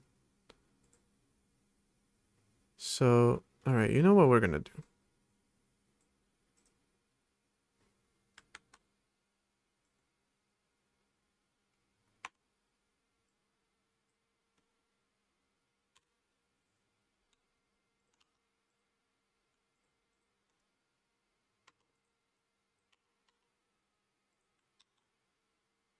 Let's see what happens here. We should, at the very least, be getting some more detailed line number information on where it is that it's crashing. Again, expecting it to be the same address, so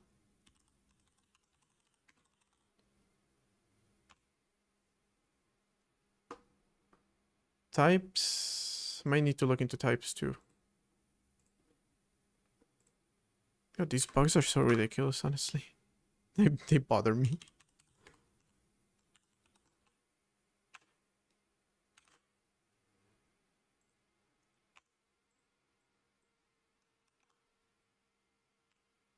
Damn it, it changed. It moved. Yeah, start over.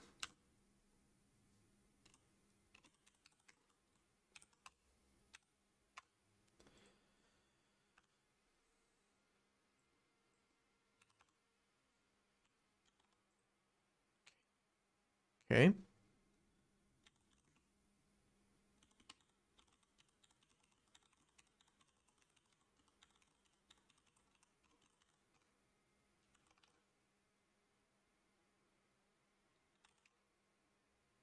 Create object, line 306.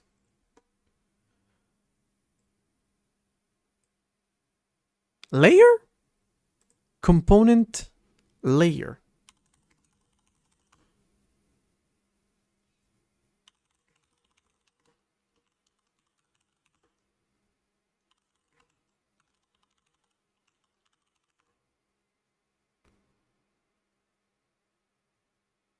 Why are they pointing to the same variable?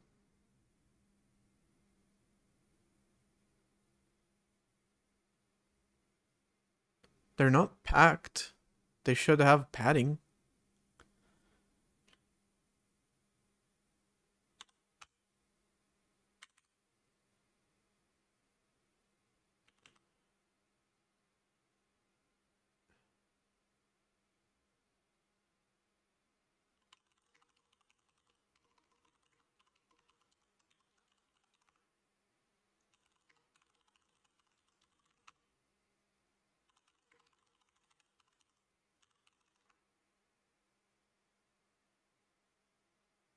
Huh?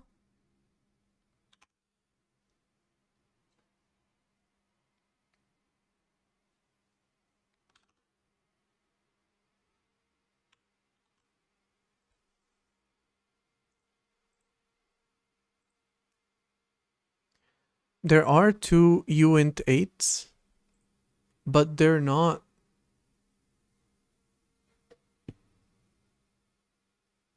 packed. They shouldn't be pointing to the same place.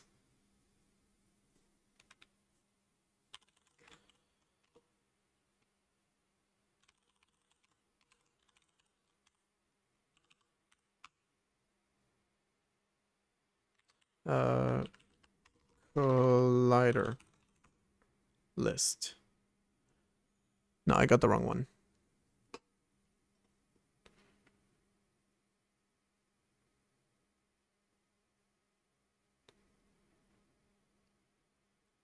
Collider list 176. Which entity ID was it? God damn it.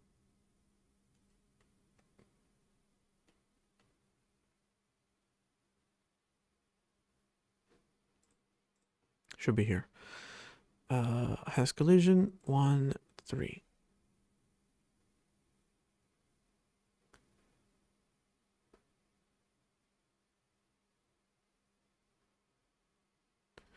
The macro is just bool active, layer, mask, collider. No padding, packing, or anything like that.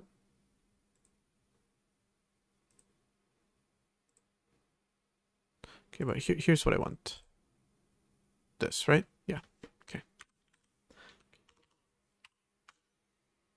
I don't care what that is, but care about this. That is active component 168E8.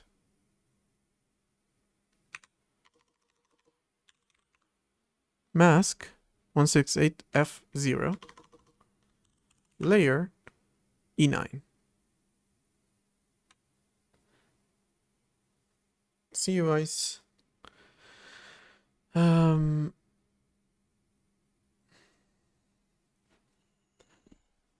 It is packing them. It is packing them. Because the boolean is at address E8. And the layer is at address E9. And then the mask is at address F0. That doesn't make any sense. Why are you packing them?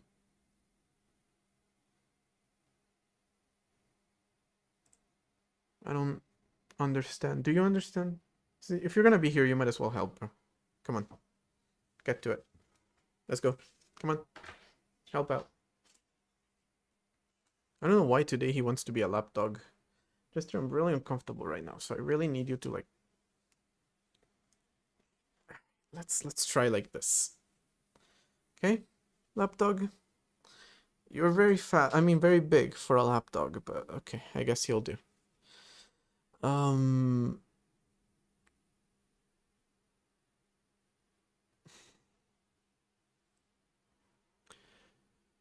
So confused as to why this is being... That's such a weird thing. But if I do this, then I'm assuming it is going to work. Alright. What do you think, Jester? No opinion.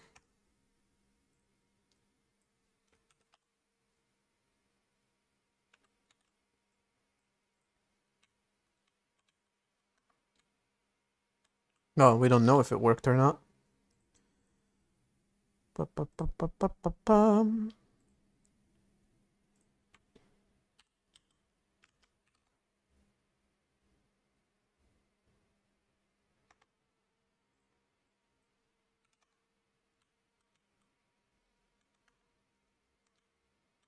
It still marks it as not having collision.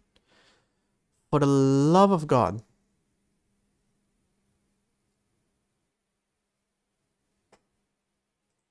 The worst part is it's actually not being overwritten.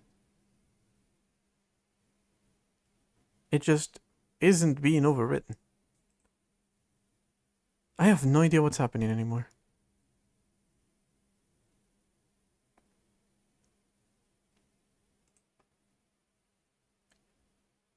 Struct layout is completely implementation defined, but this is not how structs have ever worked in this.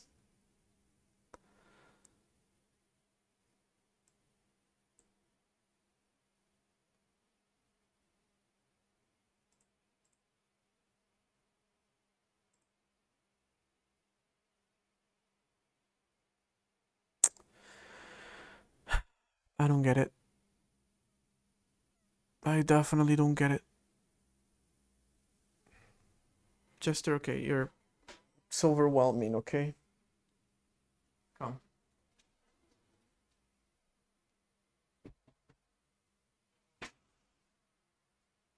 Don't break the bed.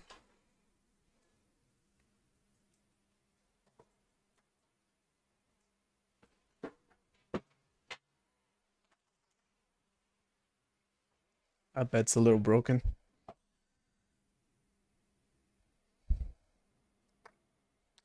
Yeah, as far as packing, I understand, but like this compiler hasn't changed, so how can it possibly have changed for this specific variable? Like, it makes no sense. But again, it is overriding a variable that's not actually being overwritten. It is not being overwritten. That is the biggest issue with it.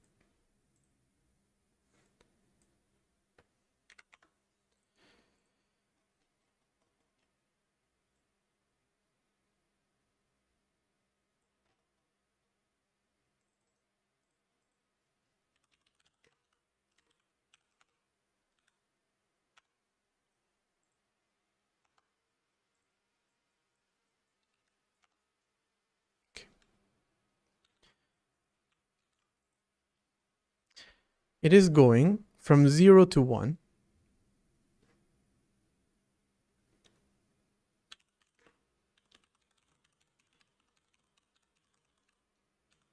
I hate having to type this whole thing in every time.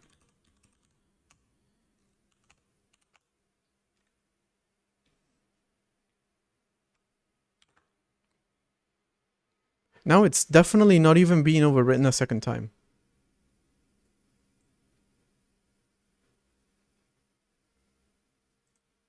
So how this is happening, I have no idea. Best thing I can do though is check this.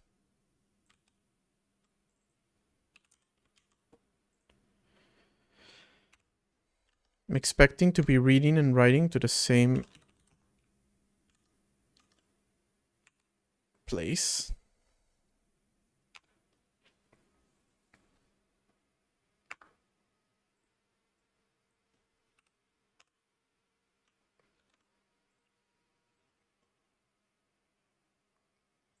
For 11, it's 16A B8.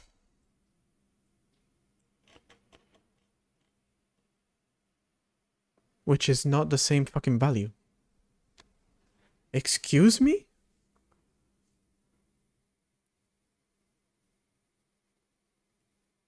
That is a statically allocated list. How is it moving? How on earth is it moving? It goes from 1E to 1.6.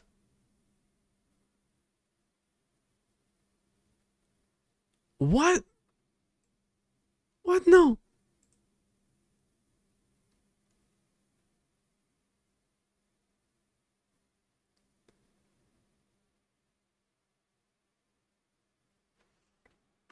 Although, I do see that it is declared as static.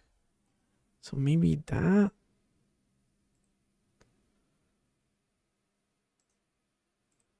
shouldn't be static.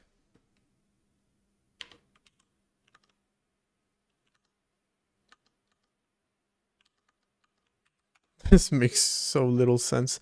No.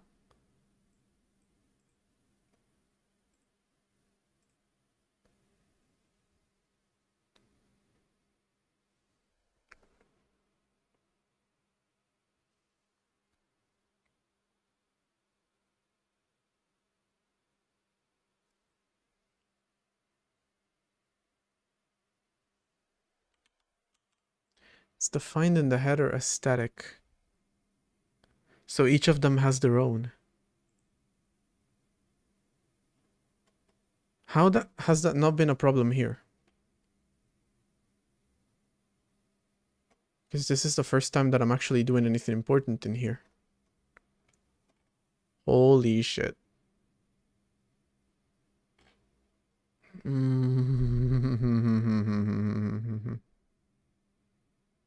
I see. So what should I declare it as?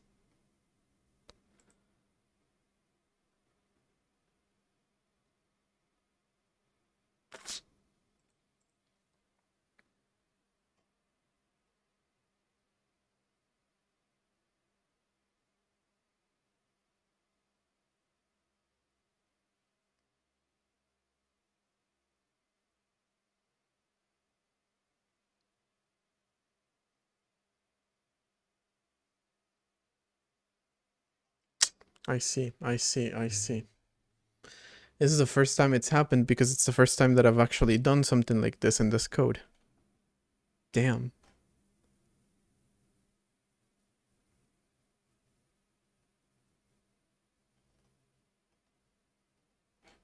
Damn.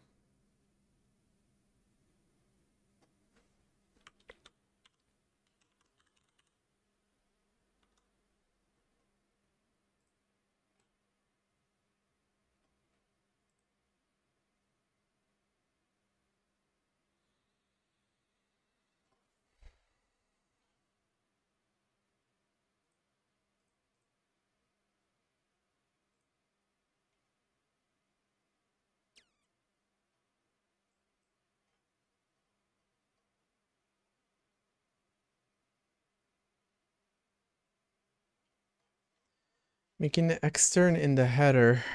Yeah, the problem is that I'm not, like, I'm defining it all in the header. I shouldn't have to also implement components. That just makes everything so much more complicated. Jesus. I don't want to have to register components. That's the last thing I want to do.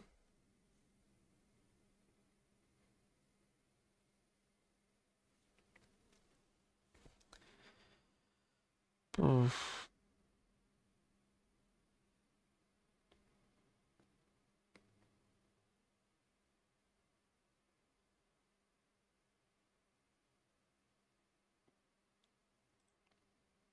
This is gonna be a problem. All right. Here's what we're gonna do because we can't waste too much time thinking about this right now.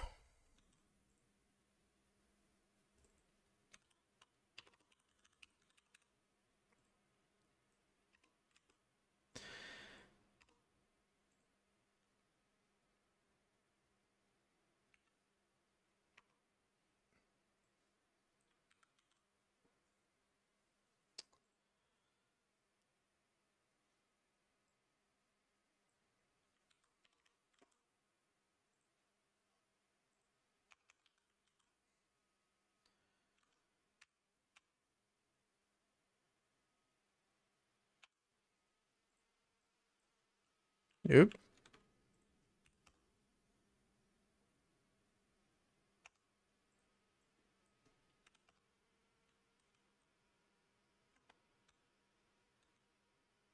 Is it still not fucking working? Please.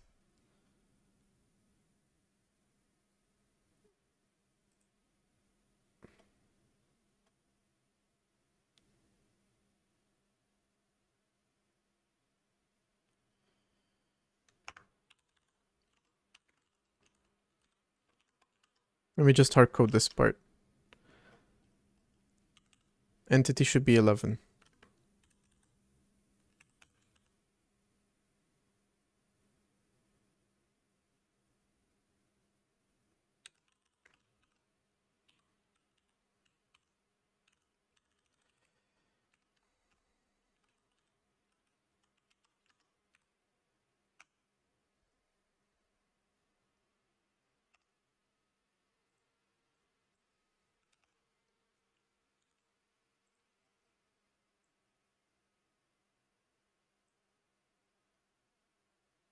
Okay, now it's pointing to the same place. No fucking excuses.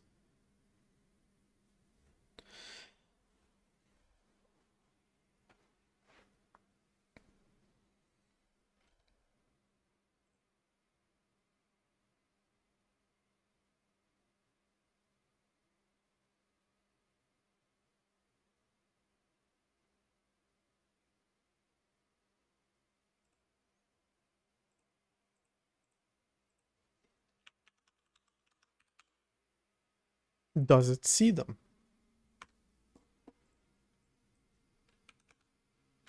Yes, it does. Good. But now you guys also need to move with me. Otherwise, won't work. Alright, I'll need to come up with a solution to this later tonight. The translation units don't have to read the whole implementation. It's so stupid.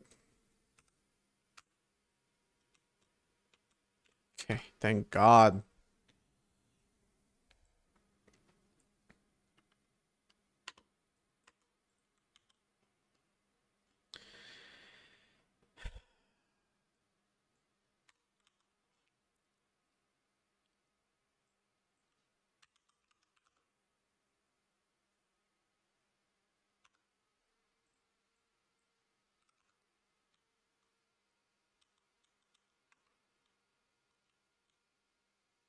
Hmm. It actually won't move. So I guess that's a good sign. Except it's not working properly, but hey. Um.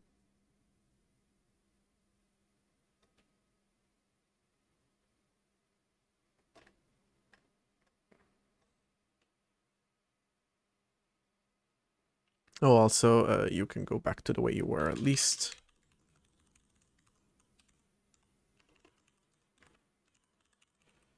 And I guess now they're called colliders, not collision. But okay.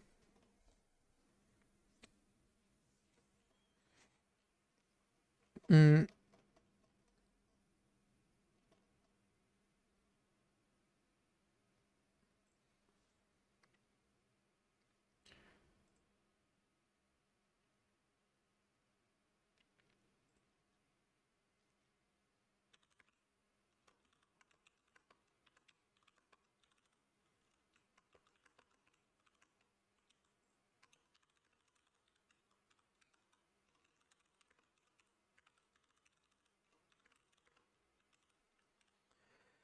Okay, entity ED collided with entity E. Tell me what's going on.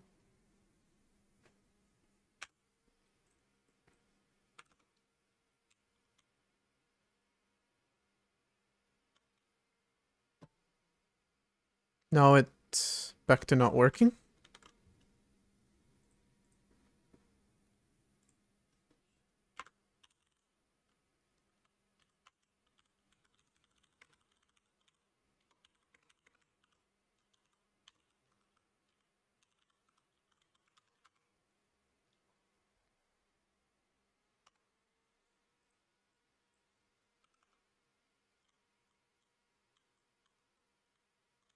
No, okay, it's back to not working.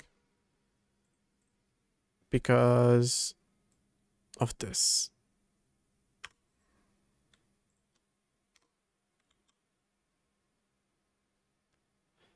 Phantasmito instead of Ghost Game. Might just do that. Just gonna hardcode which entity I'm gonna possess.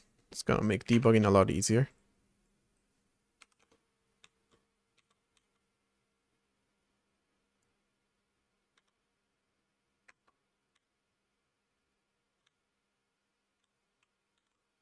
Yeah, it's preventing me from colliding.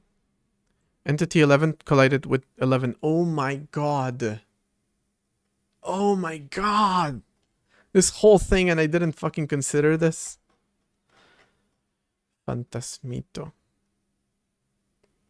Is it easy for English speakers to say?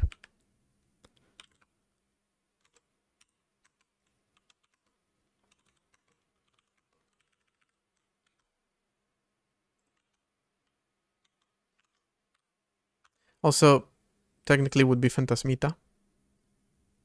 Don't ask why, like, gender rules in Spanish don't make any sense. Yes, even a male ghost ends with an A, but it's still a masculine word, by the way. It's not feminine.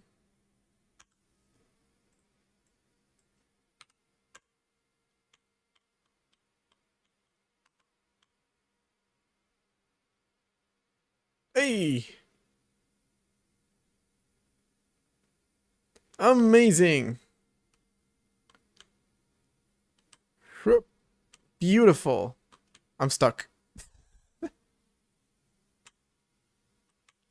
I'm fucking stuck. Slide out of there. Come on, man. Get off. Alright, it's a bit buggy, but it's there. We got collision. Let's stack these bitches like Tetris.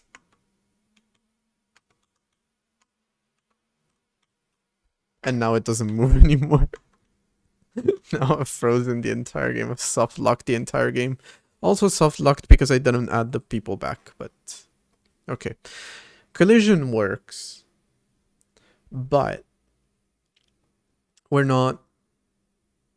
All right, I'm done for now. I'm fucking done for now. Oh, these kinds of bugs are so annoying, and I'm gonna have to find a solution for them, which really sucks because, yeah, it means you can't have multiple like implementation files, or you have to have one place where you define all components. Yeah, I mean, I'm gonna need to think about this because they are defined for a different translation unit every time, and that means no, it's not good. It's not good. Figure out a way to fix this, hopefully by tomorrow. That way I'll be able to break down this file, because the entire game code is here at this point. Once I was finally starting to move it here, like there's some stuff here, but there's not a lot. There's some, this stuff isn't even involved. The entire game logic is now in here, or inside of these things. I don't know about coming back later to stream again. I think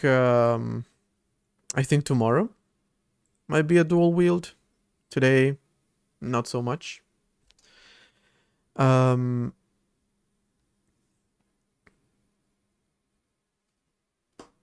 But yeah, I do want to think that over. I want to finish working on the pull requests that I'm waiting for, that I need to approve. Well, merge. They're already approved. Proper collision and raycasting. Okay, I'm gonna mark it as partially done. Done, but not proper.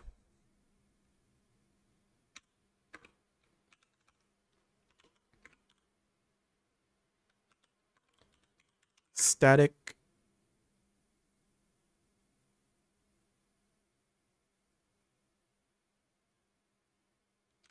component problem. Done but not proper is just chef's kiss. But we have rooms, we have cameras, we have objects, we have people. Oh, do I disable the people? Let me bring them back real quick, so I don't forget about them. I don't leave them in the icebox. All right. CDev. Interesting. All right. I'm gonna have to walk as soon as I raid, but I might do that. Okay. Of the things that I need to implement for the game to be proper, we got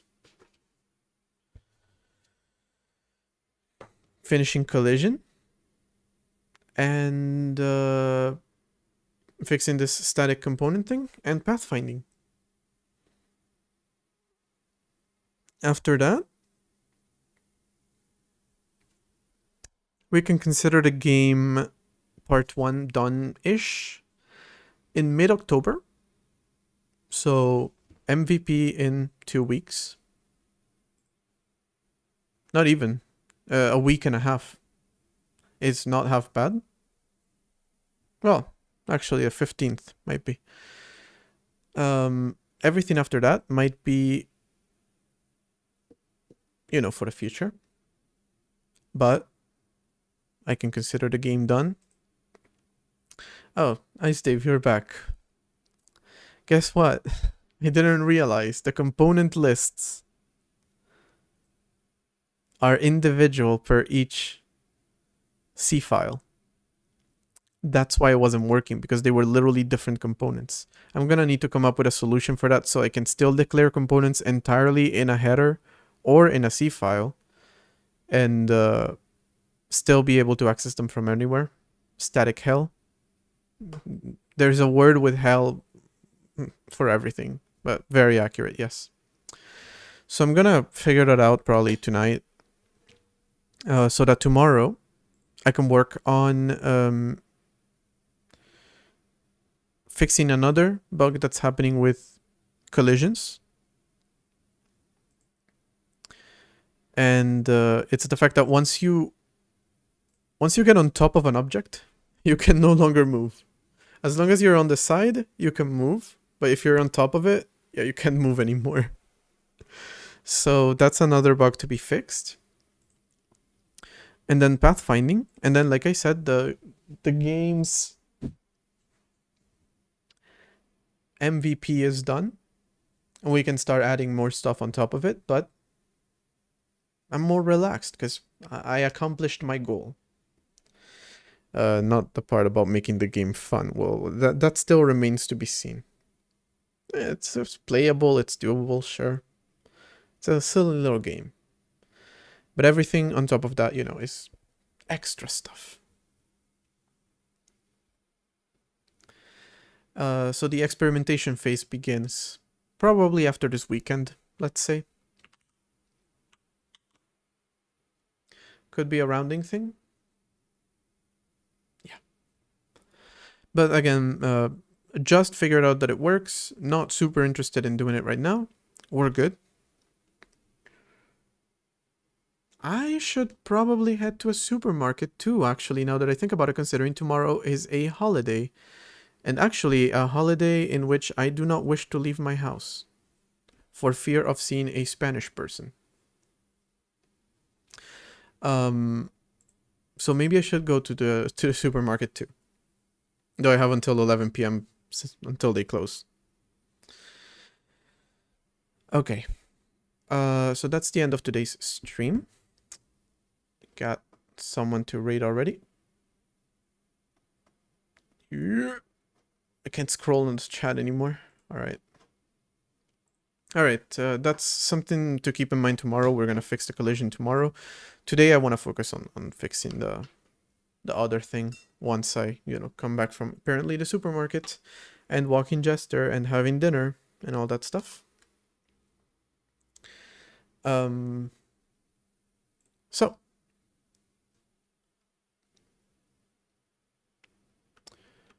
yeah, we're good on this.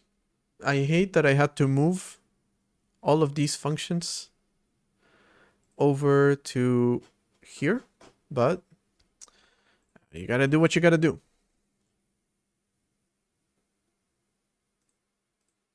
All right. Collision for objects and humans too, technically, but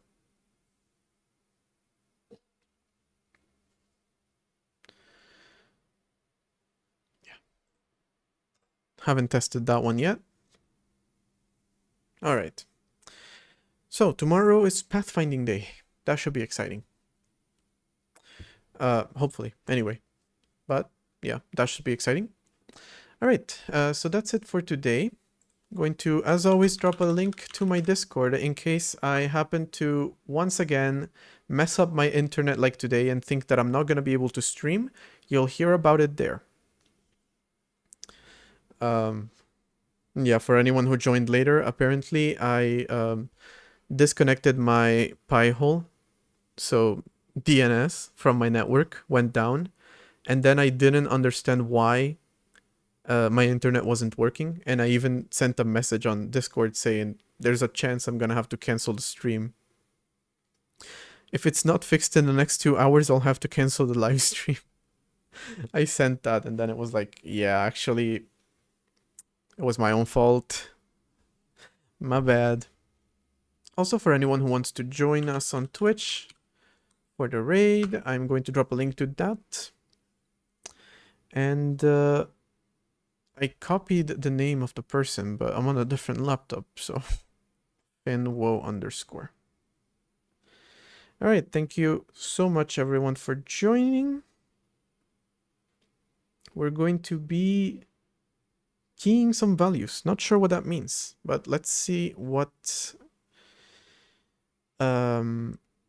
is happening.